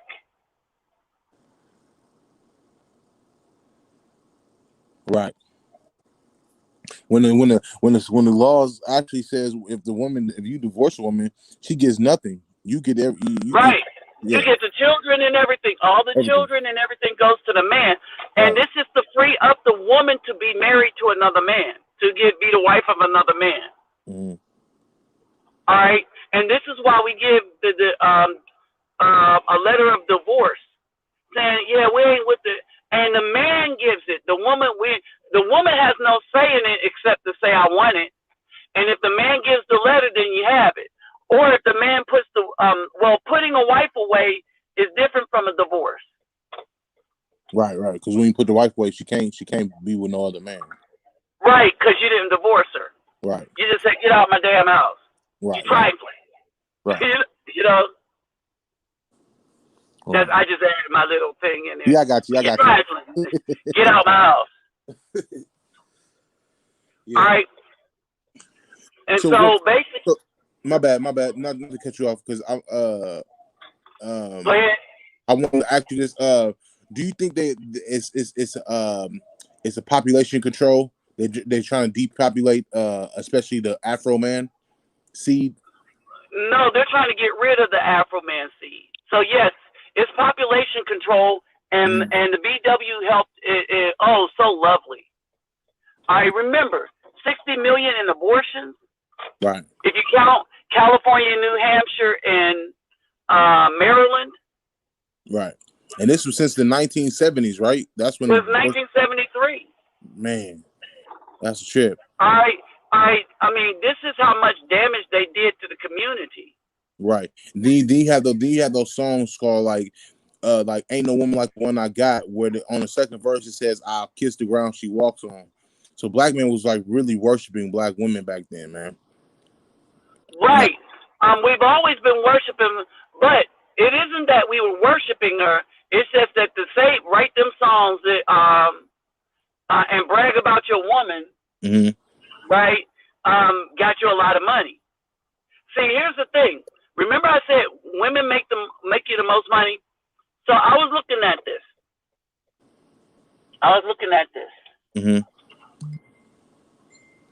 More people will watch watch YouTube videos if it's a pretty woman. And she could be talking about straight crap. She could lie. And so this is why these women go on YouTube with these orange faces and brown necks and weave and stuff, because they know they'll get a lot of dudes will send them money. I'm gonna put it to you this way: a lot of dudes that go and watch these women's channel will not watch mine.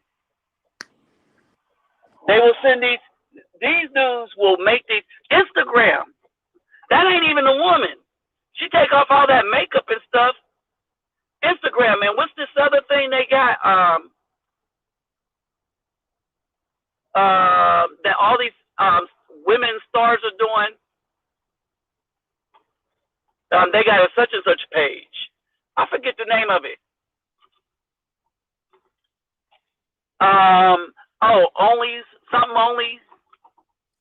OnlyFans.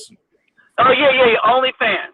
Okay, yeah. So they've always been able to exploit men because most in this generation, most of the men are weak like that because they have us so conditioned to worship them. Mm-hmm. Oh, I just noticed that you have what's her name? Six the Goddess on your thumbnail. Who? Her name is Six the Goddess. She's on Instagram. She was on YouTube too. She's like a pro-black, you know what I'm saying? Like black, like she uplifts the black man, but that's why I'm saying like a lot of these women I think they be putting on the front though. But she's married, but I'm just saying like I think that a lot of these women just want money.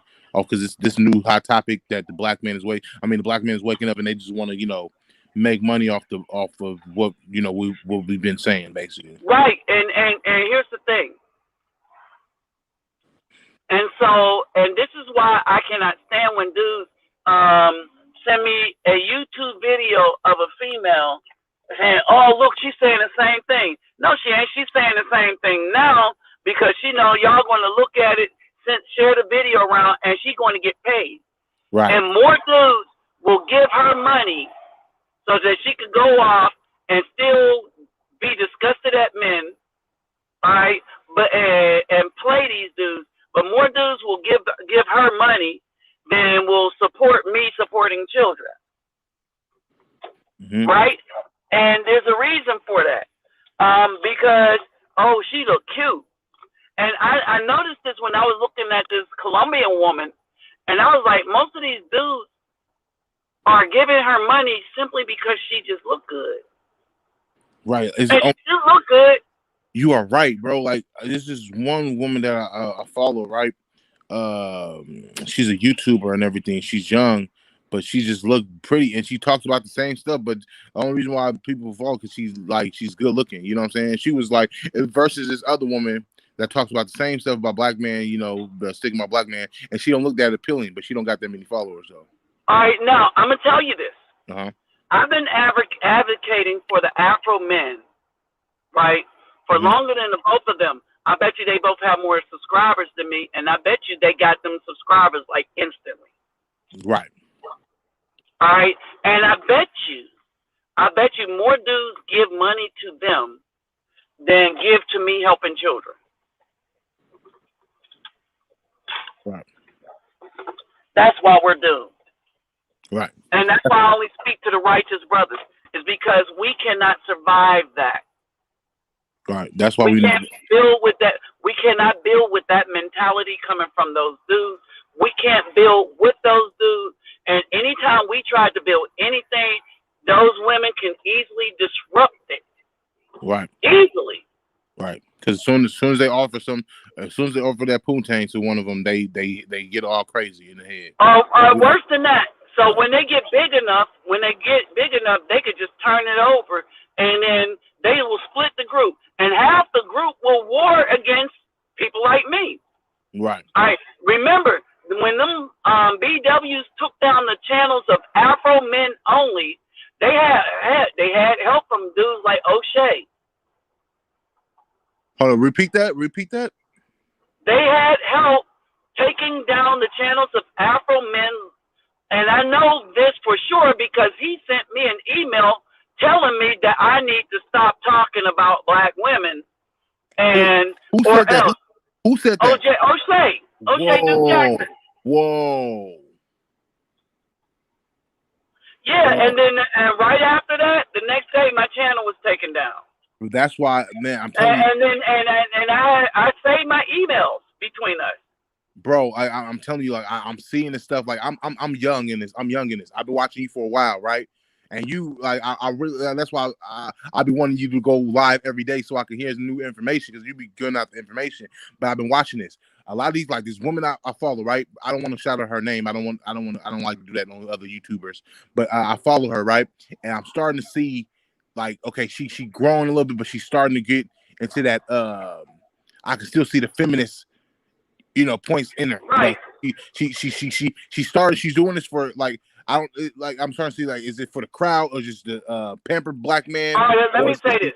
Go ahead. I'm gonna make this very, very easy. No woman, zero, should make a YouTube video talking about what I'm talking about now when it comes to Afro men. And no woman, unless she's a feminist and want to just get in and have, and, I agree, this, that, and the other. They always turn because this is not their space. But they came into this space because it is so easy to say, yeah, I agree with this other dude is saying, and I'm going to take all the audience from the men, and then I'm going to subvert their message as soon as I get enough of them. All right? And I'm going to say this. When I say no woman, the reason why I say no woman, because if you're a woman, this is a conversation that you just stay out of. Stay out. Right. Yeah, this is, if you're a real woman, if you are a sister. Now, you could come to our channels, right? Now, women need to talk about women stuff and what they need to do. Right. All right. Because my bad. But what they're doing is they're talking about our same stuff, and that is to subvert the message and to keep men from talking about it one to another. And it's a divide and conquer thing with them. Right. All right, because the way they're going to address it with the logic and stuff is not going to be the same way that a man would address it, or men like me, right? And so basically, they come in our spaces all the time, and they subvert our message merely by being there. Because instead of having dudes gain strength by talking one to another, right? They get the dudes talking to them. Right. Well, she's right. Yep. And dude's been saying it. All right. If dude's been saying it, then why are you listening to a woman? Right. And understand this. And this is why I tell the brothers. When we're talking about stuff that's dealing with men's spaces, we shouldn't even be having these conversations or listening to these women at all. Now, if they're talking about other stuff, yeah. Right? They're talking about music. If they're a musician, yeah.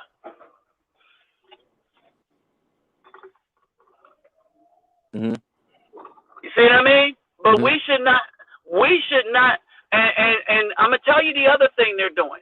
All right, remember this algorithm we was talking about? By y'all going to talk to them, they're taking, they're hiding the spaces of men. Right. You see what I mean? All right, because, and so that's by design.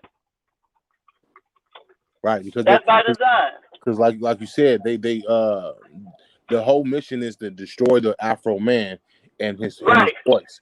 Because now so we're doing this. We're listening to them. She's pretty. So I'm gonna go listen to her talk about the same thing Nabi talks about. But I'm gonna listen to her instead of Nabi. Right. All right, because she's not going to give you all the knowledge that I would, because she's not a man. All right, but these dudes are so thirsty that they'll go listen to a woman try to give them pointers on what it is to be a man in America.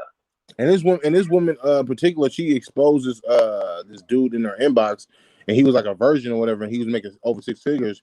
And basically she turned him down, and he told her, he's like, you're gonna be like 30, the argument, you're gonna be 30 or 40 in the loan, and you're gonna realize you should turn on a 6-year-old or a 6-figure version and everything. And she exposed him. She went on her platform on YouTube and exposed them. You know what I'm saying? And everybody started laughing. Yeah, because remember, she don't care give a damn. Right. Her thing is destruction, and she didn't expose him. She showed you who she exposed herself. She is there to destroy y'all. Right. And I'm saying all y'all that listen to her, right? And follow her and subscribe to her. She's there to destroy y'all and men, or us. Because here's the thing. When they go on there, when they go on and start make YouTube videos, a lot of women want to make YouTube videos because they want to get on and take up the men's spaces. They want to talk about stuff, right? So they'll get on, put on their best makeup, and a bunch of dudes, younger dudes especially, will go and listen and follow them. And they won't hear what the men have to say. Men should train men. Exactly, not women. Women have no business in our space. Right. They should talk about with like makeup and stuff and whatever they do. They shouldn't be talking about makeup, right? They should talk about. They should talk about the movies, whatever. If they're doctors, talk about science, whatever. But what it is to be an Afro man in this current environment, they have no say. Yeah, because they don't know nothing about. They're not men, so they don't know. Right. Man, I be peeping this, and I be seeing all this stuff. I was like, I just don't jump in the water. Even with like these Israelite groups, I start questioning these Israelite groups because a lot of them is like, I was like, they got mace, they got cult tactics, man, cult tactics, you know. And I just, you know, really get with it. You know? I still believe I'm an Israelite for sure. I still believe I'm a chosen seed, but you are a chosen seed. But just because you're a chosen seed, don't mean that everybody else around you believes that in anything like that. Some of the dudes don't believe what they're saying. They're just saying it because they make money. Right. And they have power and influence over people. Right. All right. And so the thing I try the hardest to avoid, they try the hardest to take. And we're talking about influence. I want to be heard because it's important that I be heard by the righteous. But I don't want to have influence over you. I want to have the influence that, yeah, he's telling the truth and leave it at that. And he brought up some good information that I can go study and look at. Mm-hmm. Right? Oh, my bad. Go ahead. A lot of points becoming to my head. Oh, and she follows, I don't know if you know who Tariq Nasheed is. Like she's heavy on Tariq Nasheed, yeah. Right. She's heavy on the FBA, so she don't believe that Haitians are our people or nobody over, and she believes just North American Negroes just suffered and they at the bottom, and we just have to stick together with FBA. All right, here's the thing. So the problem with women and listening to them is they're going to try to narrow the pool that narrows it to only include them. All right, and so this is the thing. When they say, oh, and this is why I told you that we're the catch, and it's about our seed. And we need to plant it in good soil that will follow us. All right, so this is what I mean by that. What I mean by that is this, that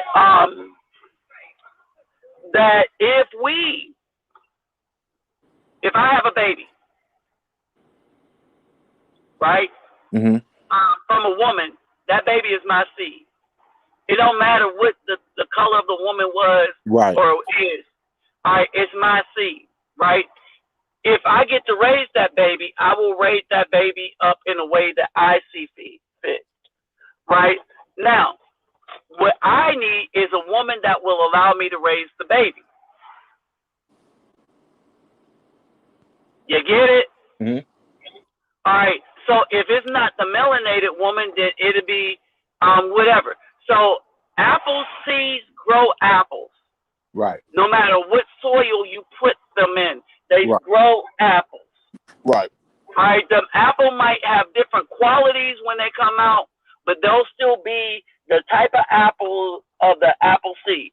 So if you take a Macintosh apple, all right, and plant it in some other type of dirt, it's not going to grow a Granny Smith apple. It's still going to grow a Macintosh apple. No matter if you plant it in China or Europe, whatever. I said no matter if you plant it in China, Europe, or whatever, it's still going to be a Macintosh. It'll still be a Macintosh apple. Right. Right. A Granny Smith will still be a Granny Smith apple. Right.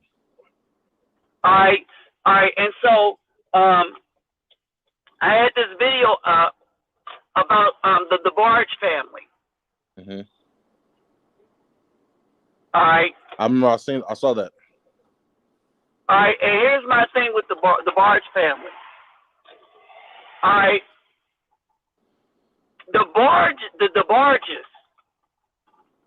were still going to come out because of who the man was. You see what I'm saying? Mm-hmm. It didn't matter if they came out of a black woman or a white woman. Right. They are his seed. Right. They're white babies. Yep. All right. And so basically, understand what I'm saying. All right, everybody understand this. All right, when we look at the Barges, right? And now, and so that y'all understand this concept here. Let me go to auto. All right, so y'all can understand this concept here. When we look at the Barges, all right, when we look at the Barges, all right, I had some things to say because of what happened to the Barges. All right, and the thing is that I said to the mom about the man that she picked. You understand? Mm-hmm. What if no woman decided to pick this particular man? Then the Barges might not have gone through any of the stuff they went through. Or what if a Caucasian woman picked this man? Because obviously he had a problem with the children, maybe based on their color. And maybe the children would have come out better. Or if a Caucasian would have picked this man, the Caucasian community would have straightened him out. Mm-hmm. You see what I'm saying? Mm-hmm. All right. So these are variables. Either way, if he had sex with anybody, the Barges were coming out just as they were. Mm-hmm. Because they are his seed. Right. You see what I mean? And there's nothing that can stop them from being his seed. Right. All right? And so it didn't matter whether that woman was going to be the mother or a white woman would have been the mother. The problem that we had with her is that she didn't seek help or anything. It was just like, Yeah, she allowed that man to do all types of treacherous stuff with them kids. Uh-huh. I remember reading that Unsung. I remember watching that Unsung. I was like saddened by that story, man. Uh-huh. And so that's the problem with the Barge.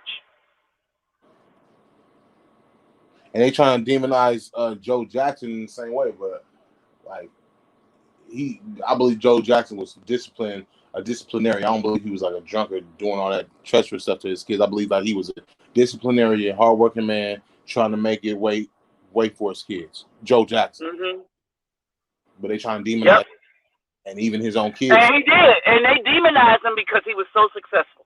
Right, a black man. Which actually he was Native American. He was same black, same thing. But yeah, he was so successful at what he did, and they trying to or they demonize him. You know what I'm saying? That's why I said black. Right, they demonized him because of who Michael Jackson was. Right. All right, they demonized him by because of the success he had. Right. But you see what I mean? Right, but other boys like Jackie, Tito, and Jermaine, they never went on television to talk about their father. Notice that they never said he was a bad. Right. Even Jermaine did the Jackson 5 movie back in the day, and he look how he depicted his father in the movie. Yeah, he was shown he was a disciplinarian, but he was not like what Michael and LaToya said that he was. You know. All right, and that's because the guys knew who he and Michael hung around his mom.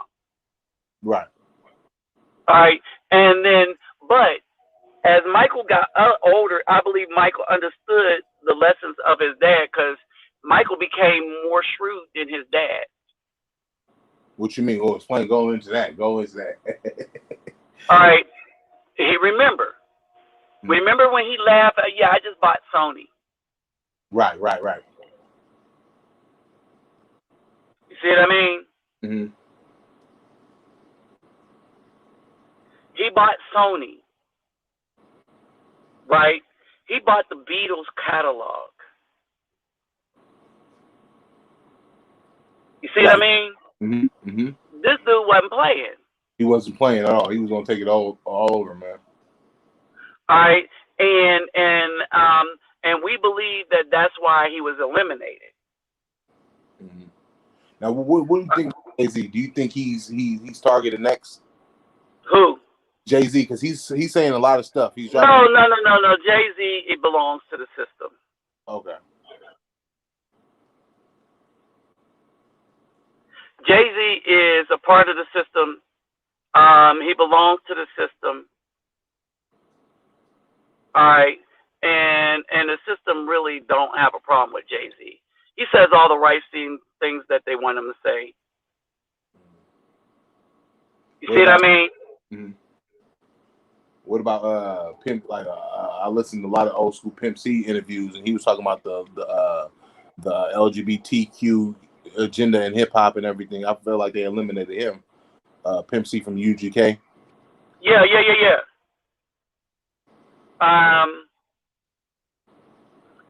Yeah, and that's basically it. And a lot of people,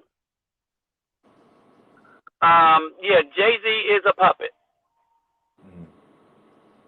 Okay, yes, he is a puppet. All right, and so they don't worry about him too much. Remember how Jay-Z made his money?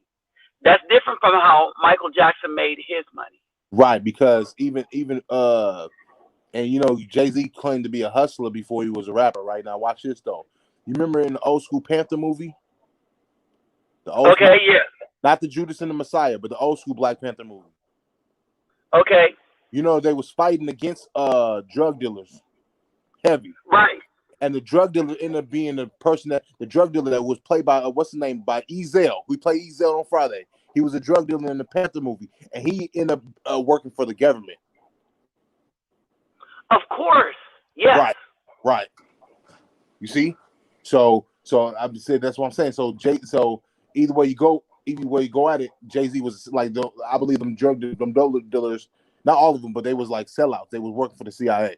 They were like selling that stuff to the black community through the CIA. Because if you remember on the Frank Lucas movie, he was getting this stuff from Vietnam, and he had soldiers that knew that he was bringing dope into America. Mm-hmm. See, and this all ties in. Them dope dealers were heavy sellouts. They were CIA agents, man. I believe that. Right, because here's the thing. The only thing that was important to them was money. Mm-hmm. So look what we have in hip hop now. Jay-Z's the biggest artist, but the only thing he talk about is selling dope, pimping women, having money. That's the only thing he talk about. Right, and this is why this is why they use they go in on Kanye West, because Kanye West didn't make money. Kanye West is called a genius for a reason. Right. And they try to say that he had a ghostwriter, which I don't believe. Which even his ghostwriter said they didn't ghostwrite for Kanye West. Kanye West made them songs by himself, and he made them beats. Yeah, Kanye's been doing it by himself. All right. And so, I mean, it's just crazy. But then again, this is not our system. So the people that's trying to make something out of something from this system, right? Mm-hmm. They all end up a part of it. And this is why I kept warning people about this system. The system is the issue, right? And those that are trying to be a part of this system, all right? And so we should listen to people that's trying to escape it or be away from it. Right. That's why I didn't understand why Kanye West and Kim Kardashian broke, because if I'm not mistaken, Kim Kardashian gave like she invested in Kanye West's business, and that's what made him a billionaire. Right. Yeah. So I didn't understand why they broke. Like, I don't know. Something got to them. I don't know. Well, they've been at them two for longest is because they weren't supposed to stay together that long. Right, because she's the white. Yeah, right. Right. And nobody, but you didn't hear about Beyonce getting Jay. Like, it's just crazy because they say white women's after you, but this woman has she basically made Kanye West a billionaire. Yep, she did it with his help. Right.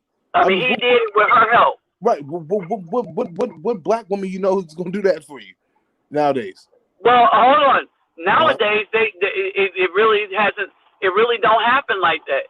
Not nowadays. Not any days. Man. You see what I mean? Man. So nowadays, not any days. It has not been happening for us. Right. All right. This is why nobody has anything. Right. Because Joe Jackson, he's the reason why those boys were successful, not Catherine. Catherine was right. Yes, Catherine took care of them. Catherine was the mother, she did her part, but Joe Jackson is the reason why them boys are successful. They owe right. It was his vision. Right. It was his vision. It was his vision. They owe that man everything. You know what I'm saying? And it's like Venus and Serena Williams. Without their father, Mr. Williams, right? But you know, the black women will forget it in a minute, right? But the sons remember. Joe Jackson's sons remember. Right, his older sons. Even Michael started to remember because Michael started calling out the BS and women too. Like he like Michael started changing. Like at the end, Michael started changing. Even his songs, like They Don't Really Care About Us, and he had the song Earth Song. He started waking up. You know what I'm saying? He started waking up, man. But he started seeing the BS. Yeah. He started saying like my father had to be right. Like, you know, so like that's how it get. Like the sometimes the favorite child or the most famous. Like sometimes he go through that with his father. He had to like disconnection, but he start as. But no, remember Michael was the youngest, so he was pampered more by mom than anybody. Mom, exactly. Well, he wasn't the youngest, but he was pampered by mom. Right, because Randy was the youngest. And he was pampered by everybody. It's because everybody. Because he was just so cute. He's Michael Jackson, right? So he was pampered by everybody. Right. But the older he started getting, the more he started realizing. The more he started to understand. Right. Exactly. He started realizing, and he started that's why on that movie, I don't know if you've seen the movie that when they had the white dude play Michael Jackson, but Joe Jackson said that's still my son in that movie. He said that's still my son. I don't care what I still got his back.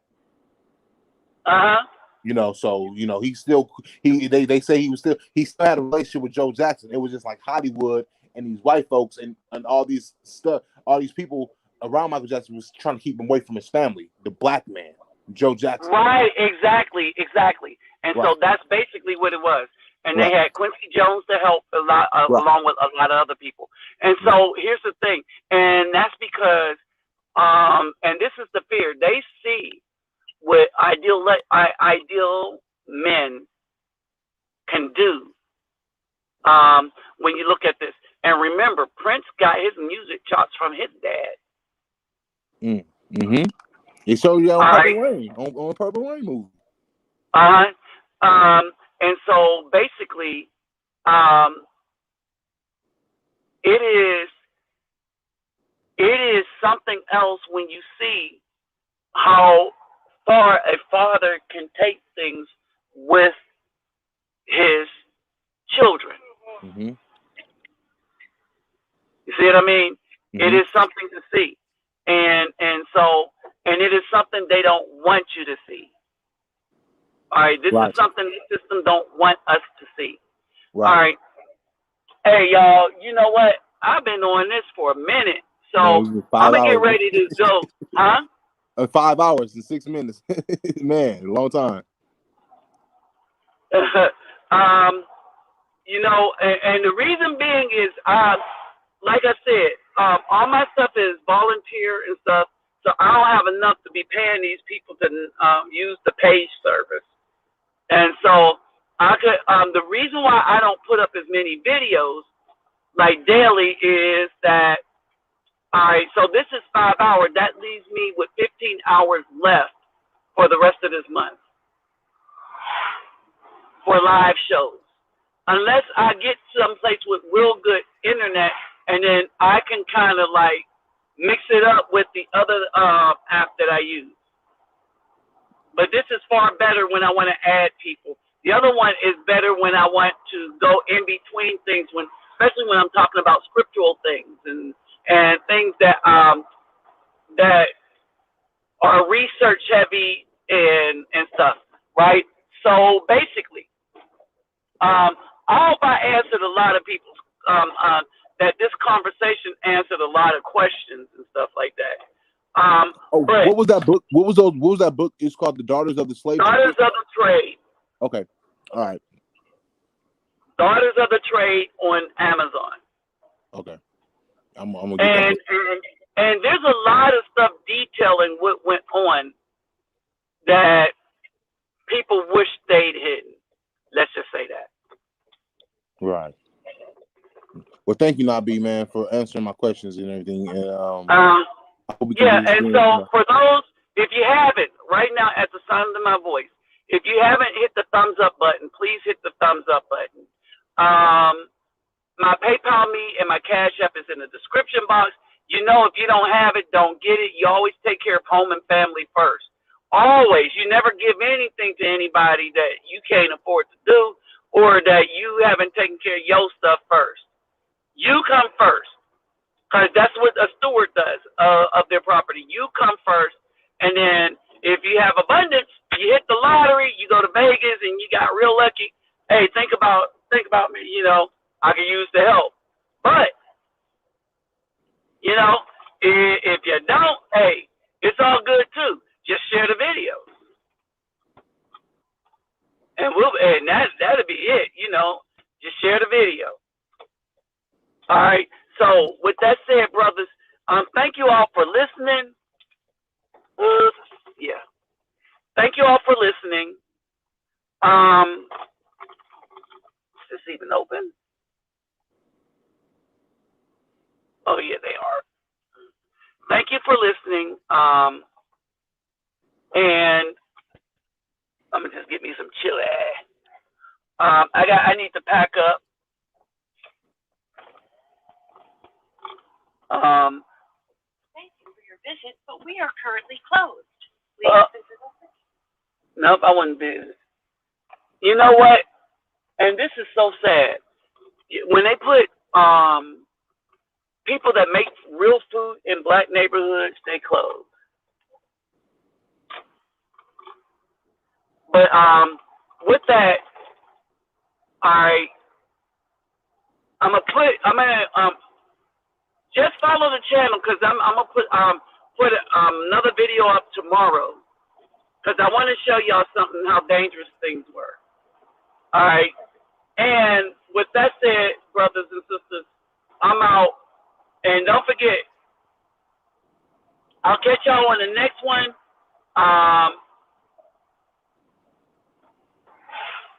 My group on Facebook is Reluctant Nabi Afro Men, for those of you that like to join the groups. All right. So hopefully I can holler at y'all later. Peace, love, and soul. I'm out. And thanks for stopping by, brothers.